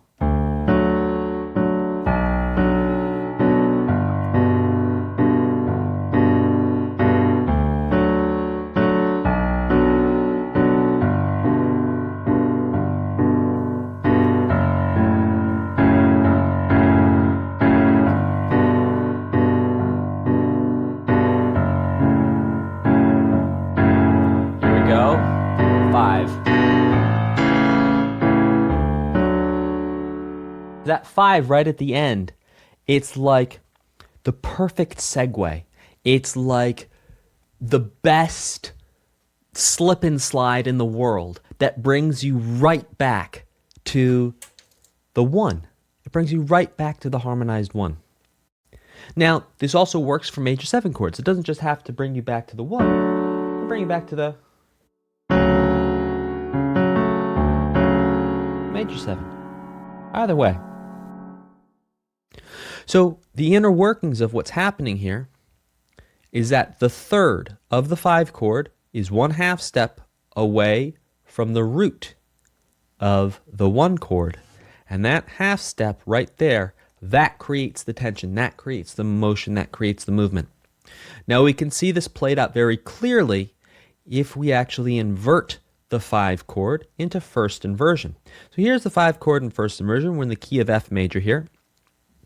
And so what we're doing is we're saying, okay, C, F. So let's actually acclimate your ear to F major. So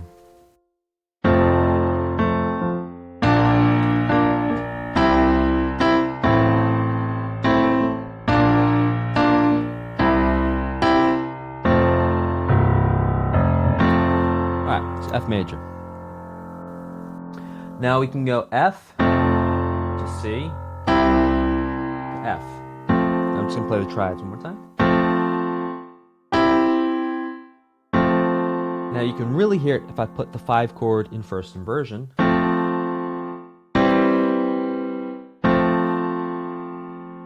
Like there's only one place the 5 really wants to go. Ba, ba. That's what you're hearing right there. It's the E to the F. Ba, ba.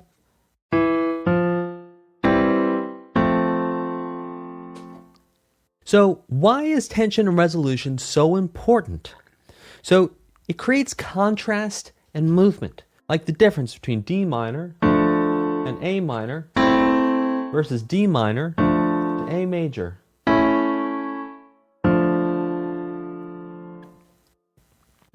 More tension and bigger resolution makes for more exciting music. And I put that in quotes because exciting is a very subjective term.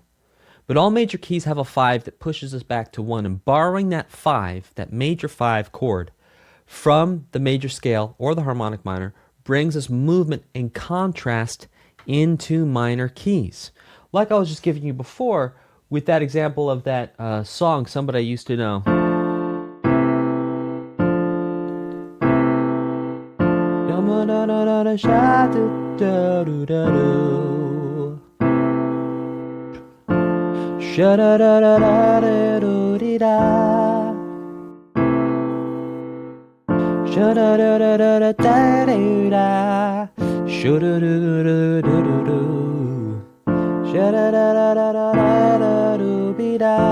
See, we're just like grooving. It's just like an easy thing. It's just like you're driving and there's no hills.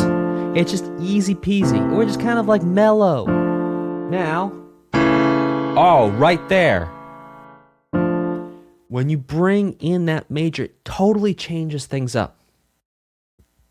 So whenever there's a major 5 and the next chord is a minor 1 or a 1 or a 1 minor 7 or 1 major 7, we'll call this movement from the dominant 5 to the tonic or 1. And yes, we're now mixing up scale degree names with chords, but that is okay. We're going to think about the 5 chord as being the dominant. We're going to think about the 1 as being built off of the tonic. So it's tonic, dominant, tension. I will see you in the next lesson. In the last couple of lessons, you've actually learned and seen the difference between when we borrow a major triad that's built off of scale degree 5 from major scales or from the harmonic minor scale and bring that into the natural minor scale or bring that into a minor key.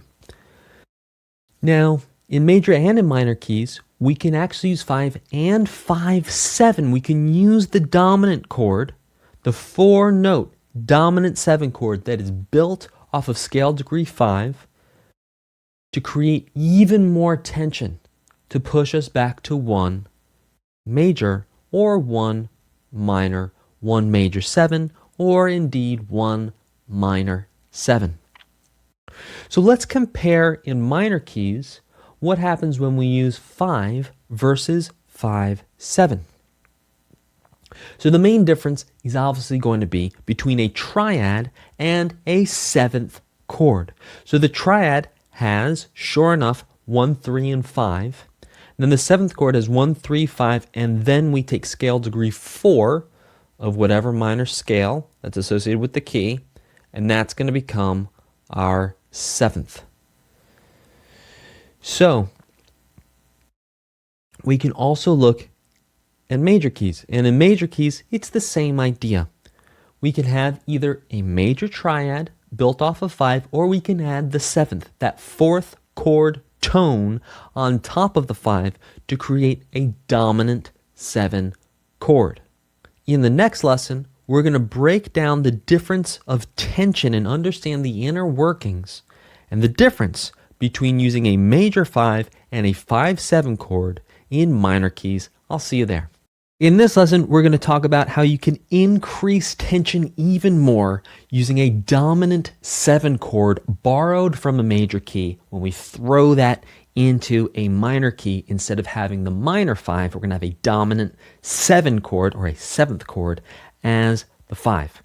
So the first layer of tension that is created to create the tension and resolution comes from scale degree 7. So scale degree 7 brings us back to scale degree 1 in a major scale, creating more tension than flat 7 to 1 in a natural minor scale. In other words, whenever we have a leading tone to 1, that half step always creates a lot more tension than the whole step from a subtonic back to the tonic.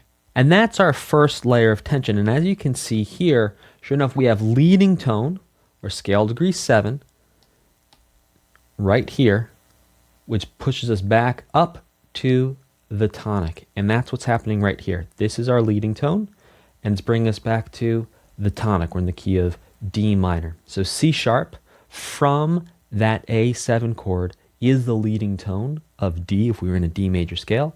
And that half step creates a lot more tension than the whole step. Now the second layer of tension is what's happening with the subdominant, or scale degree 4, from the key. So let's think about it. We're in the key of D minor, so the scale would be D, E, F, G. So scale degree 4, the subdominant, turns out the subdominant is actually also used as the 7th of the dominant 7 chord. Now what happens is this subdominant, you could also think about it as the 7th, it can resolve to one of two places: up to the 5th or the dominant, or down to the flat 3rd, the 3rd, or the mediant. So this subdominant here can either go up to the 5th or down to the 3rd of the 1 chord. So that's note to note. All right, so we have the leading tone, which is also the 3rd of the dominant 7 chord. So here's the dominant 7 chord. It's also known as an A7. The 3rd of that chord is a C sharp. That C sharp is the leading tone of a D scale. We have the 7th of the A7 chord. That is the subdominant of the D scale. And both these notes create a movement of tension to resolution when we resolve from a dominant 7 chord to minor 1 in this case, even a 1 minor 7. But we're just going to talk about minor 1 for now. Now here's the third layer of tension. The third layer of tension is not looking from note to note, but looking within the dominant 7 chord itself, looking at an interval that's created there, saying, okay, what happens when we take an interval of 2 of the notes of the dominant 7 chord, and then how does that interval resolve when we get to the 1 chord? So we actually have a lot of tension here in this dominant 7 chord, because between C sharp and G is a diminished 5th. So actually I have an interval of diminished 5th between this 3rd and the 7th, which then resolves to a minor 3rd here. Minor 3rd, also known as an imperfect consonance. So we have dissonance resolving to an imperfect consonance. So what this means is that when we take a 5-7 to a 1, there's 3 things that's happening to create tension. The first is that the 3rd of the dominant 7 chord which is also known as the leading tone of the scale that belongs to the 1. So the 1 is D minor. The leading tone would be C sharp. All right. So we can take that, we can resolve it up to 1. Layer number 2 is we take the 7th of the 7 chord. Now this 7th of the 7 chord is also known as the subdominant of the scale of the 1. So 1 is D, subdominant's going to be 4, D, E, F, G. This subdominant can resolve up to the dominant or down to the mediant. When we think about the third level, we're going to think of it in terms of an interval. And the interval is a diminished fifth, and in this case, the 7th of the dominant chord, also known as the subdominant of the scale of the 1, is going to be resolving down to the 3rd, also known as the mediant. And what this does is this creates an interval of a diminished fifth that resolves to a minor 3rd. That sounds like this. One more time. Here's that diminished fifth interval. C sharp to G, D to F. So what you're doing here is you're understanding all the parts of what creates the tension and then how that tension then gets resolved when we go to the 1. I will see you in the next lesson. So why would we use 5/7 or the dominant chord built off of scale degree 5 in major keys? Well, for all the reasons we'd use it in minor keys, and that's the leading tone 7 brings us back to 1. That same tension and resolution moves us forward from 5/7 to 1. Or 1/7. The subdominant, scale degree 4, is another layer of tension that pushes us to resolve to the 5, or the 5th of 1, or down to the 3, the 3rd of 1. Now here's the thing, and here's the difference, is that in a major triad, between 4 and 1 is only 1/2 step instead of a whole step. So this is actually a stronger tension than 4 to flat 3 in minor keys. Let's just unpack that. So let's look at this. Here we have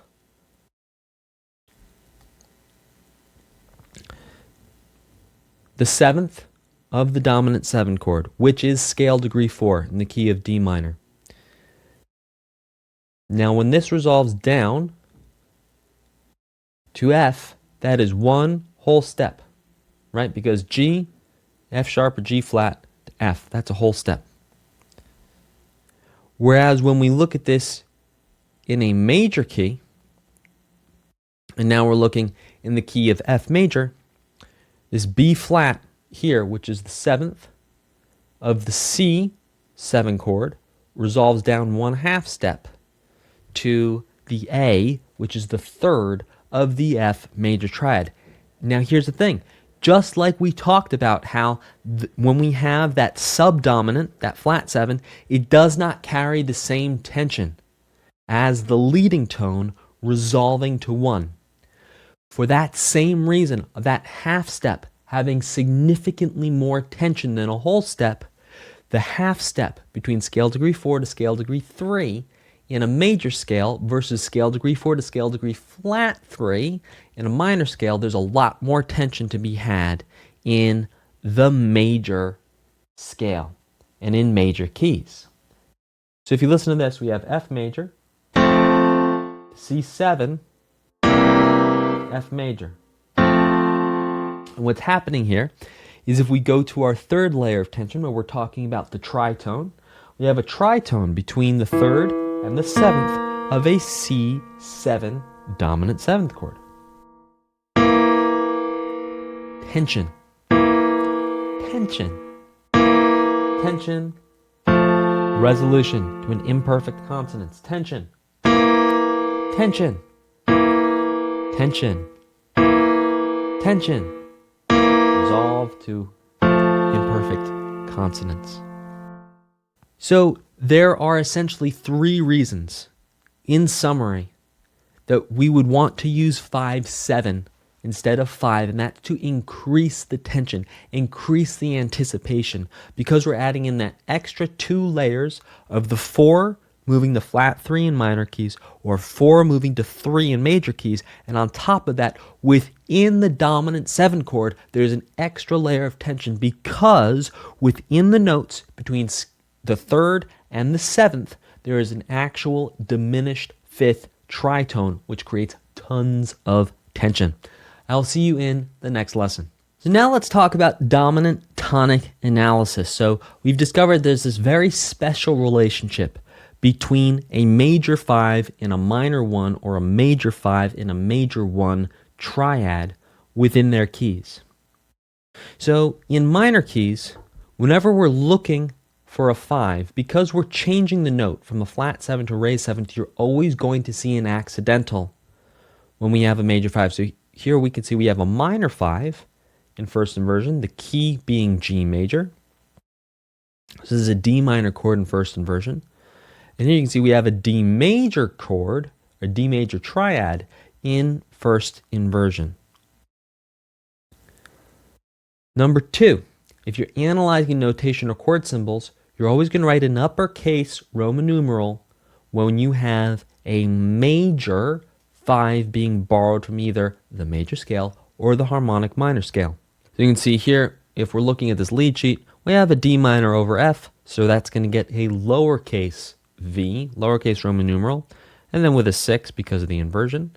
Here we have a D major over F, so that's going to get a capital V because it's a major triad in first inversion.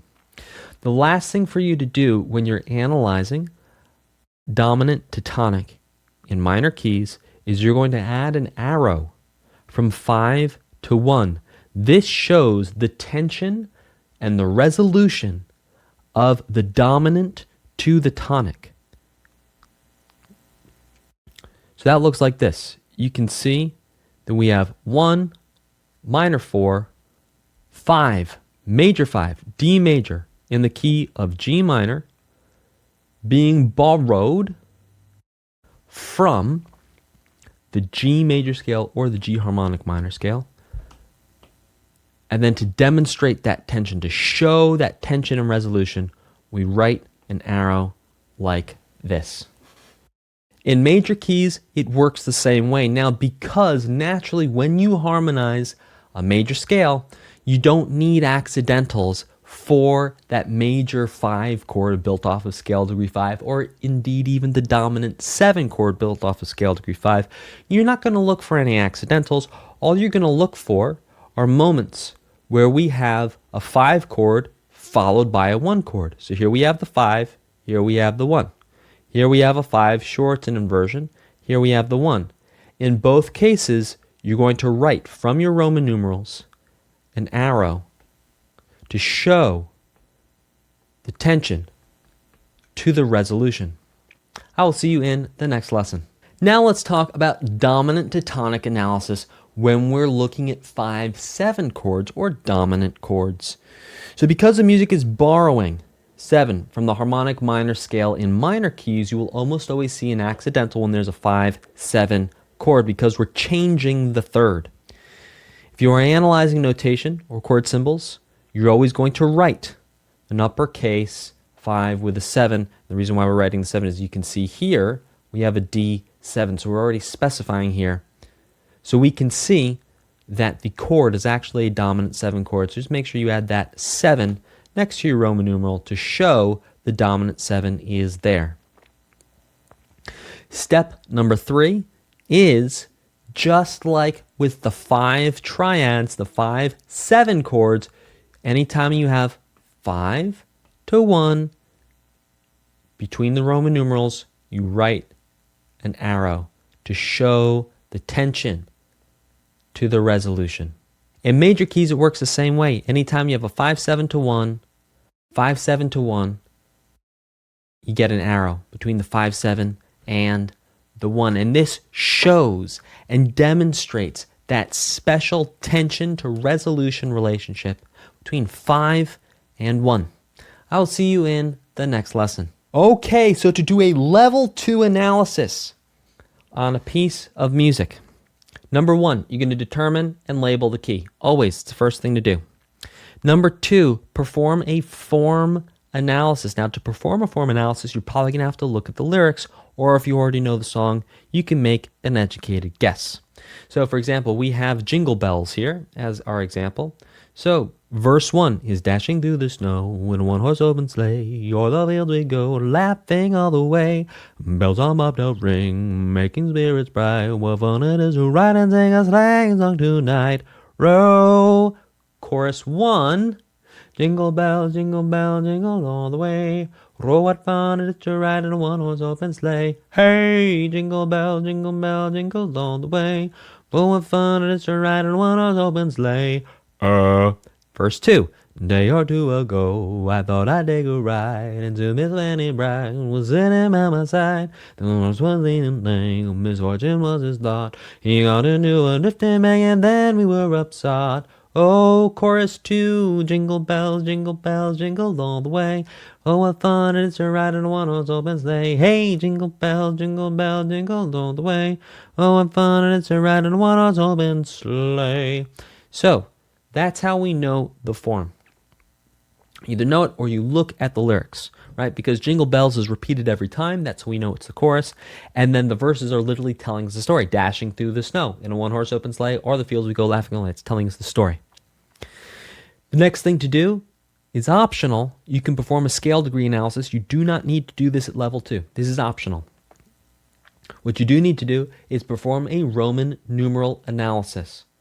You're going to leave chords that are not in the key, except for 5 and 5, alone. So, for example, you can see here in the chorus, you're going to leave this blank, this A7. A7 is not in the key of G major. A7 actually belongs to the key of D major when we harmonize a D major scale to the 7th.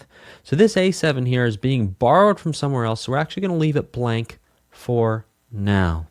Make sure you add the 7 or the minor 7 for any 7th chords, like in measure 6 here, right? So it's a D7. Make sure you label your Roman numerals with the correct 7th notation. And then you're going to add an arrow from each 5 to 1 throughout the entire piece of music to show the tension to resolution. So see, o'er the fields we go, 5. Laughing all the way, 1. Ride and sing a sleighing song tonight. 1, 5, 1. Oh, another 5 to 1. Jingle bells, jingle all the way. Oh, fun it is to ride a one-horse open. 5, 5, 1. Jingle bells, jingle all the way. Oh, what fun it is to ride in a 5-horse open 1, 5. 1 or 2 ago, I thought I'd take a ride into Miss Fanny 5 was sitting by my 1. The horse was leaning lank, misfortune was his thought. He got into a 5 and bang, and then we were up 1, 5. Jingle bells, jingle all the way. Oh, what fun it is to ride in a one-horse open 5, 5, 1. Bells, jingle all the way. Oh, fun it is to ride in a 5-horse open 1. Now, once you've labeled these 5 to 1s, so many more patterns start to emerge from the music. Like, look at this. We can see, just very broad view, every time we transition from a chorus to a verse or from a verse to a chorus, how are we doing it? We're doing it 5 to 1. See that? Out of verse number 1. From verse into the chorus, how do we transition? With a 5 chord. From chorus 1 to verse 2, how do we transition? With a 5 chord. From verse 2 into the chorus, how do we transition between those sections? You guessed it, a 5 chord. How do we end the song? 5 to 1. How cool is that we're actually able to spot the sections because the chords that are being used. Now, on top of that, we can see that there's a pattern within the verses, that there's almost a first half and a second half to each verse, because we're seeing 5, 1, 5, 1. So it's like we have the first half of the verse is up here, Dashing through the snow in one horse open sleigh, all the fields will go laughing all the way. Then we have the second half of the verse down here. Bells on bell ring, making serious about what is rising a lane song tonight. Oh, and then right there we can see, all right, in the first half we have 5 to 1. In the second half we have 5 to 1, but then we launch ourselves into the chorus with a second 5 chord. Now even within the chorus, there's almost 2 halves to the chorus. So the first half of the chorus is 8 measures long. The second half of the chorus is 8 measures long. Starting to see a pattern because the first half of the first verse and the second half of the first verse were both 8 measures long. So check this out. At the end of the 8 measures, what do we get? A D7 that pushes us back to 1. At the end of the 8 measures, what do we get? A D7 that pushes us back to 1. Then we get another D7 that launches us into the verse. So what we're seeing here too are these bigger patterns of these 8 measure cycles throughout this entire song for the verse and the chorus that all have a 5 to 1 pinning them down to create that feeling of something moving forward. And this is just a taste of one song. Doing the analysis, and you can get such a deeper understanding of how the chords are working and how that tension to resolution is working. Because look, the whole point of using the 5 to 1 chord here is you're creating tension and resolution, and that's what keeps the song moving forward. It's every 8 measures, tension, resolution, to launch us to the next section of the song, tension, resolution. Throughout the chorus, tension, resolution, to launch us into verse 2, tension, resolution. Within verse 2, to keep verse 2 moving, tension, resolution, 2 times. To launch us into chorus 2, tension, resolution. Within chorus 2, tension, resolution, multiple times. So you can really start to see that there's these cycles of tension and resolution just between 5 and 1 that are taking place in songs you listen to every day. I'm not saying you listen to Christmas music every day. Maybe you do.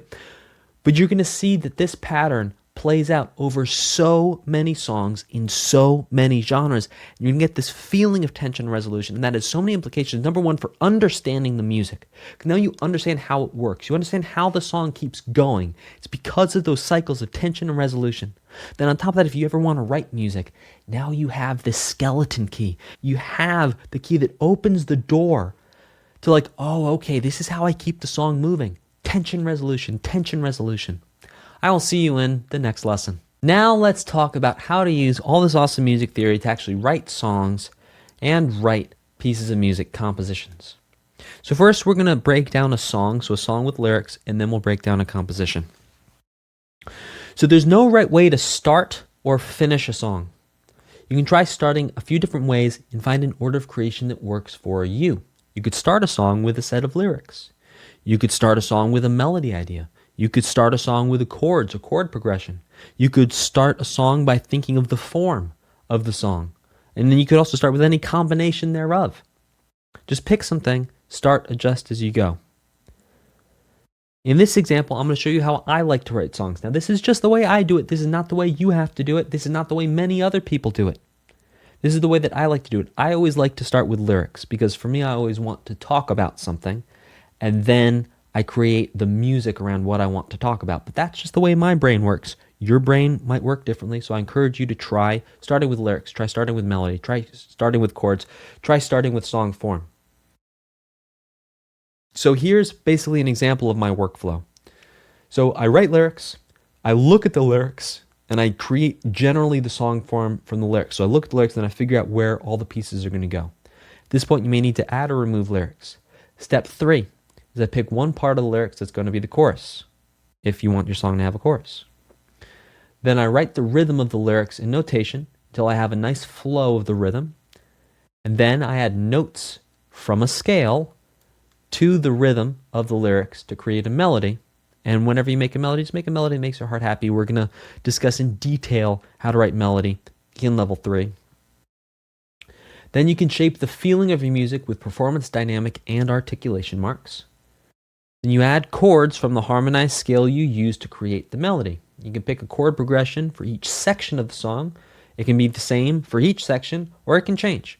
A good rule is to keep all the verse, chorus, and, well, pre-chorus post-chorus, each one should be the same. So your verse chord progression should generally be the same for every verse. Your chorus progression should generally be the same for every chorus. Same thing for pre-choruses, and same thing for post-choruses. Now you could write the chords and lead sheet style above the staff with notation or on a separate line of staff, just like we did back in level 1. At every step of the way, you can adjust or change anything you don't like or could be better, and then you've written a song. So here's an example. Here's a set of lyrics I wrote back in 2006. I was not but an innocent teenager. And so I wrote this because, well, at the time, I liked this girl. And so I wrote this about the story. We lived a couple miles away from each other, so we would walk to each other's houses. And so I wrote this set of lyrics when I was like, I don't know, maybe 16, about walking with this girl. So here's my lyrics.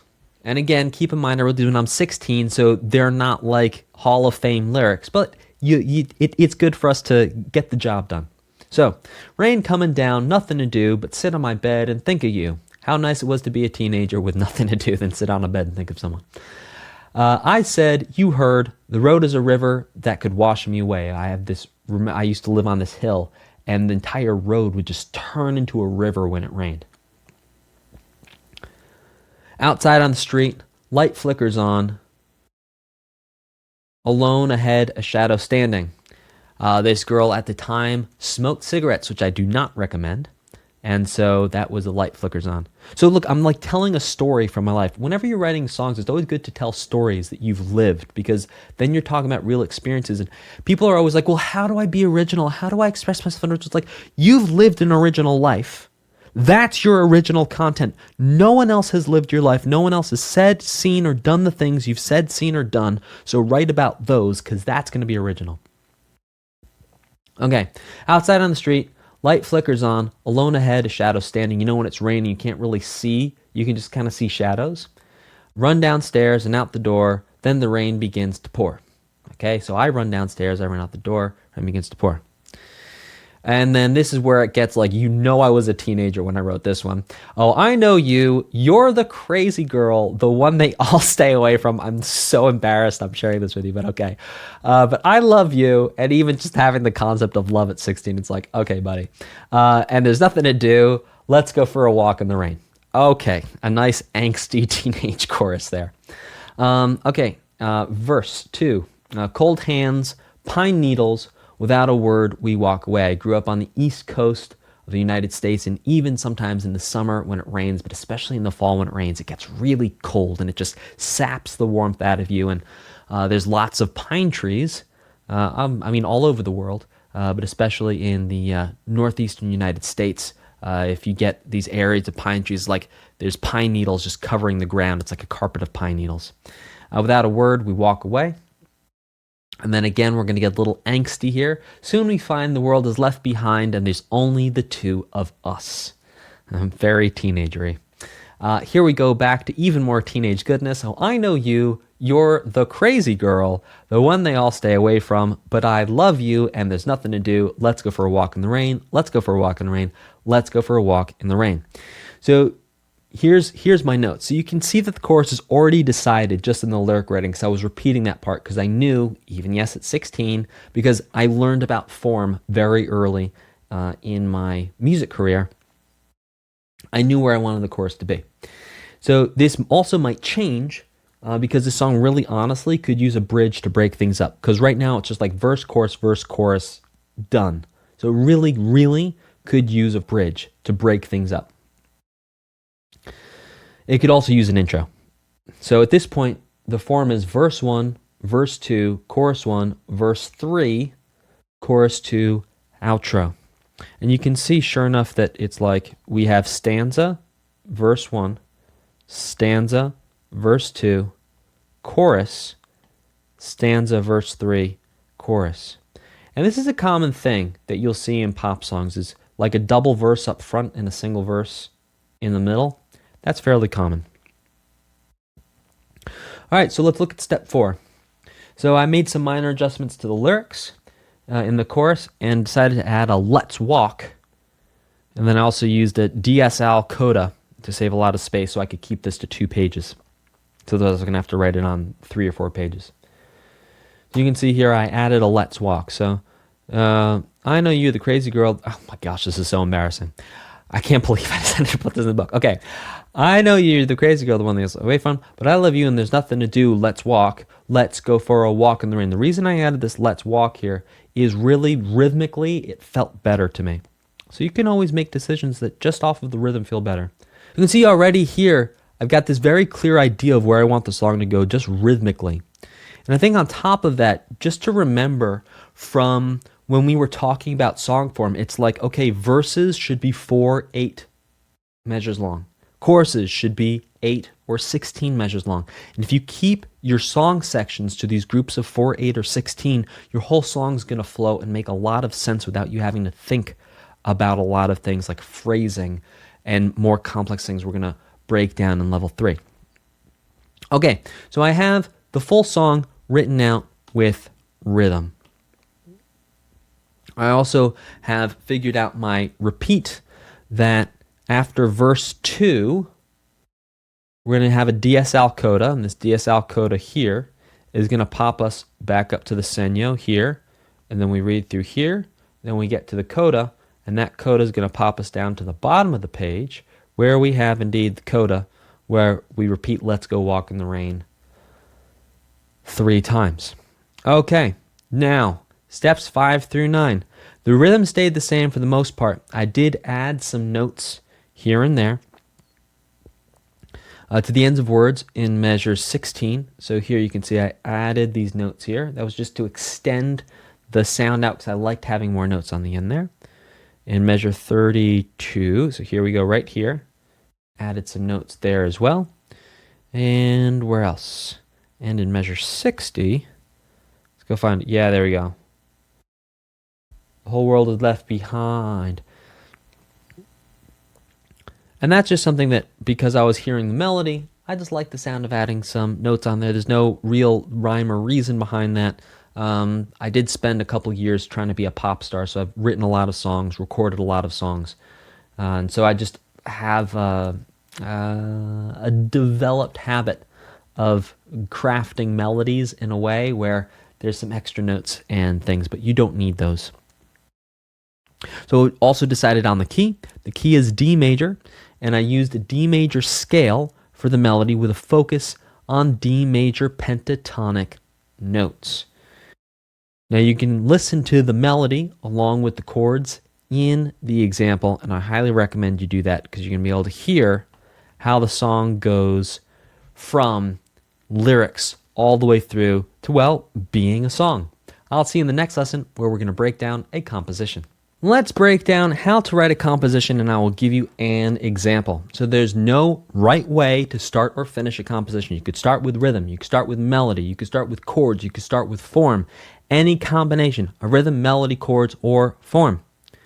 What I'm about to show you is just an example of writing a composition. You can write and do this in any order. There's no right way of doing this. So step 1 for this example is going to be to write a rhythmic composition where it's like, oh, it's a cool rhythm, like the rhythm. Number 2 is going to be to add notes from a scale to the rhythmic composition to create a melody. Number 3 is going to be to shape the feeling of the music with performance, dynamic, and articulation marks. Number 4 is going to be to add chords from the harmonized scale that I used to create the melody. For now, we're going to keep the melody and the chords separate. So you can use a chord or a chord progression, or as many chords as you want, but you do not have to use a chord progression. You can do whatever you want.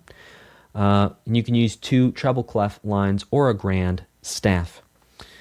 And then you adjust and change anything you like or think that you could, or that you think could be better. All right, so here's step 1. Here's my rhythmic composition.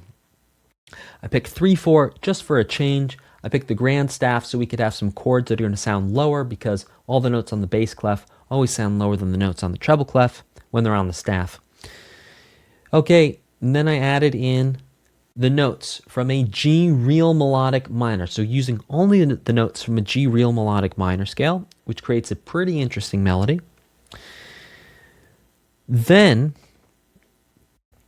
I added in some chords and also a tempo mark. And in addition to that, the key signature, and a couple other things. So there's also some single notes in the bass clef staff, as you can see here on the last line, and also in the second line. Here you go, we have some single notes here, some single notes here, that's fine. It doesn't always have to be chords. Now I did add slurs here, and you'll hear in the example that these slurs here give a contrast to everything that's happened up to this point, because nothing's slurred up to this point. So it just gives, it's like a different texture. It's like if you're eating a salad, like you have the crunchy croutons, you have the lettuce, maybe you have cheese, maybe you have dressing, maybe there's other vegetables in there. It's just a different texture thing. Now the notes in measure 13 I actually changed from step 2 to help tie and resolve the piece on a G minor. Because if you look here, I just had quarter note, half note. Here I changed to quarter note, dotted quarter note to eighth. So right here at the very end, on this final eighth note, we have a 1 chord for resolution. So what I encourage you to do is to think about composition and writing songs right now just as like getting the dirty water out. Ed Sheeran, who is arguably one of the best pop songwriters of all time, talked about how he spent, I think it was 2 or 3 years, writing 3 to 4 songs a day just to get all the bad songs out. And I think another way of thinking about that is like you need to get the reps in to get good at anything. Anything you want to get better at, you need to do. So if you want to get better at composing, sit down, use a music theory you know, compose. There's no right or wrong answer. Use a music theory you know to write songs if you want to write songs. There's no right or wrong answer. You just need to do it. Like at 16, I was sitting there just writing lyrics out. And it wasn't till now, at the age of 31, almost 100% older later, that I actually went and took those lyrics and put them to music and then harmonized that melody. So don't be afraid to use all the rules you've learned here in this book and in level 1. Don't be afraid to break the rules once you know the rules. Have fun, experiment, and I will see you in the bonus lessons. I'll see you there. Welcome to your Analysis and Understanding Bonus Pack Level 2. Here's how it works. Right under this video, there are 10 PDFs for 10 songs. Download those and either load them into a tablet that you can mark up or print them out. Now, once you've done that, we're going to go one at a time. So the first one we're going to do is called a tisket, a tasket. Here's the idea. You are going to do a full analysis as best you can of a tisket, a tasket.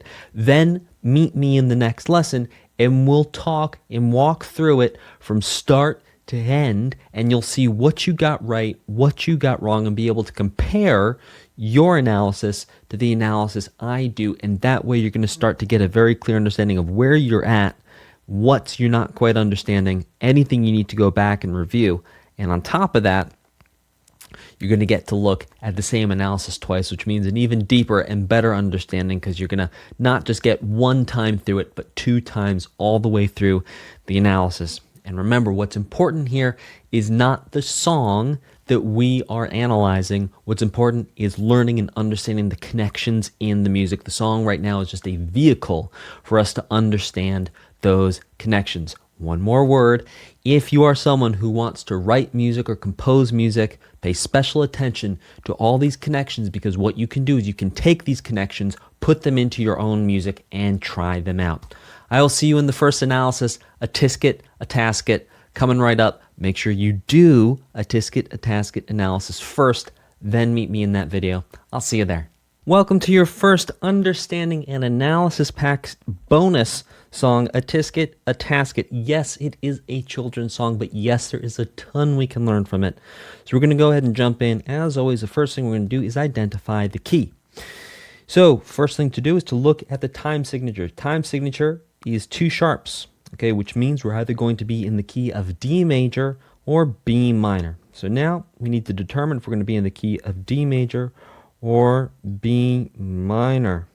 Okay, well, first of all, we're starting and ending on a D chord. That is a very strong sign that we're going to be in the key of D major. And yeah, we can even see we're ending here on scale degree 1 of D. And there's no B minors here at the end. We do have a B minor here. There's only one. Yeah, there's only one B minor in the whole song. There's tons of Ds. And on top of that, you can see here's an extra layer of bringing in your new level 2 music theory into analysis. You can see we have these A7 to D, A7 to D, A to D. What's that? That's 5-1, 5-1, 5-1. So we can actually use that as an extra hint to understand and know that for sure we're in the key of D because we have so many 5-1s going to D. Highly unlikely we'd be in the key of B minor going tension, resolution onto a D major. So we are in the key of D major, so let's go ahead and label that under the first staff. I'm going to write a D and then a little colon. Now we're not going to do a scale degree analysis here, but we are going to follow the order of the book and do a form analysis. So here's what's interesting with kids' songs in these children rhymes. So, a tisket, a tasket, a green and yellow basket, I wrote a letter to my love and on the way I dropped it.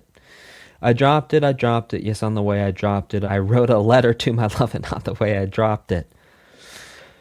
So, we kind of have a verse chorus, perhaps a verse refrain situation here, but it's not going to be this is not a perfect labeling. So we call this verse 1. Sure enough, we can see we have a double bar line here. And then, I dropped it, just on the way I dropped it. I wrote a letter to my love and on the way I dropped it. Having that thing at the end, yeah, kind of chorusy. We'll call it chorus 1. And then here we have an outro. And how can we tell that this down here is an outro? It's because we can see it's the same idea. So let's follow our form here. So we go, just to be clear in the form, we go a tisket, a tasket, green yellow basket, wrote a letter to my love and on the way I dropped it. Dropped it. Then we have a DS-Al coda down here, which means this pops us back to the sign.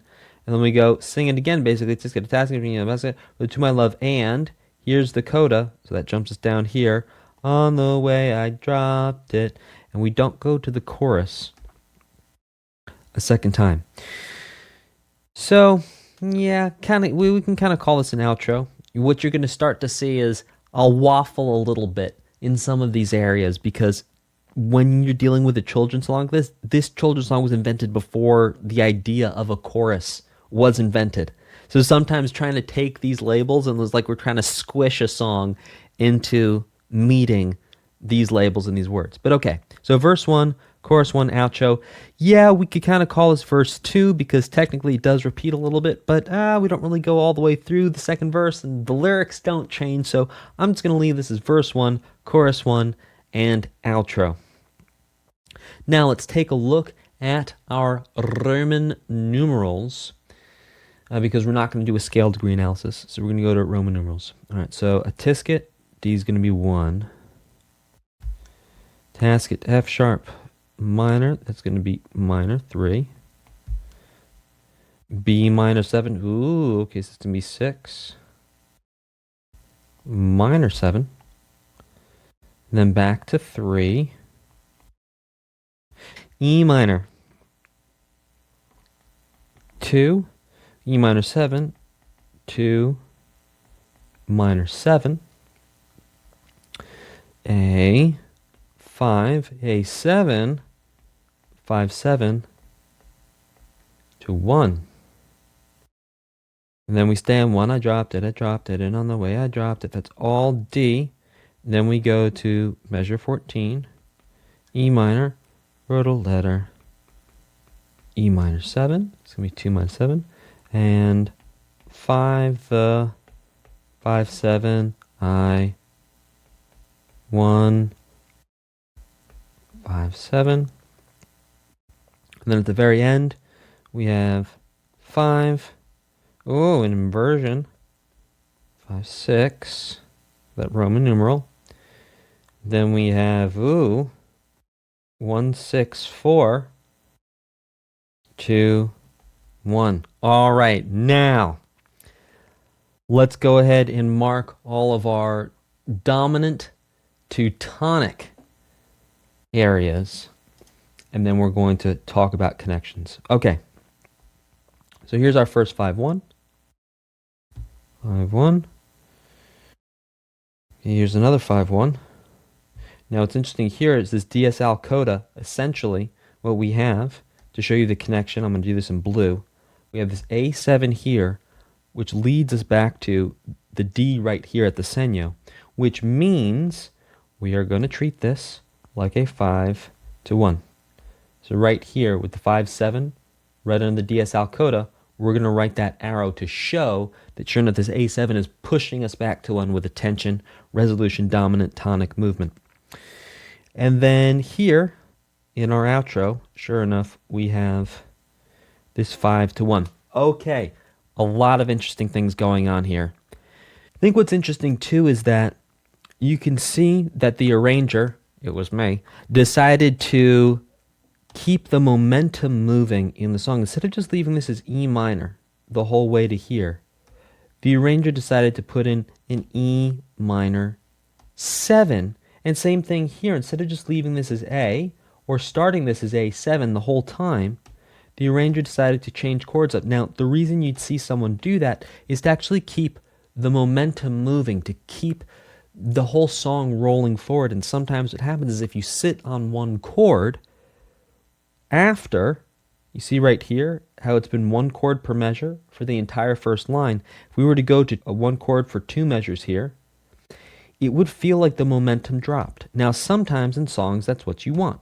So people will use that type of technique to change between a verse and a chorus. So if you look at a lot of the phenomenal modern songwriters like Ed Sheeran, Taylor Swift, people like that, you'll see that a lot of times they'll do that technique where either in the verses, they'll have 2 chords per measure, or 1 chord per measure, or 1 chord per 2 measures, and then in the chorus you'll change. And maybe there's going to be 2 chords per measure, or 1 chord per measure, or 2 chords per measure in the chorus, but it's going to change from the verse.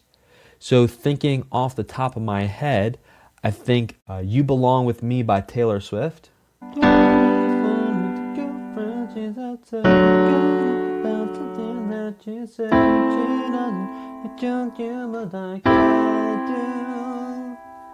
She wears short skirts and a t-shirt, she's captain and I'm on the bleachers. So what you can see there is that the verse, it's 1 chord for every 2 measures, but then in the pre-chorus, it's 1 chord per measure, and that actually builds up the anticipation to get back to the chorus.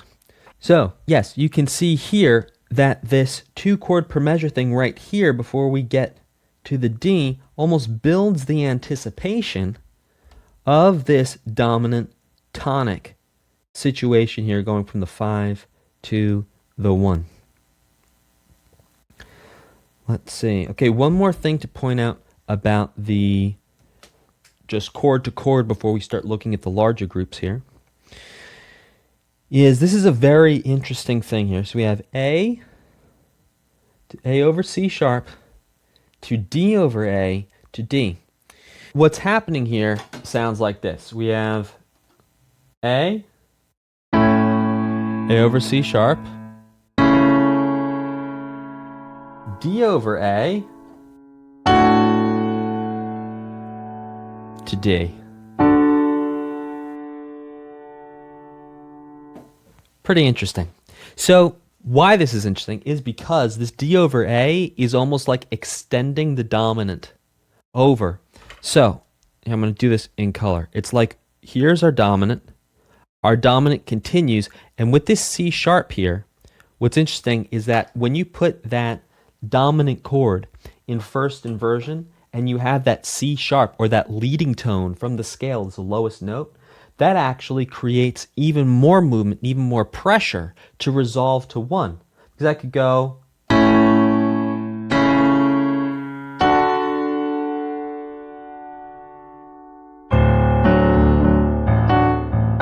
so let's get your ear set for D major.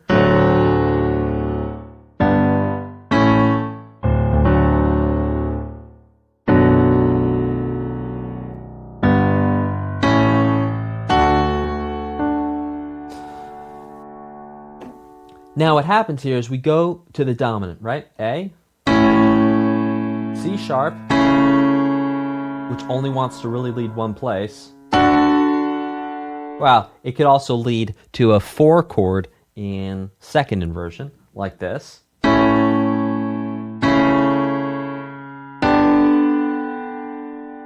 But the point is we have this bass line. It's like A, C sharp, back home.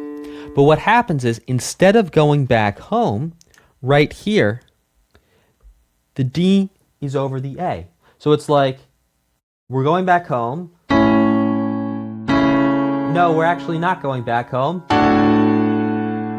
Now we're going back home. So, to sing the melody over that, we have... On the way I dropped it. One more time. On the way I dropped it. So basically, this D over A, the fact that this A note is in this D chord is almost extending this A chord all the way out here, and then we finally get our resolution in the last measure. Okay, now let's look at some larger groups and some larger patterns here. Okay, what is really cool to see is that every time we go back and forth between a section, we're always changing from 5 to 1. On top of that, we can always see that a section is starting early. So, for example, we have this anacrusis here. A-te. So the T is landing on the downbeat. The where it starts, the song starts, is on the upbeat. And we can see that even here. I dropped it. That's like the end. And then for the I dropped it. So we can see that the entire song is always starting 1/8 note early, all the way from that anacrusis. Now the measure math works out fine. It's just the way the melody is written is always starting 1/8 note early. Now we can see the difference between the sections because we have a 5/1 here, then we have a 5/1, and then we have 5 that launches us back to the beginning. So every 8 measures, so here's 8 measures, here's 8 measures, every 8 measures we're having a 5/1 to propel us into the next section of the song, and indeed in the outro we have this very long extended 5/1. But what you're going to start to see is that these groups of 8 measures, or 4 measures, or 16, or 32, it's always going to be like that. 8, 16, 32, sometimes 4, we're going to get these cycles of these dominant to tonic, dominant to tonic. And that's what keeps the momentum of the song moving forward in a simple way. Now, there's much more nuanced ways of keeping momentum moving forward in a song, but using 5 to 1 is a fantastic way of saying tension, resolution, tension, resolution, tension, resolution, and that's what keeps the song moving and grooving and actually helps us define the sections of the song, because we could even just look at the chord progression and say, okay, 5/1, and then here, 5/1. It's a 2-section song. And we can see that from the chords. I will see you in the next lesson. In this analysis, we're going to be breaking down another classic children's song called Bingo. But just like the last children's song, there's going to be a lot for us to learn here. So we're going to jump in. First thing for us to do is to identify the key. See, there's one flat in the key signature, which means we're either in the key of F major or D minor. Now we need to figure out from the key of F major, D minor. Already looking at the entire song. Yeah, okay, we have an F, ending on an F, 1 D minor in the whole thing, and then we're ending on an F, scale degree 1/1. We can see that even though this anacrusis has this 5 here, really because it's that pickup, it's not really part of the song. What we're going to do is we're going to treat measure 1 as the place where we're looking for our chord. So even though, yes, technically speaking, C is the first chord of the song, we're going to ignore that because it's in the anacrusis, and we're going to look really at the first chord of our song as being this F right here. So we start and end with an F, and we also start and end literally with scale degree 1, scale degree 5, 7, 5, 6, 7, 1, 1. And anytime you see something like this where it's going 5, 6, 7, 1, that's a real great clue that you're going to be in that key, because it's just walking up the scale, walking you home, essentially mirroring. Right here we have dominant to tonic, right? What this is doing, it's going dominant, the 5, C, to tonic. It's mirroring that tension resolution in the melody. So, based on all that information, we're going to say we're in the key of F major. So first thing for us to do is to write F with a colon. Okay, now let's talk about form. There was a farmer who had a dog, and Bingo was his name. Oh, that sounds like a story. I'm going to call that verse 1. B-I-N-G-O, B-I-N-G-O, B-I-N-G-O, and Bingo was his name. Oh, that is a chorus. Now, you're not always going to see a double bar line between verses and choruses. So make sure you keep your eyes peeled for when a song really changes gears. Also, if you know the song, you know that you sing B-I-N-G-O between every verse, which would make it a chorus. All right, now let's do some Roman numerals. There was a farmer who... 4. Okay, but it's a 6-4, because that's in second version. Had a dog and... Ooh, interesting. 6, first inversion. Bingo. Whoa. 5, first inversion. Was his 1. Nemo. 1 again. B-I to 4. N-G-O. 5, 7. B-I 1. N-G-O. D minor. 6. B-I 2 minor 7. N-G-O and 5, 7. Bingo was his 1. Okay. Well, we start off with a 5-1. Then, sure enough, we have a 5-1. Any other 5-1s? Yep. Here we go. 5-1. 5-1. So what we're seeing here is every 4 measures we have a 5-1. In the last song, every 8 measures we had a 5-1. Here, every 4 measures we have a 5-1. 1, 2, 3, 4. 1, 2. Well, there's 2, 3, 4. And that's something we can tell the difference between the verse and the chorus there as well, because not only does the melody change, but the chords change as well. Okay, let's start looking at chord-to-chord connections. Okay, this right here is very interesting. Okay, and what's interesting is, let me play this for you. There was a farmer who had a dog.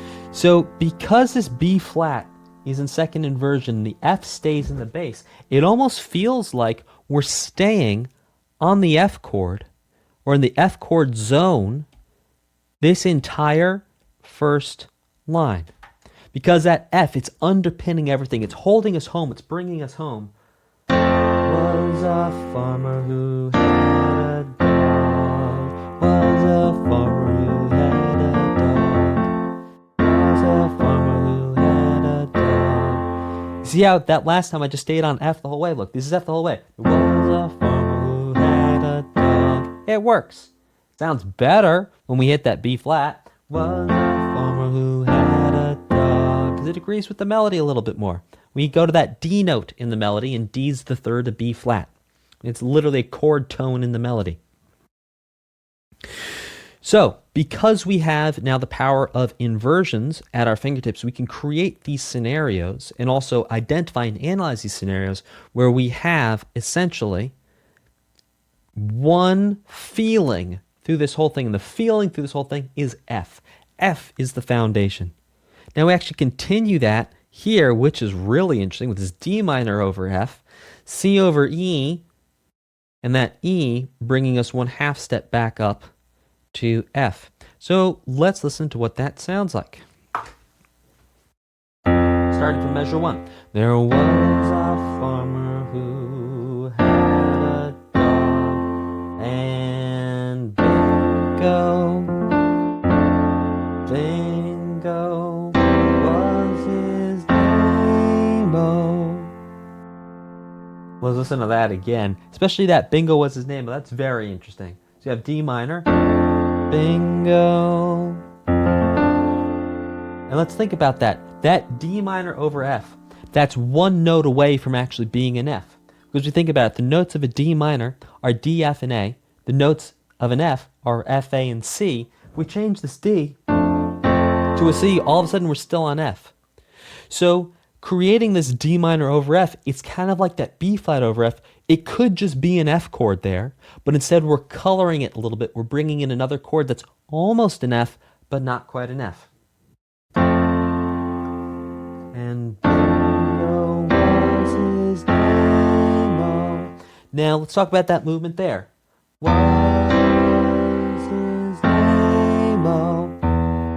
What that's doing is that's highlighting, because we have this E in the bass here, that's highlighting that tension from the leading tone, bringing us back to the tonic. That's what that's doing there. C in first inversion. We can play C in root position. Doesn't matter what we do with the triad up top, as long as E is the lowest note.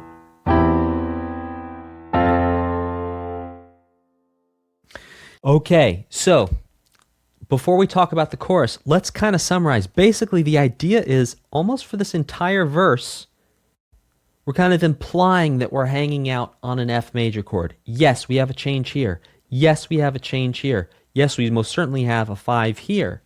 But really, if we were to summarize this, we'd almost go tonic, this entire thing, dominant right here, and then back to tonic here. So it's almost like this entire verse is just a tonic, dominant, tonic, tension thing. The entire verse is just one giant tonic, dominant, tonic. Okay, so let's look at the chorus now. Now in the chorus, things change. We're letting go of that tonic and giving chords their actual root notes. So B-I-N-G-O,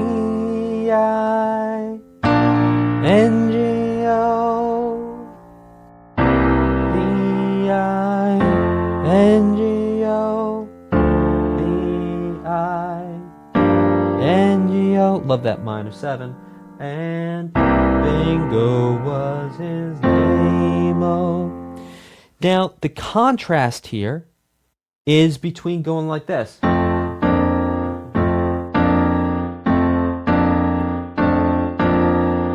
Right? That's all F's, B flat over F, D minor over F. And then the contrast with actually going to the chords and actually playing their root notes and giving them their root notes in that chorus makes a big textural change from the verse. Cool. I will see you in the next lesson.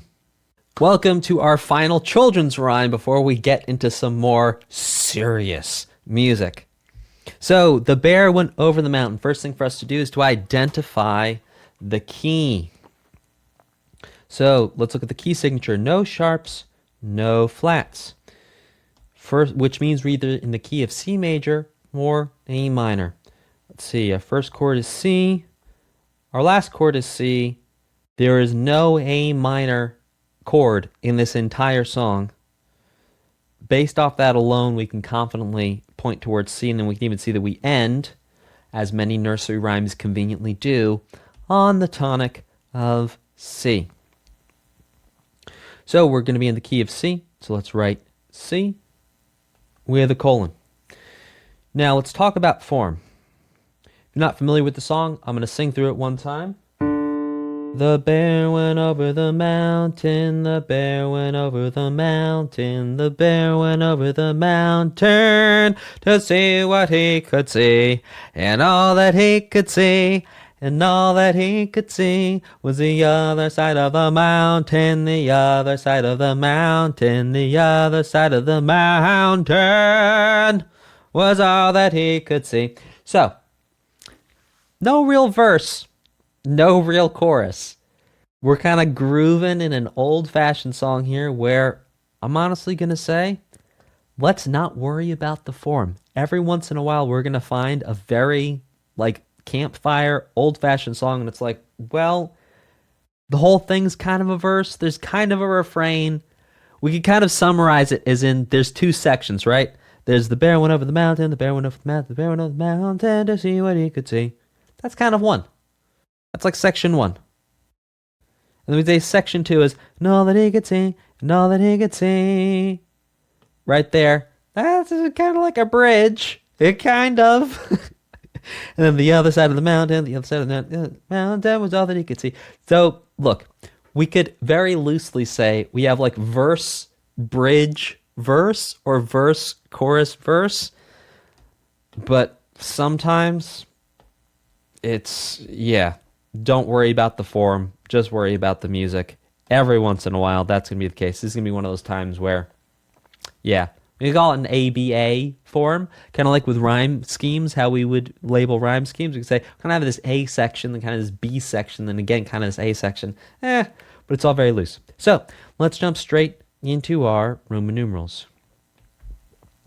Bear went over the mountain. Now, what's interesting here is, unlike the previous nursery rhyme, we're not putting C in the bass here to create sort of a tonic area over the first 4. But I will control myself and get through the Roman numeral analysis before I start having fun and breaking things down. Okay, next is bear went over the mountain. Okay, here's some fun things. 1-6 to 4 to measure 14. 5 what? 5-7 could 1. And here it is. 1. Here we go. To 4-6-4. Back to 1. It's creating that dominant area. Oh, and then again. 4-6-4. That F in second inversion. To 1.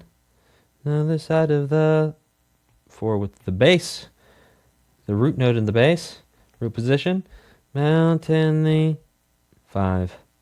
Other side of the 1, mountain the other 1-6, side of the 4 was 5, that 5-7 could 1.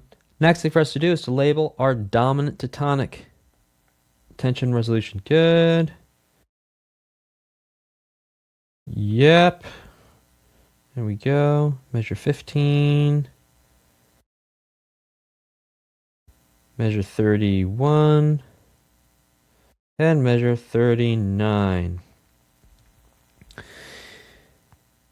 Now let's talk chord to chord. So everything is actually pretty straightforward. In terms of inversions, we have this 1-4-1 situation up here in the first line. Now, what contrasts that is in our B section, or our section number 2, and all that he could see, and all that he could see. Instead of putting the 4 in the bass, instead of putting the root of the 4 chord in the bass, we're actually going to put the tonic in the bass, which creates a second inversion 4 chord. And all that he could see. So that sounds like this. And all that he could see. So that C's in the bass the whole time.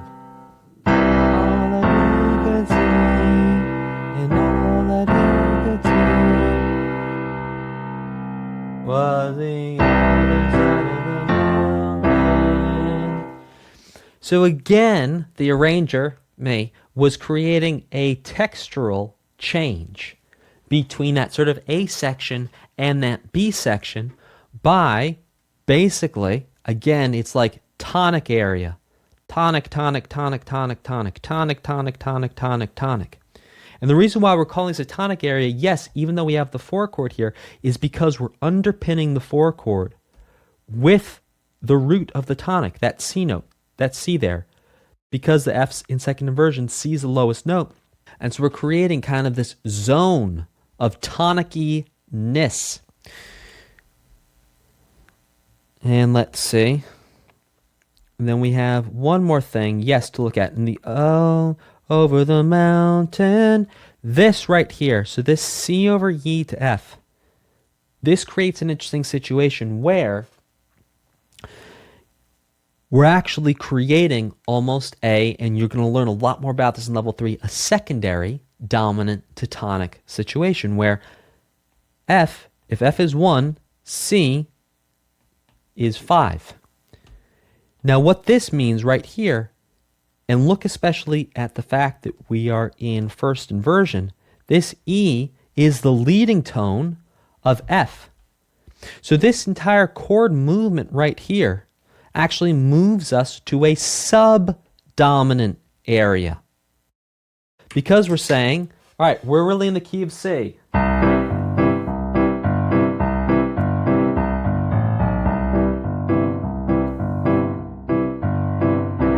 the way, if you're wondering why I play every time I tell you in a key, it's to set your ears up so you're used to hearing the key. So,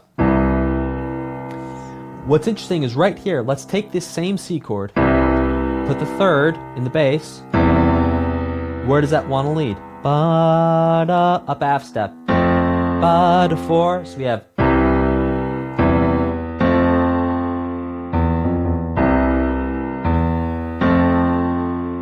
Your long blonde hair and your eyes are blue. A little David Bowie moment there. But the point is, what David Bowie was doing there was going. I think that was in the melody anyway. It wasn't even the bass. But the point is, we have this C. We put the third of the root.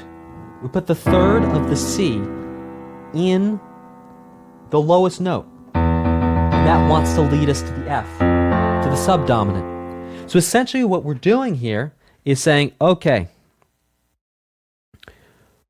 this C chord here is no longer acting like a C chord. What it's acting like is it's acting like a 5 chord that's pushing us towards the F, because C is the 5 of F. F, G, A, B, C.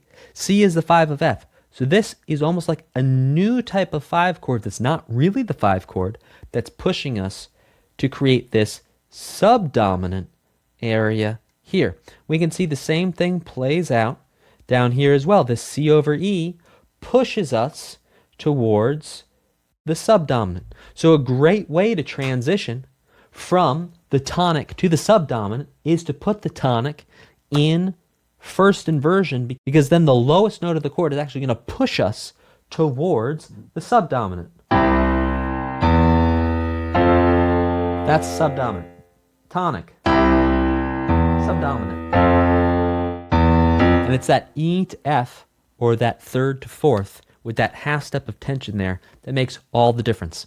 I'll see you in the next lesson. Welcome to your next analysis, which is going to be for the song, Are You Lonesome Tonight? Now, this song was made very famous by Elvis when he sang it, but it was actually written long before Elvis recorded it. First thing for us to do is to determine the key. Okay, so first of all, we have a common major chord progression here in the first 4 bars. We have C, A minor, D minor, G7, which is basically 1, 6, 2, 5, but 5, 7 in this case. So that already is a very strong case. We're going to be in the key of C. We can see here when the melody, and again, we have the melody start kind of like a pickup. Lonesome tonight. And that's C right there. There's no A minors in sight until we get to measure 3. And then the very last measure, let's look, the last 2 measures are going to be a C ending on, sure enough, scale degree 1 of C. Based off that, very confident saying we're going to be in the key of C major, because we have no sharps and no flats in the key signature, which means we're either in C major or A minor. So go ahead and write C with 2 colons. Now, next thing for us to look at is form. Okay, so this is definitely an intro up here. And then we have verse 1. Now, I know verse 1 technically is starting right here with the RU, but we're really going to treat verse 1 as starting here, even though the melody starts a beat early.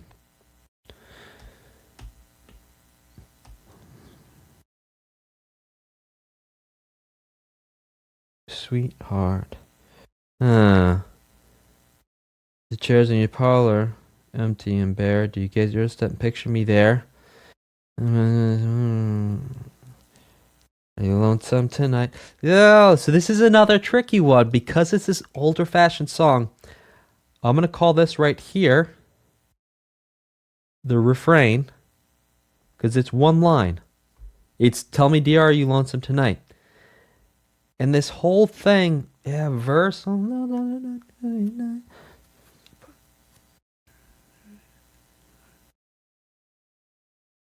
I could call this a bridge, technically.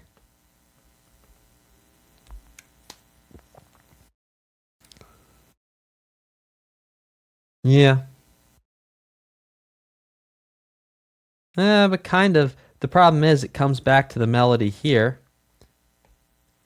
So, if you are analyzing this and you're going, man, I am stuck on the form, there's a reason why. It's because the form, honestly, is not very obvious. Again, we could kind of call this an ABA type of a thing, where we have this one melody idea up here. So we have the CBCB idea from measure 5, CBCB. We can see we return to this CBCB idea here in measure 29, but even here at 29, the whole thing's different. There's a different melody contour. So again, the melody contour is the general shape of the melody. So here we go up, up, up, like that. Whereas here we're going down and up. So we can see that it's not a one-to-one. And like some of these older fashioned songs, it's not going to conveniently fit into any type of form because this was before people's ears were used to hearing form. Now, when you hear a song like this, you're like, oh, it's definitely old-fashioned. And part of what helps you identify that it's old-fashioned is because it does not have a distinct pattern of verses and choruses, pre-choruses, post-choruses. All right, let's do some Roman numerals. It's a C, 1, A minor, 6, D minor, 2, G7, 5, 7, RU, 1, 3. And even like the use of these 3 chords, man, it's like you just don't see 3 chords being used that often in modern music. And that's another thing that makes things sound a little old-fashioned, is even just using the 3 chord, as wild as that sounds. 1, sorry, drifted apart. 4, but it's 6/4. We're in second inversion, F over C. 5/7. Does your memory stray? Bright summer day. Kissed you and called you sweet. 1, heart. And C stays as the melody changes. Look, we have a note from outside of the key here, a B flat. Parlor seam. Okay, F. 4. Do you A minor, gaze at your doorstep, and 2 to 5/7. Me there is your 1 heart filled with 3. Shall I 6 back a 2?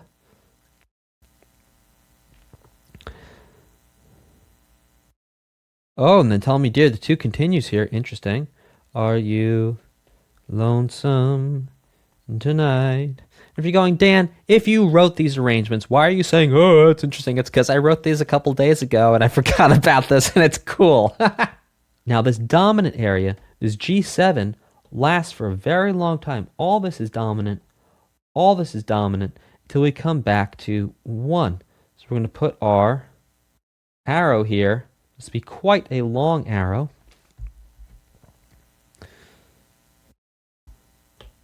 We'll add our arrow as well in measure 4.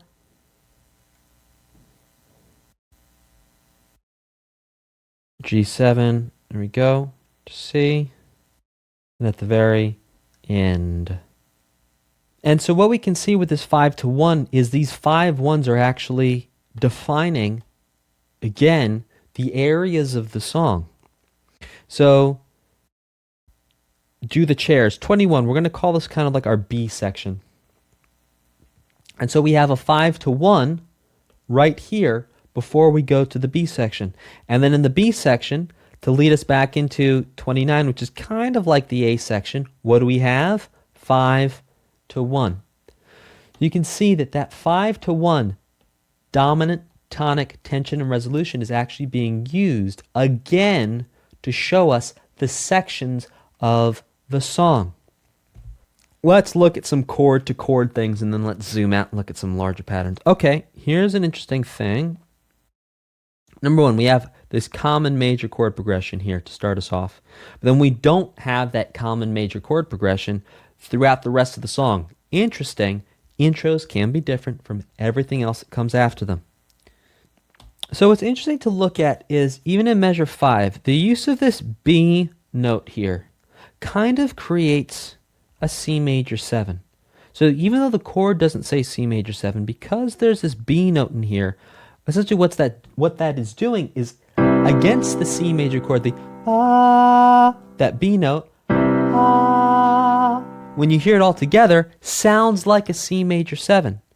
And the C major 7 chord compared to a C major chord has kind of this softer, more, not melancholy, but like airy, breezy, it's like less sure of itself type of a feeling. And then when we follow that up with 3 measures of minor chords, it's the whole song really gets this somber, sad, like missing feeling. Lonesome tonight, do you miss me tonight? So even though we started on a major chord, it sounds sad as soon as we get to measure 6, measure 7, measure 8, and that's because of those minor chords there. So what's interesting here is to see this F in second inversion here, but here it doesn't quite sound like it's holding the tonic area. It sounds maybe just like I wanted to give you a chord in inversion to keep things interesting and moving. And then sure enough, we have 1, 4, 5, tonic, subdominant, dominant. So in this B section, do the chairs in your parlor seem empty and bare? What's interesting is this B flat right here. Because what's the chord that's happening right here? The chord that's happening right here from a couple measures ago is this C. This C lasts all the way through to here. Now, when we put a B flat in a C instead of a B in a C, what does that create? That creates a C7. So even though we have a C triad, do the chairs on your doorstep, chairs on your parlor, chairs in, I'll get the preposition right, and the chairs in your parlor. So what's happening is that the melody here is creating, again, that feeling of C being the 5 of F, instead of C as being the 1 and F being the 4. We saw this in the last song with that C over E. It's the same idea here. It's that this C is being repurposed to create a new type of dominant to tonic tension within its own song. So typically this C would be 1. But right here, in these 2 measures, in measures 21 and 22, C is no longer acting like 1. C is acting like a 5 to F. Very cool, very interesting. And then we can see here at the end, we close the whole song out with a 5-to-1 dominant tonic tension resolution. I'll see you in the next lesson. In this lesson, we're going to take a look at the classic Ave Maria by Franz Schubert. Now, we're not going to look at the full song because the full song does do things like modulations, which is when you change keys in the middle of songs and things like that. But we are going to look at the first good chunk of this. Now, first thing for us to do, as always, is to figure out the key that this song is in. Let's look at the key signature, 2 flats. Okay, that means we're either in the key of B flat major or G minor. So let's take a look at the chords. All right, we start with a B flat. Can measure 9, all B flat, as is 13. And yes, ending on a B flat. Also, starting the first note of the entire piece is going to be a B flat, which is scale degree 1. And then the last note of what we have in this excerpt is also going to be scale degree 1. Now, on top of that, we can do a little level 2 extra chord looking here and understand that we have this cycle or this group of 12 measures here. And then at the beginning of the next group of 12, again, we have a B flat. 12 measures. Something new happens. We have a C minor here, but then that ends us up in B flat. We can also see, again, looking at dominant to tonic, level 2, insights here. We can see, sure enough, that here at the end, we have an F7 going to a B flat, dominant to tonic, as well as here, we have F over C going to B flat.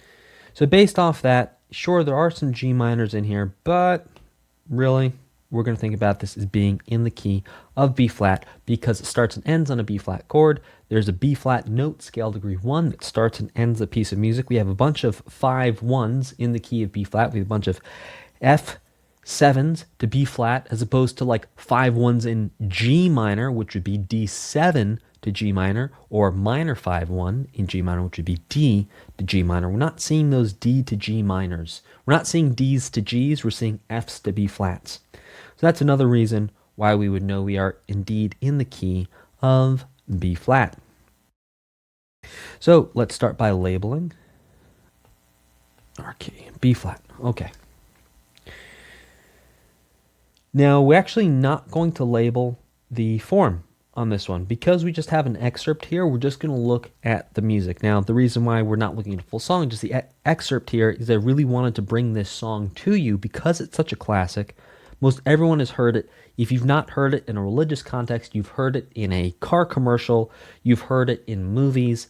This is such an integral song that is woven into the fabric of modern culture. So definitely wanted to bring this to you. So in terms of the form, we have a 12 measure intro here. So we're going to label this as intro. All this right here.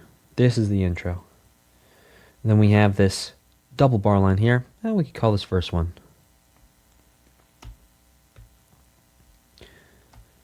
All right, let's head into our Roman numeral analysis. So B flat is going to be 1. E flat over B flat is going to be a 4, 6, 4. F over C, that's going to be the 5 chord in second inversion, 6, 4. And then we are back to 1. Then 6. Then 1, 6, 4. To 5, 7. To 6. To 2, first inversion. 5, 7. 2, 1. Okay, let's label our dominant to tonics. Okay, so here's one right here at the end. And then we have one here in the second line. What's interesting is those are the only dominants to tonics that we're going to see. Not to get too far ahead of ourselves, but I think this is a good thing to talk about here.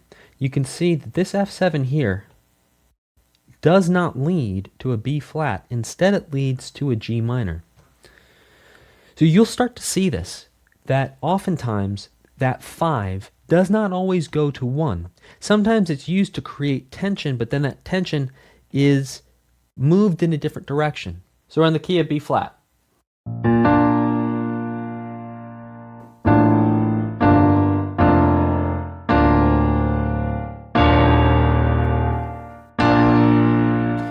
So we have this 5 to 1, right? This is 5 to 1.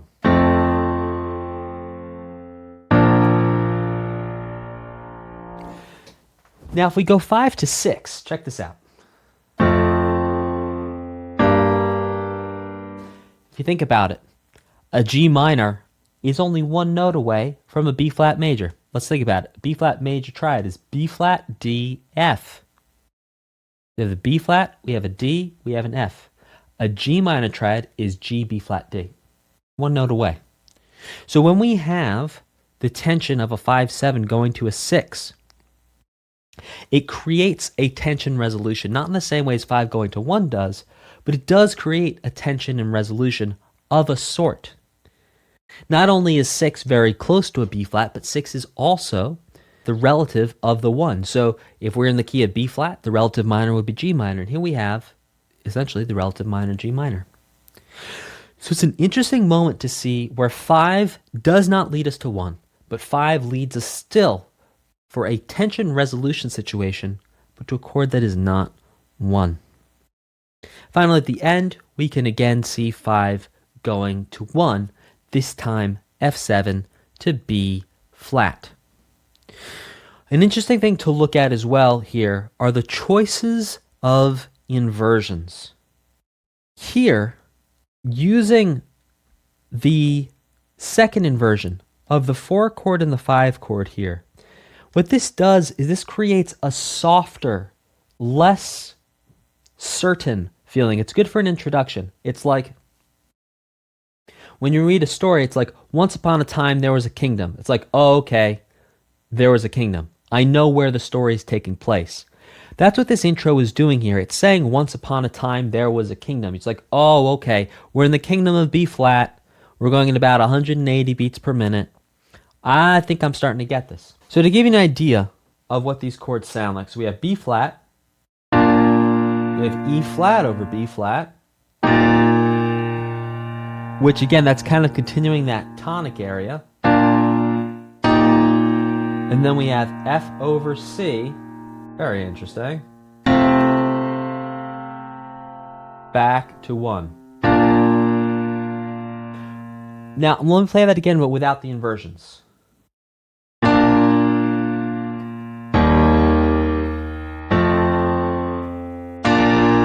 Again, without the inversions, no inversions, played a different way.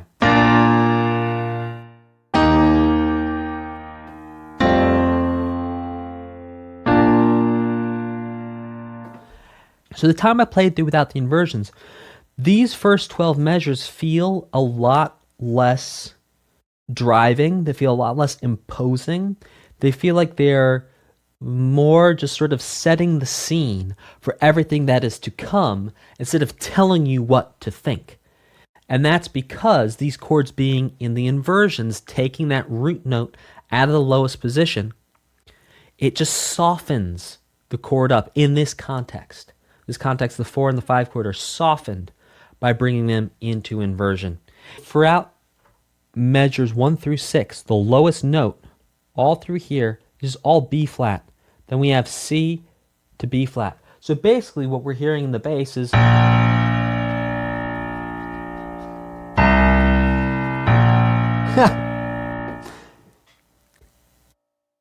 which is like small tension resolution just within the bass notes. This is B flat, C, B flat. Now let's turn our attention to the verse. Again, this B flat over F here, very interesting, setting us up to go to the dominant. This B flat over F right here. Then from the verse we have Ave Maria,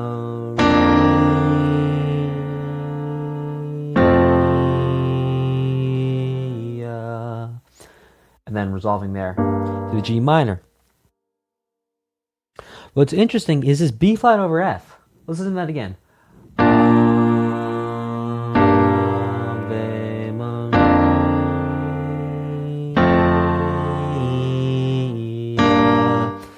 So that B flat over F is setting us up to go to the dominant. It's also softening the impact of that B flat. It doesn't feel like we're really coming back home at 17. And so what that does is that actually keeps the momentum going, because instead of feeling like we're sort of stopping at 17, it's like, all right, we're back home, we're back at the tonic, we're back safe and sound. It's like, no, not quite. We're using the tonic, but we're using it to propel us towards the dominant, which then propels us towards the submedian. And then looking over here at measure 25, again, very interesting to use this C minor in first inversion. So this would be C minor in root position, but instead, that's C minor over E flat, then going to the F7,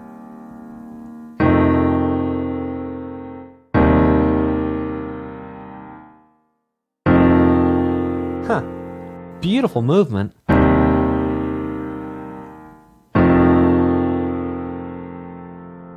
Really what it's doing, if we think about just the bass notes, if we take the chords off, we just think about the bass notes. We're going E flat, which is the bass note here, to F, which is the bass note, to B flat, which is the bass note, lowest note, same thing. So essentially what we have here is 4-5-1 if we just think about the bass notes. And as you may recall from all those major chord progressions, those major common chord progressions from level 1, 1s, 4s, and 5s, they're everywhere. We're going to get a lot more into that in level 3 as well, looking at tonic, dominant, and subdominant areas. Excellent. I will see you in the next lesson.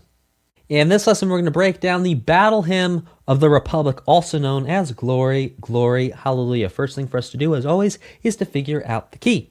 Let's look at our key signature. We have two sharps, F sharp and C sharp. That means we're either going to be in the key of D major or B minor. Now for us to figure out which key we are in. Okay, well, the entire first 4 measures of this song are a D major chord.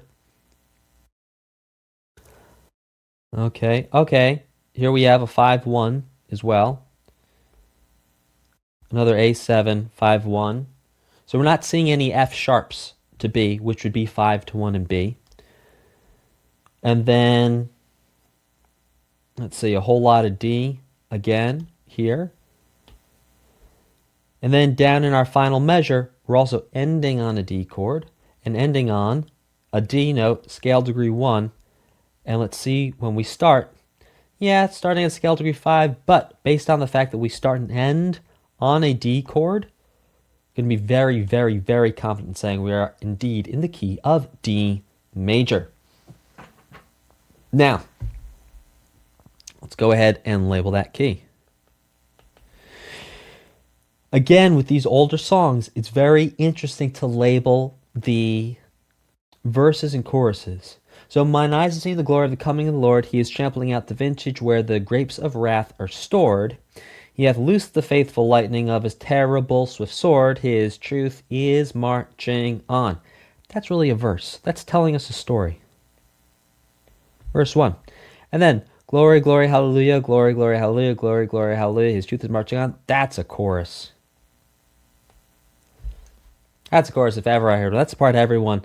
Listen, I did not know the lyrics. He's trampling out the vintage where the grapes of wrath are stored. I'm telling you, I didn't know that until I had to write this. I knew glory, glory, hallelujah because everyone always knows the chorus. So there you go. That's another example of when the chorus and the verse rules play out very well. We kind of have a double chorus here. We have chorus 1, and then we also have chorus 2. This is repeated twice. Let's get clear on how this song plays down, because there are some first and second endings. So let's map this out real quick before we go in and do the Roman numerals. So we go through here. All this is one time. Then we get to the second page. This is where things start to happen. So we go through here. First ending. This pops all the way back to here. We go through. We do not do this the second time, we skip this and go straight to the second ending to be clear on how this first and second ending is going to be functioning on the second page. Okay, let's take a look at Roman numerals. So we have D, which is 1, 1, 6, 1, 6, 4, back to 1, to 4, it's G, 1, 6, 4, to 1, 1, 6 for lightning, 1, 6, 4,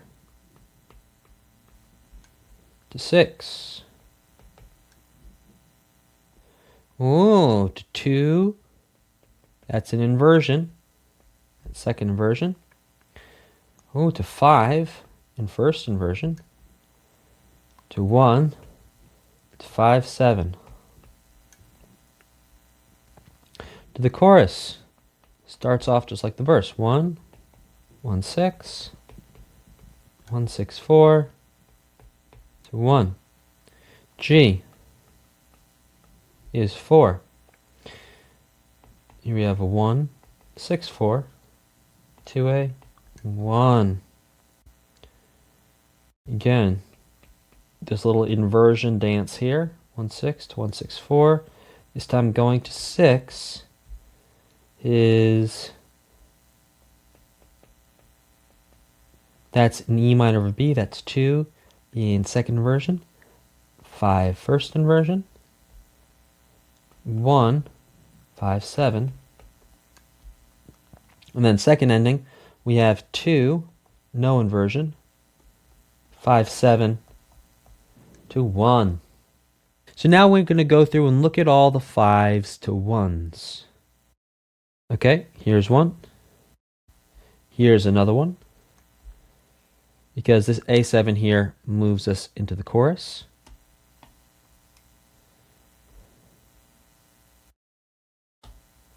First ending, marching on with a 5-7 to launch us back to the top of the chorus. And then we're going to end with a dominant tonic. Okay, let's look at chord to chord, and then we'll do larger groups and patterns. Sorry, this first line is fascinating. Mine eyes have seen the glory of the coming of the Lord. He is just a D chord the whole time. So instead of just having a D chord plain and simple going the whole time, we change things up. Mine eyes have seen the glory of the coming of the Lord. And what's interesting is this D over A, if we think about it, really this A is almost acting like a dominant tonic type tension thing here, where we're creating a mini version of dominant tonic tension just with the root notes, just taking the lowest note being A and saying, okay, the next root of the next chord is going to be D. So from A to D. Not quite a dominant tonic. Now we go to the subdominant, or to the 4 to G. And then again, this D over A to D. This is like a very soft version because we have this A. Rampling out the vintage where the grapes of wrath are stored. That D over A, grapes of wrath are stored. The D over A, again, doesn't let us sit. It doesn't let us come home. A home feels like root position built off of the tonic of the key of the scale. So D in root position. That feels like home. As soon as we put the A in the bass, grapes of wrath are stored. It doesn't feel like we're quite arriving home. And so even though it's not, again, a dominant to tonic tension, it's using that same idea of bringing that A note into the bass of that D, and that's not letting us arrive, and then we can only arrive in the next measure. We have the same sort of inversion shenanigans going on here in measures 11 and 12. Again, just kind of moving that D major chord forward, except this time going to 6. And then his truth is marching on. Now it's interesting here. Let's look at the lowest notes. We have B, C sharp, D. That's walking us literally up the scale back home. So E minor over B to A over C sharp, and then finally bring us back home to D. So this idea right here, using the inversions of chords to actually create a scale out of the lowest notes, is something you will see a lot, both in classical and in modern music. So it's like we have a little mini scale created out of the bass notes here that drive us on home, which sounds something like this.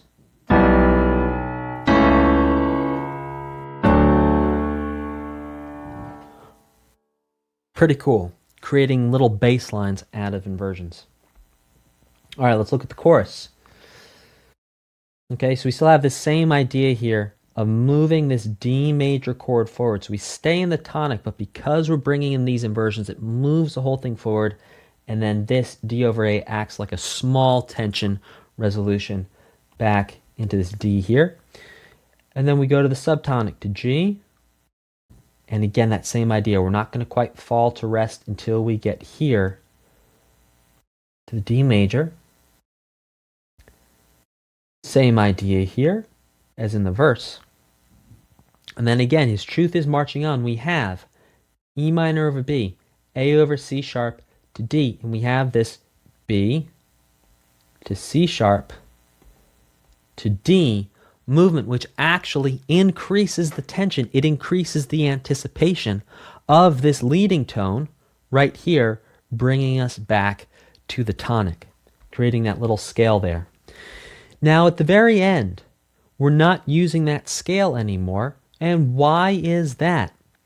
Well, I just wanted to change it up and have something different so it wasn't exactly the same every time. But also at the end, if we put the roots of the chords into place, so we have E minor with an actual E in the bass, an A7 with an A in the bass, and then to a D, it just feels a little bit more final than that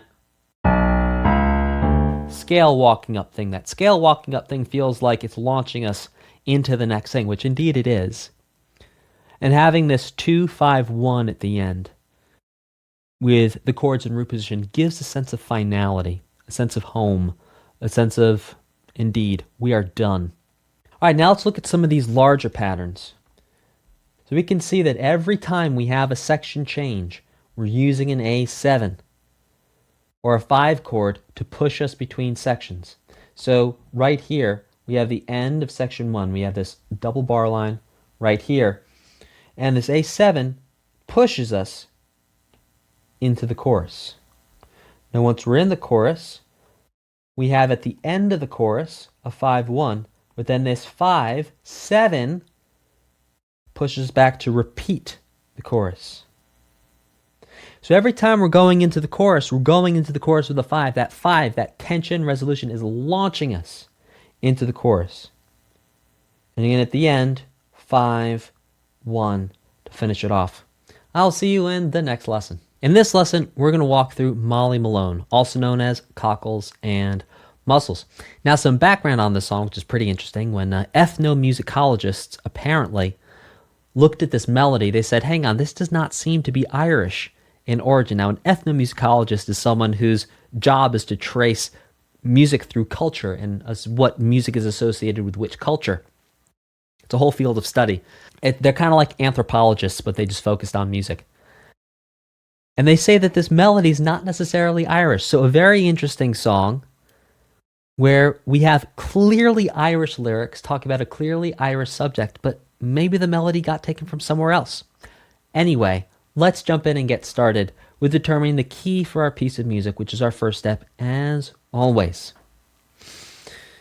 So looking at our first chord, we have G And sure enough, in the first measure, we just have scale degree 1 if we're in the key of G. Because our key signature has 1 sharp, we're either going to be in the key of G major or E minor. And let's look at our final measure is G, and we have 5-1 at the end. See, if we had a B7 to an E minor, that type of a 5-1 at the end, I'd be like, oh, okay, yeah, maybe we're in E minor. But the fact that we start and end with a G chord, and we have dominant tonic tension going on between the D7 to the G, and we can see D7, G, D7, G, D7, G. There's tons of dominant tonic tension going on in the key of G. That's just one more layer to confirm we are indeed in the key of G major.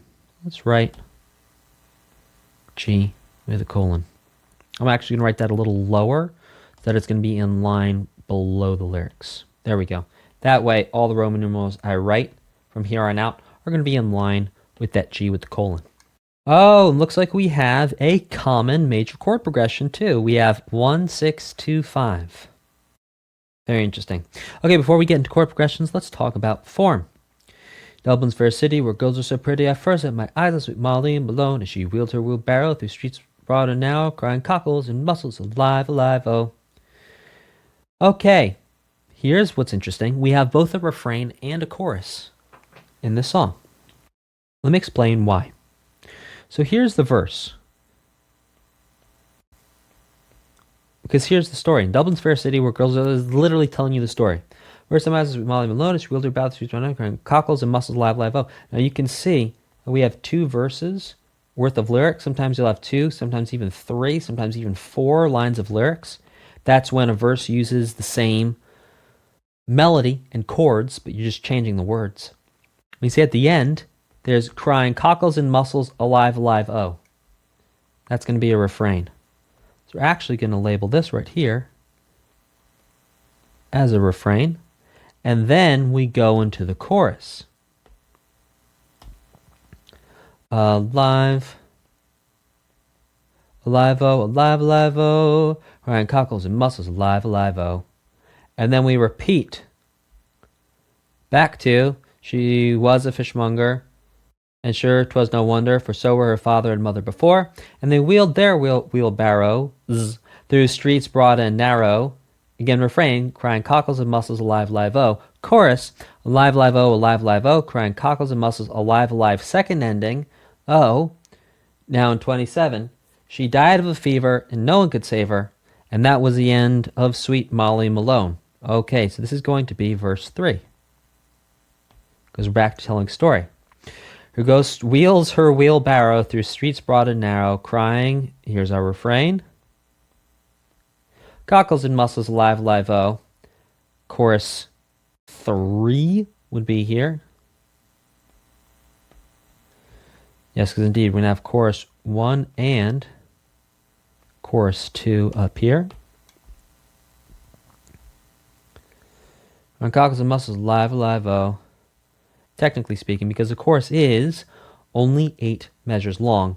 As we can see from here, 1, 2, 3, 4, 5, 6, 7, 8. Each chorus is 8 measures long, so because we have a double chorus here at the end, we're going to say chorus 3 and chorus 4. All right. That is our form. Now, let's attack our Roman numerals.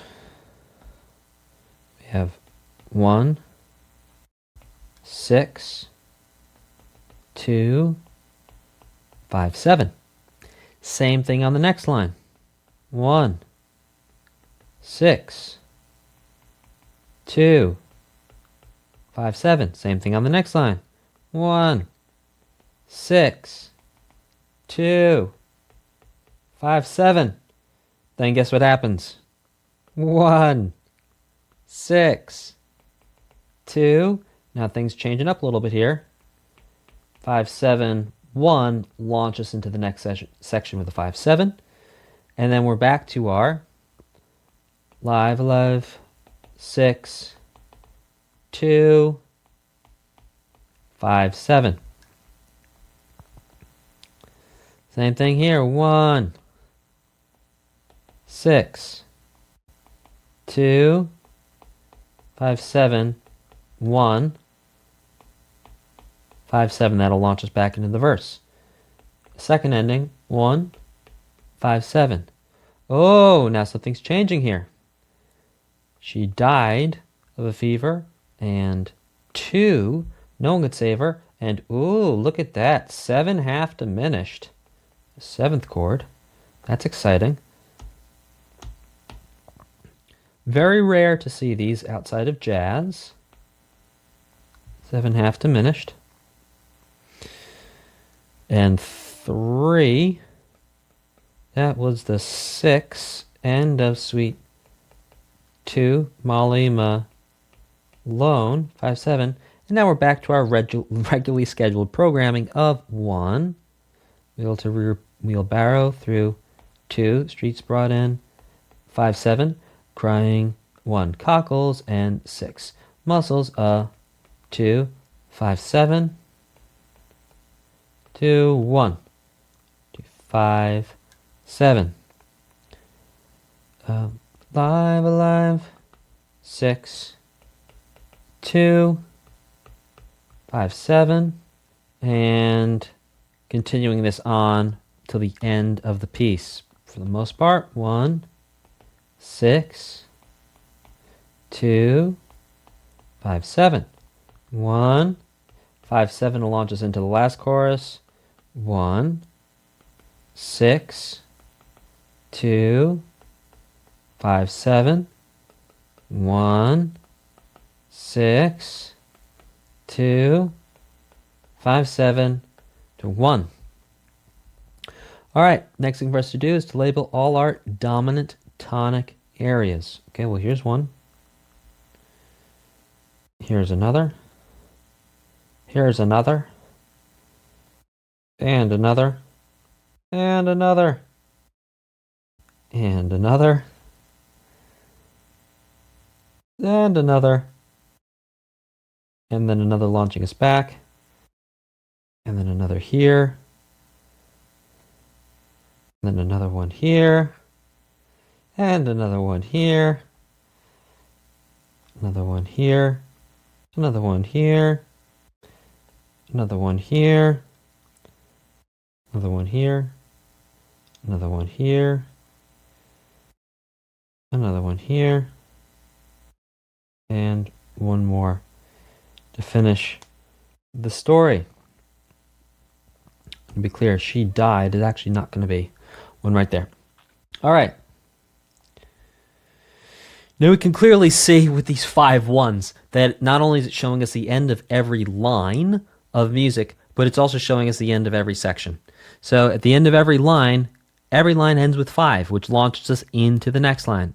Ends with 5, launches us into the next line. Ends with 5, pushes us into the next. Ends, pushes. Now in the refrain, you see the refrain ends here with a 5 1, and then we have this anacrusis because we start with this anacrusis up here.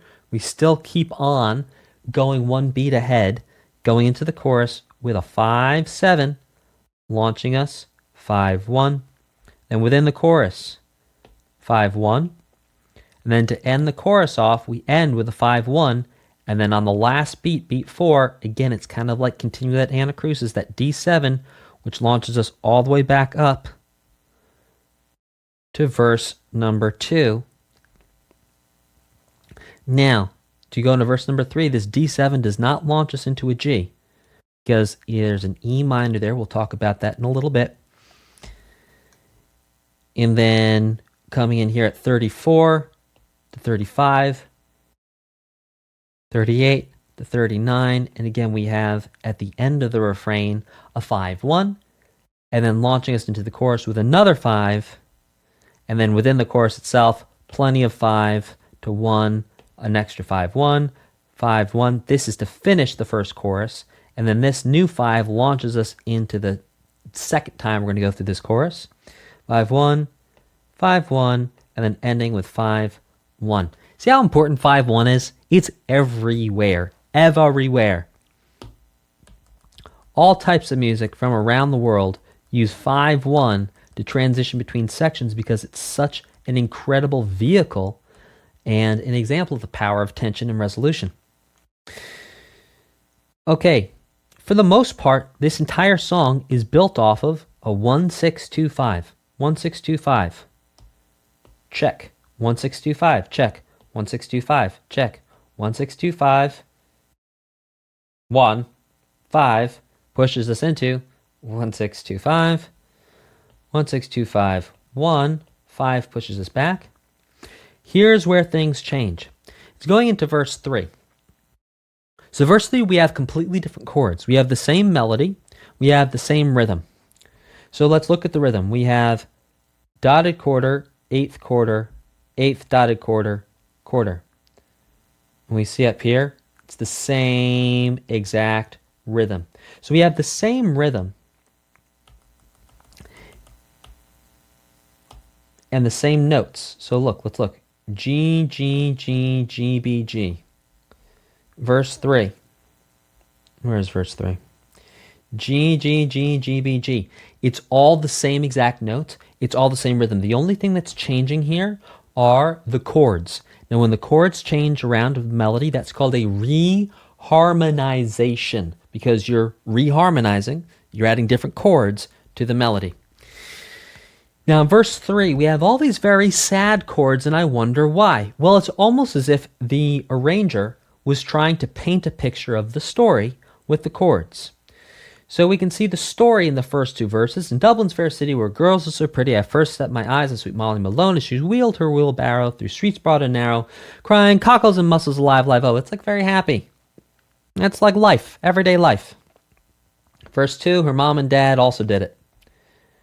Now, verse 3, she died of a fever, and no one could save her. And that was the end of sweet Molly Malone. How sad is that? That's pretty sad. So, check this out. So I may take some liberties in singing the melody, but I'm going to play the exact chords. In Dublin's fair city, where girls are so pretty, I first set my eyes on sweet Molly Malone.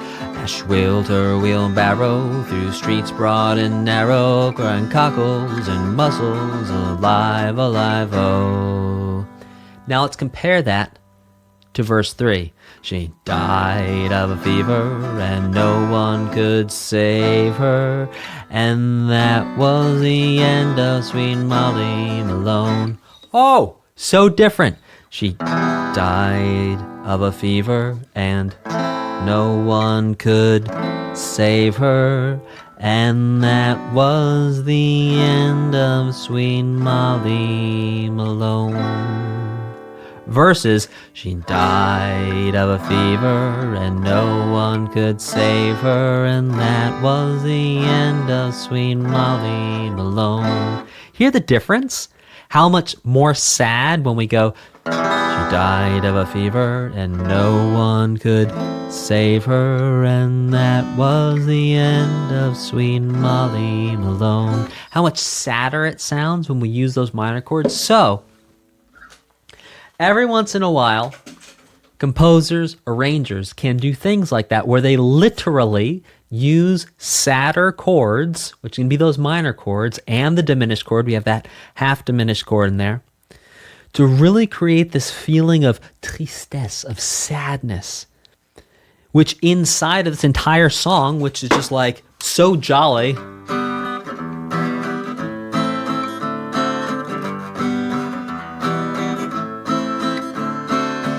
contrast that with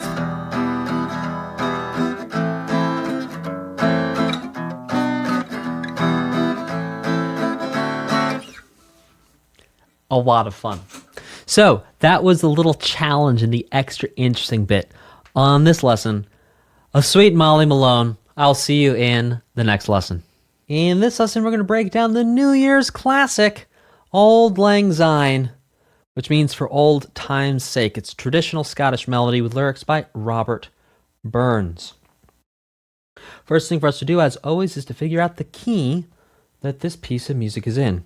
Let's look at the key signature. There are no sharps and there are no flats, which means we're either in the key of C major or A minor. Based on the fact that we start, again, we're not going to pay attention to the anacrusis. We start and end on a C chord with a C note that right there is just about all we need to know and all we need to see to say for certain that we are in the key of C. On top of that, in the first two measures, we can see we have a 1-6-2-5 common major chord progression being played out. Now, what's interesting here is I think up until now you've only ever seen major chord progressions and minor chord progressions being played out over one measure each. So like the C would have one measure, A minor would have one measure, D minor would have one measure, G would have one measure, but what you're seeing here is the 1-6-2-5 happening twice as fast with 2 chords per measure. Now in terms of form, we kind of have like a verse here, and then we kind of have a chorus.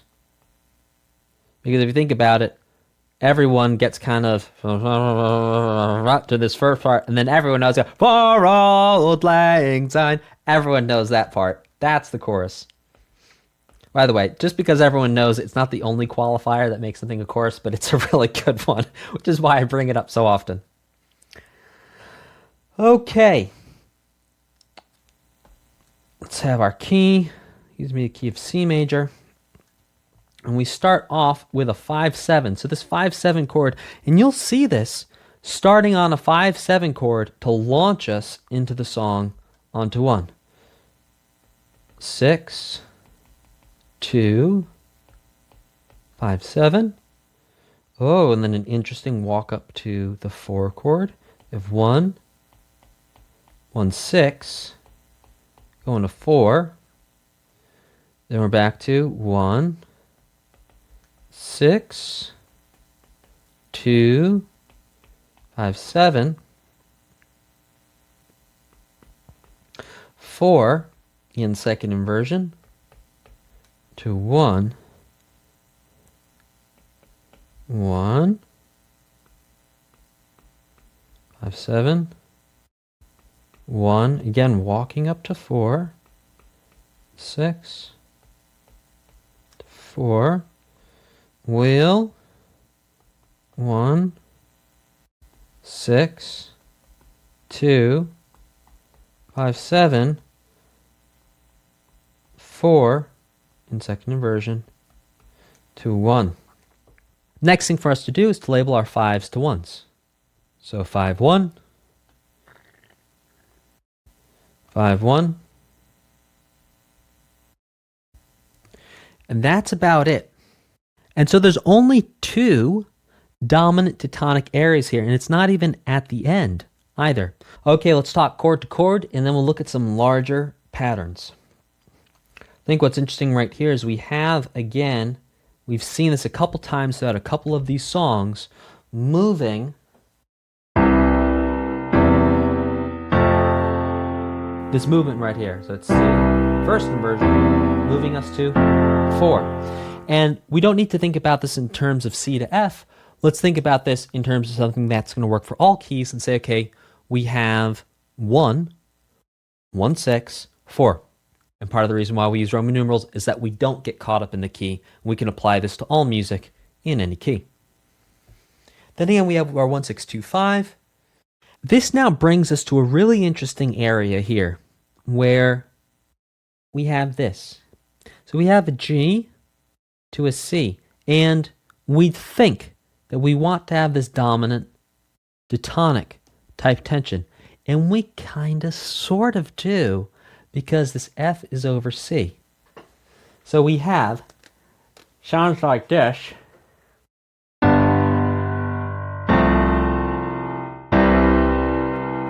Huh. One more time.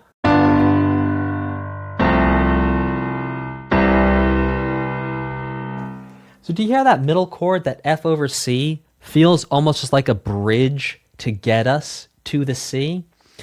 And so it's kind of like a suspension away from the tonic, and then we fall back into the tonic. So the idea behind these 3 chords is indeed a dominant to tonic movement, but that dominant to tonic movement is broken up here, which kind of almost gives us a taste of the tonic, and then we drop into the tonic.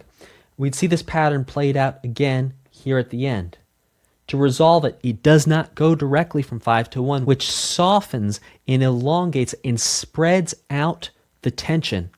Another interesting thing to point out is that between the verse and the chorus, there is no G. There is no 5-1. Now, that's only because of the arrangement. Coming out of the verse, we could go, should old acquaintance be forgot, and old Lang Syne for old. See, you could put a G in there. So look, if you wanted to, you could put even a G7 in there. So this time I'm going to play it with the G7. Should old acquaintance be forgot, and old Lang Syne for old.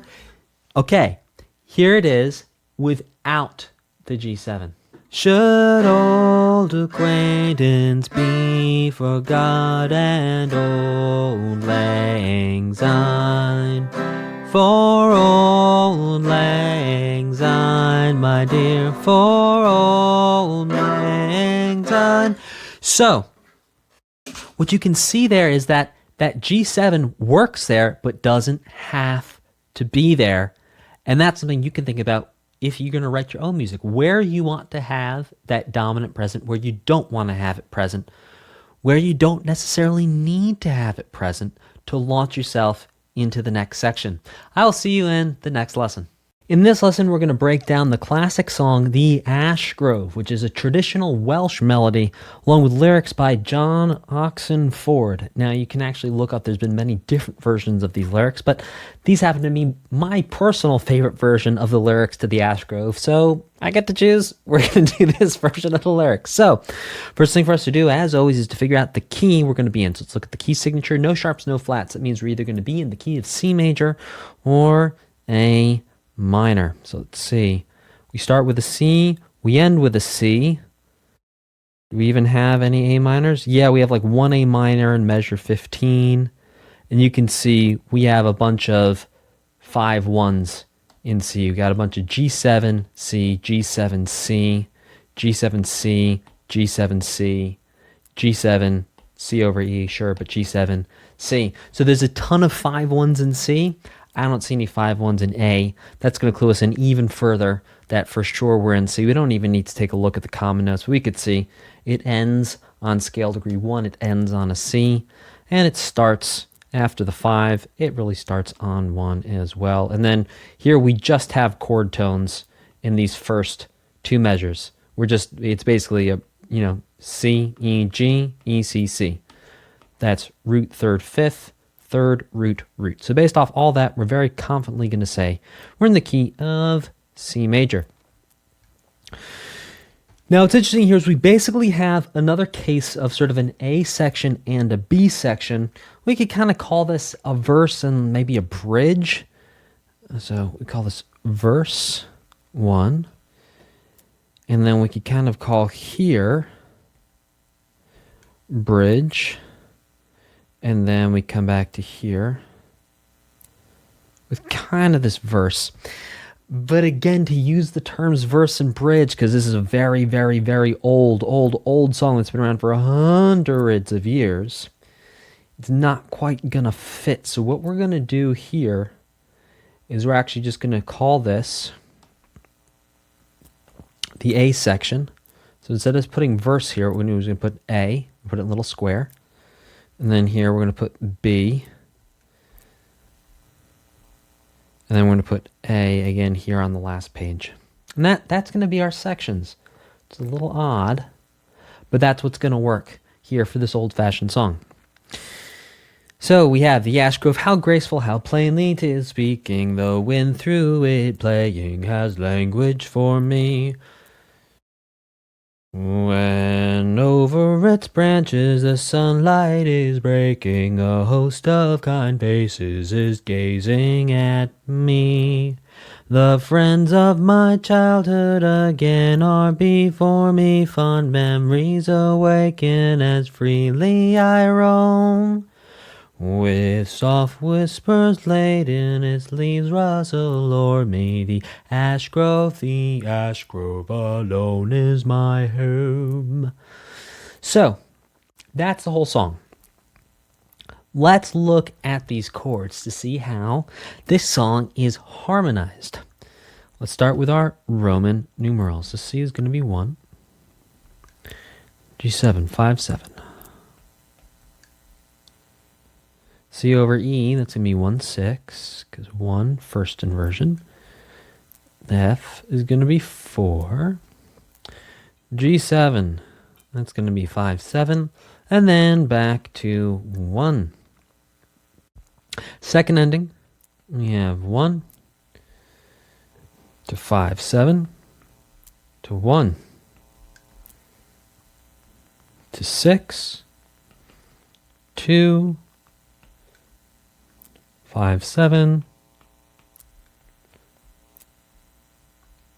1 5, 7. Here's 1, first inversion. 4, 5, 7. And then 2, 1. Okay. Let's label our 5s to 1s. Okay, we have a 5 to 1. We have 5 to 1. 5 to 1. 5. This takes us back to 1, 5 to 1, 5 to 1. Now what's interesting is we can see at the end of the sort of A section of the verse, we have this 5, 1, right? Each time this 5, 1 goes to here the first time, and then the second ending, the second time goes here.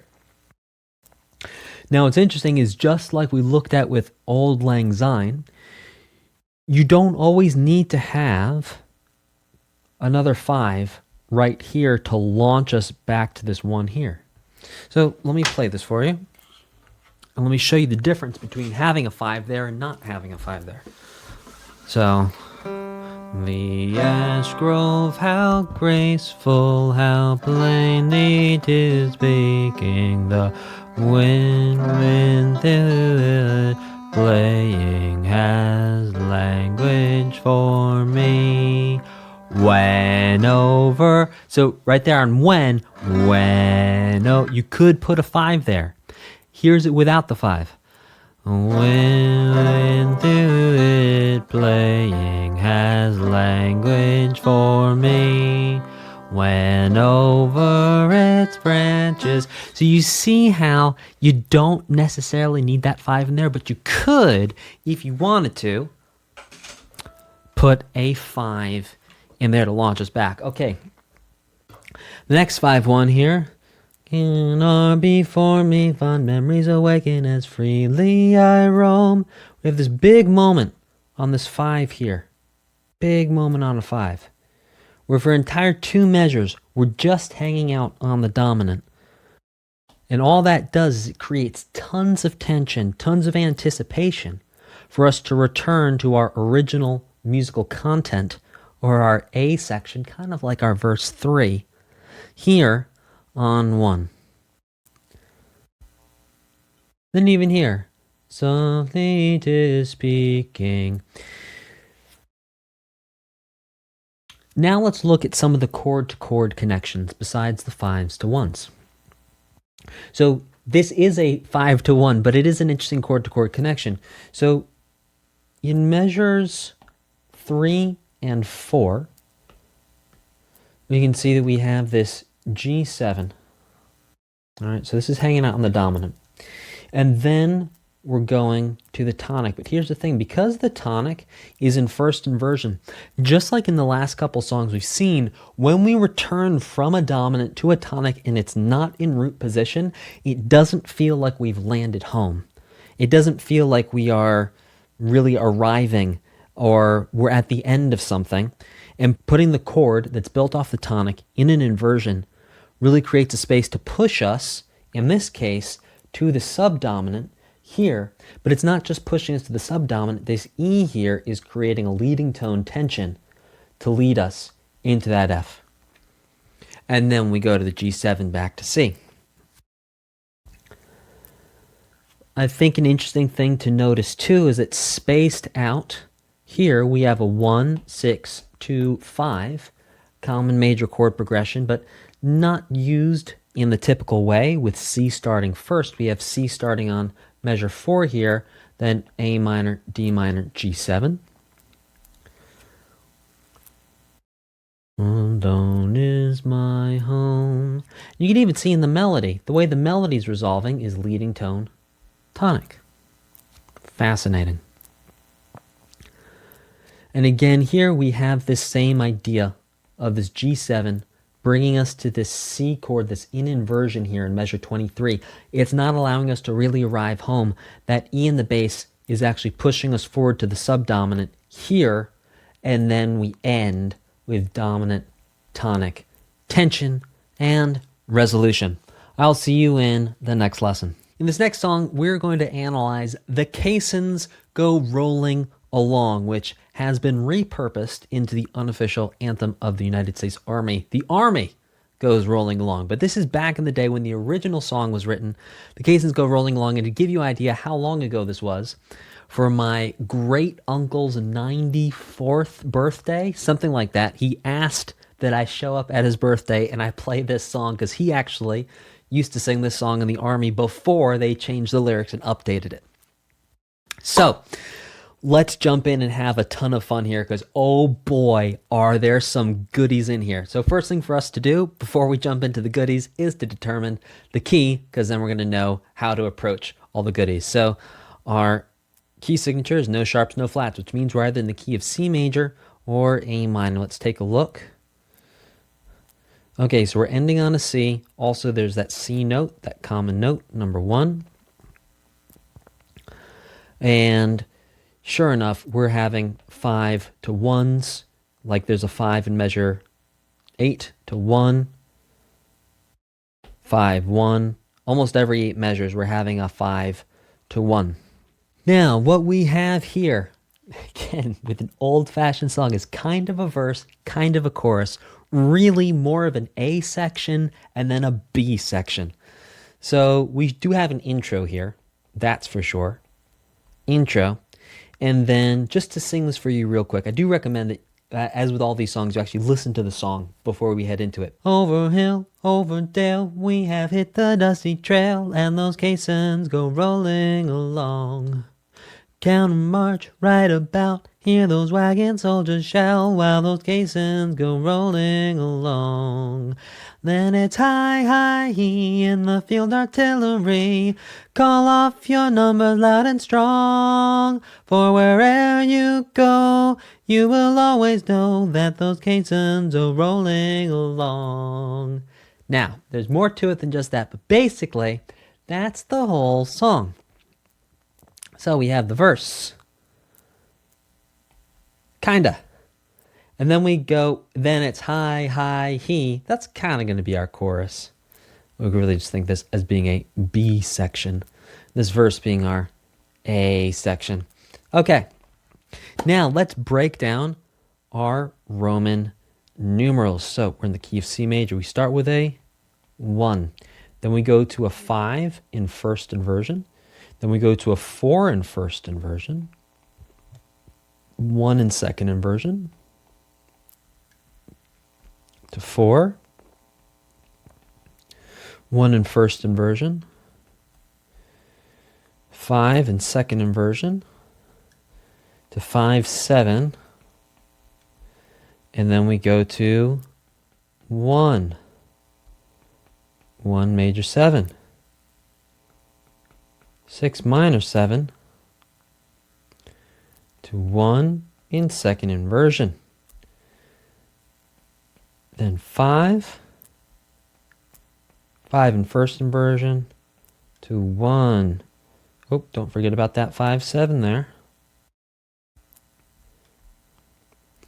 Then to 1, pattern repeats, 1 major 7, 6 minor 7, 1 in second inversion, 5 5 in first inversion, 1, no 5.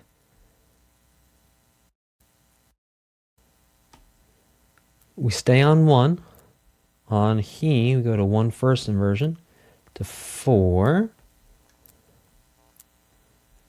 back to 1, to 6, call off your D, numbers, loud N, strong 5, 4 where 1, there you, 5 first inversion, to 4 first inversion,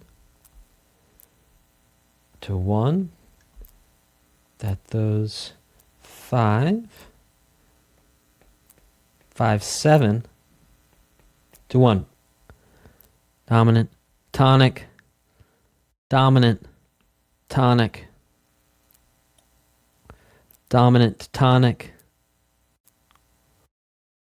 dominant, going to tonic, dominant, tonic. Now, there's so many cool things going on here. Oh my gosh. Okay, so let's just look at the intro for a second. Oh, so cool. All right, so I'm going to give you a second to just look at the intro and see if you can spot a pattern.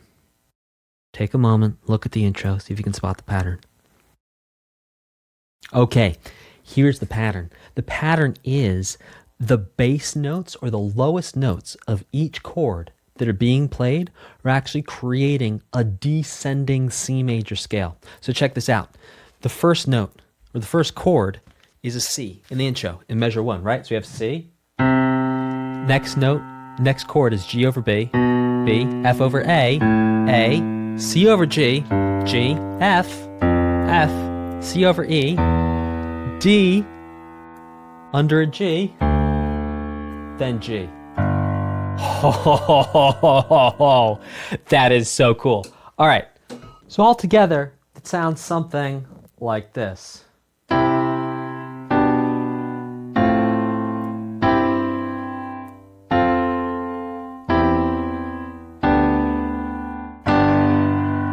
How cool is that?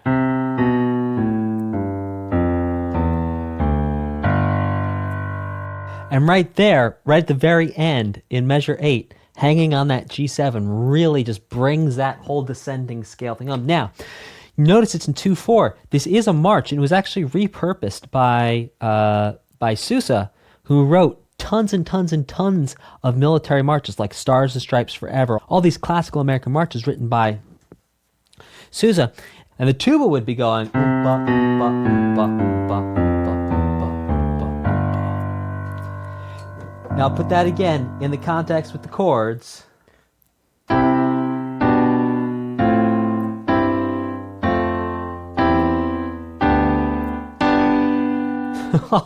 So cool.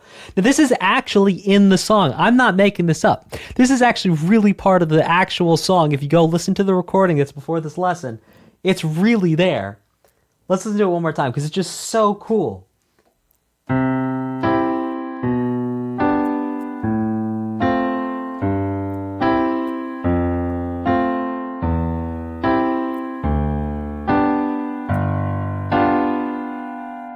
So that's with alternating the bass and the chords. So you can really hear that descending bass line. How cool is that? All right, but it's not over. There's more descending line goodness awaiting us in verse 1. So let's look at measure 9, 10, 11, and 12. Now here's the thing. There's a descending thing happening here as well. Over hill, over dale, we have a dusty trail, and those Caisons go rolling along. Down the march, right about, hear the wagon soldiers shout. So there's another descending thing here, and this is so typical for this time period and for this type of music to have these descending lines. So look, we have a C to a C major 7. Okay, so right there, C to the B, which is the 7th in a C major 7, to an A in the A minor 7 to the C over G, the G. C, B, A, G. So again, this is descending scale coming down, even in the verse.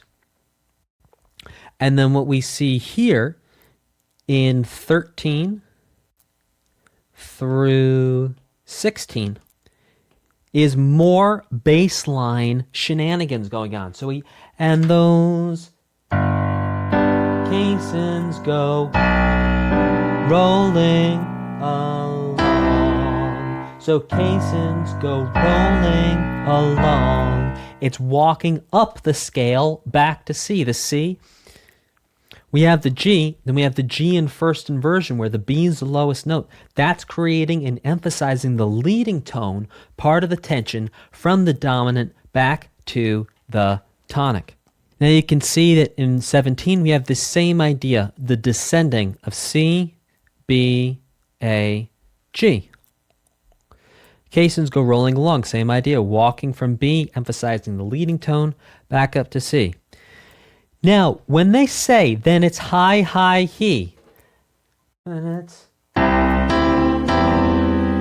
really what's happening there in the actual recording, you're hearing a C, a D note in the bass of a C. We're going to skip the D and the C because we haven't really walked through all the complexity of adding other notes that are not from a chord into a chord. So we just go, it's high, in the field artillery. And so what we're having right here is, because this C is in first inversion, this E is the leading tone of F. That pushes us into the subdominant or the F. Then call off your numbers loud and strong. This is leading us to this big dominant area here. We have 2 measures of the G, and that brings us back to 1. And look, here's what's cool here. Because wherever you go, you will always know. Watch what happens. We have C, B, A. Look at that. Another descending line. Because where you go, you will always know. Da, da, da. So the bass, because we can put these chords in inversions, the lowest note or the bass notes are going C down to B, B down to A, walking down the scale while the chords above them change. Just like that. And then back to C. You'll always know that those caissons go rolling along. So, that is some really fun scale-based things to use in songs. You'll hear this type of thing in songs all the time, where you'll have a descending bass line that just is incorporated into the inversions of the chords. You can have ascending scales using this same idea too. How about we ascend a C major scale, but only using C, F, and G chords. C, F, and G triads. So check this out. C is the root, C is the chord. D is the root, G is the chord. E is the lowest note, C is the chord. F is the lowest note, F is the chord. G is the lowest note, C is the chord. A is the lowest note, F is the chord. B is the lowest note, G is the chord. C is the lowest note, C is the chord. I'll play it a little faster this time without the talking.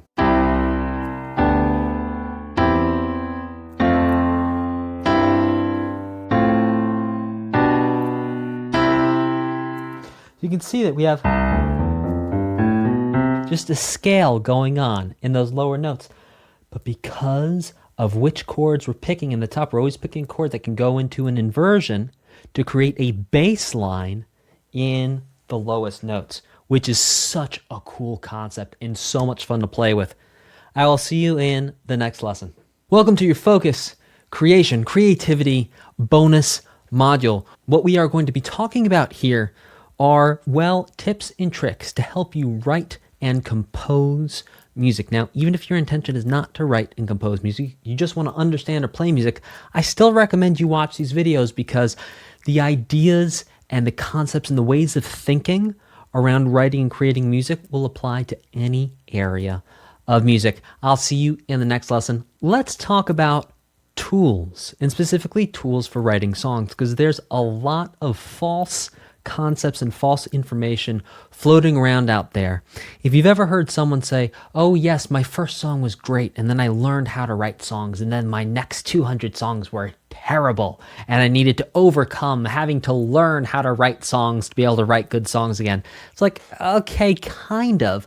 Let's unpack that and understand what actually happened there.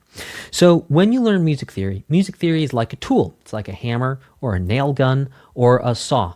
And if you're going to build a house, you could show up and build a house without any of those tools. And in fact, there were times in history where people did not have hammers and saws and nails and things, and they built houses just fine. Similarly, people who have a rudimentary understanding of music can write good songs, even without a lot of study and a lot of focus. That's true.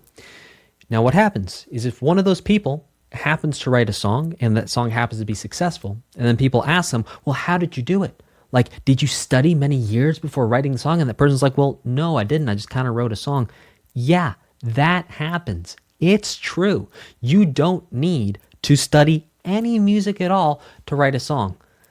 But studying music helps a lot for writing songs. Not just one song, but writing many songs and writing many compositions too.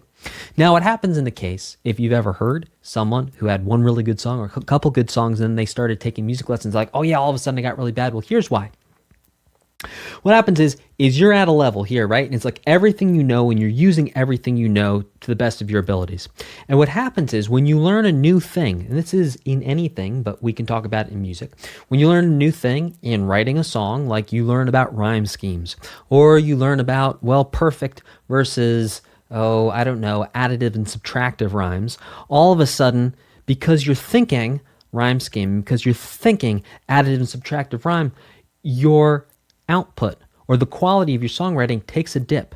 And that's because you're learning to integrate this new information into yourself. You're learning to use this new tool.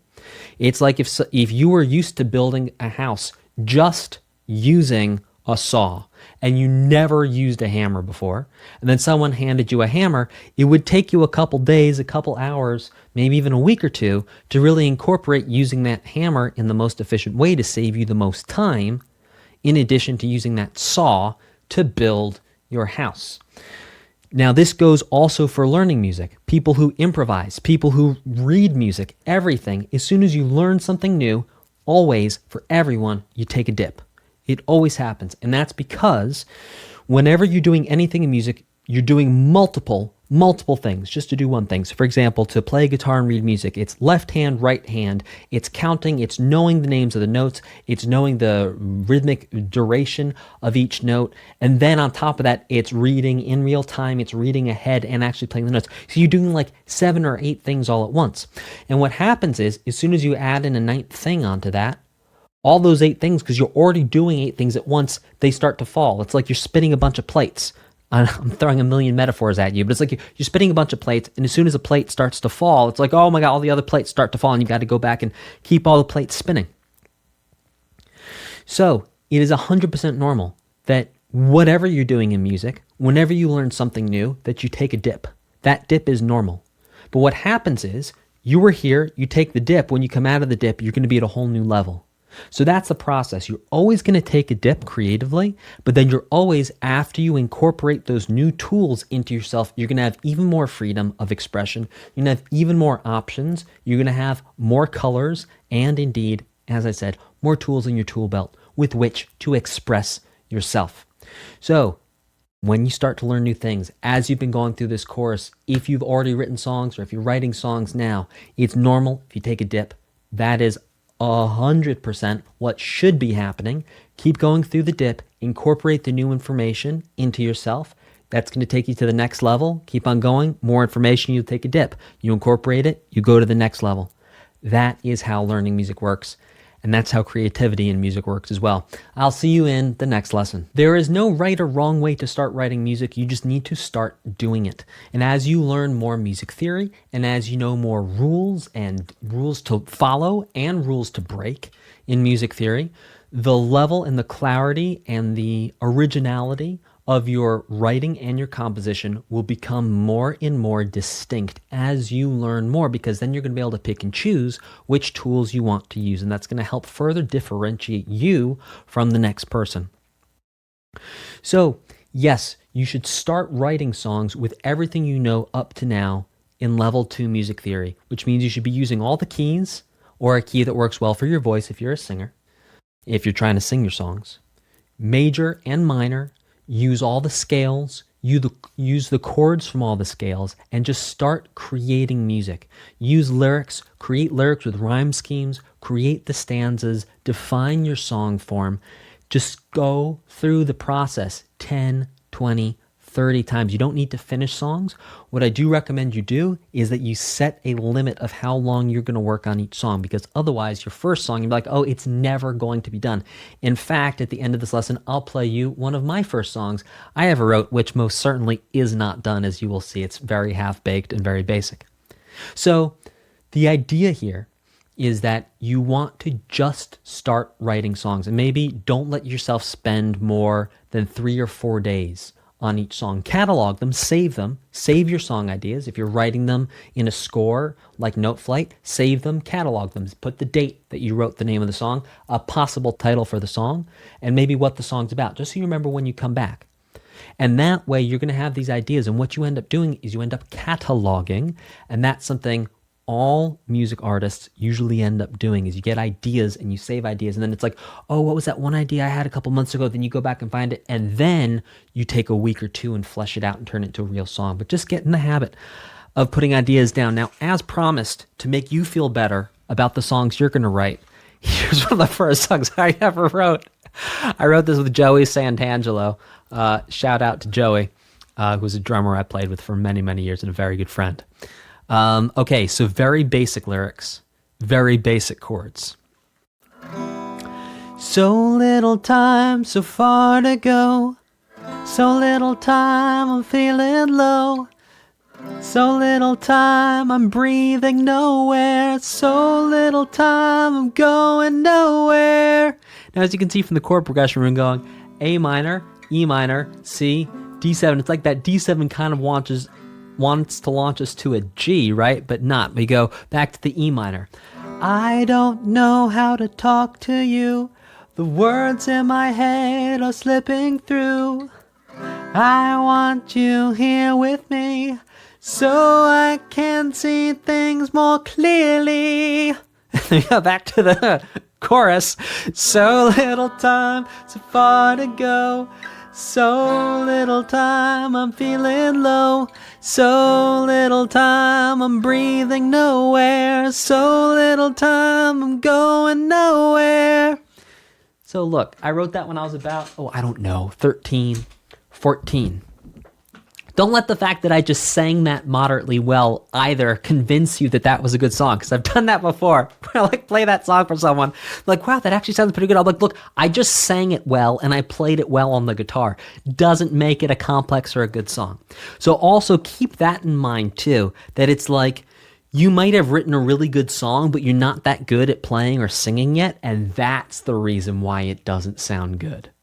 Oh, that's powerful. That's really, really powerful. So it's like, don't judge a song by how it sounds when you sing it and when you play it, because it might actually be a lot better than you think it is, because possibly your singing level and your playing level, whatever instrument you're playing, just might not be quite there to really get the whole thing to translate in the way that you're hearing it in your mind's ear and the way your vision has it all planned out for yourself. Oh, hey, the next video I would recommend you watch is right over here. It's how to take everything you've learned in part 1 and part 2 and actually put it to use to create melodies and, well, also chords. But right over there, I'm going to use real examples from real video games and show you how to actually use the music theory. And if you've already watched that video, check out this playlist over here, because it's got a whole bunch of content just geared for you creating music. So go ahead, check out that playlist right there. So this video, if you haven't watched it yet, go here next. If you already watched this video, congratulations. Go check out this playlist right here. Start watching the videos over there. All right, there you go. So here or here, here or here.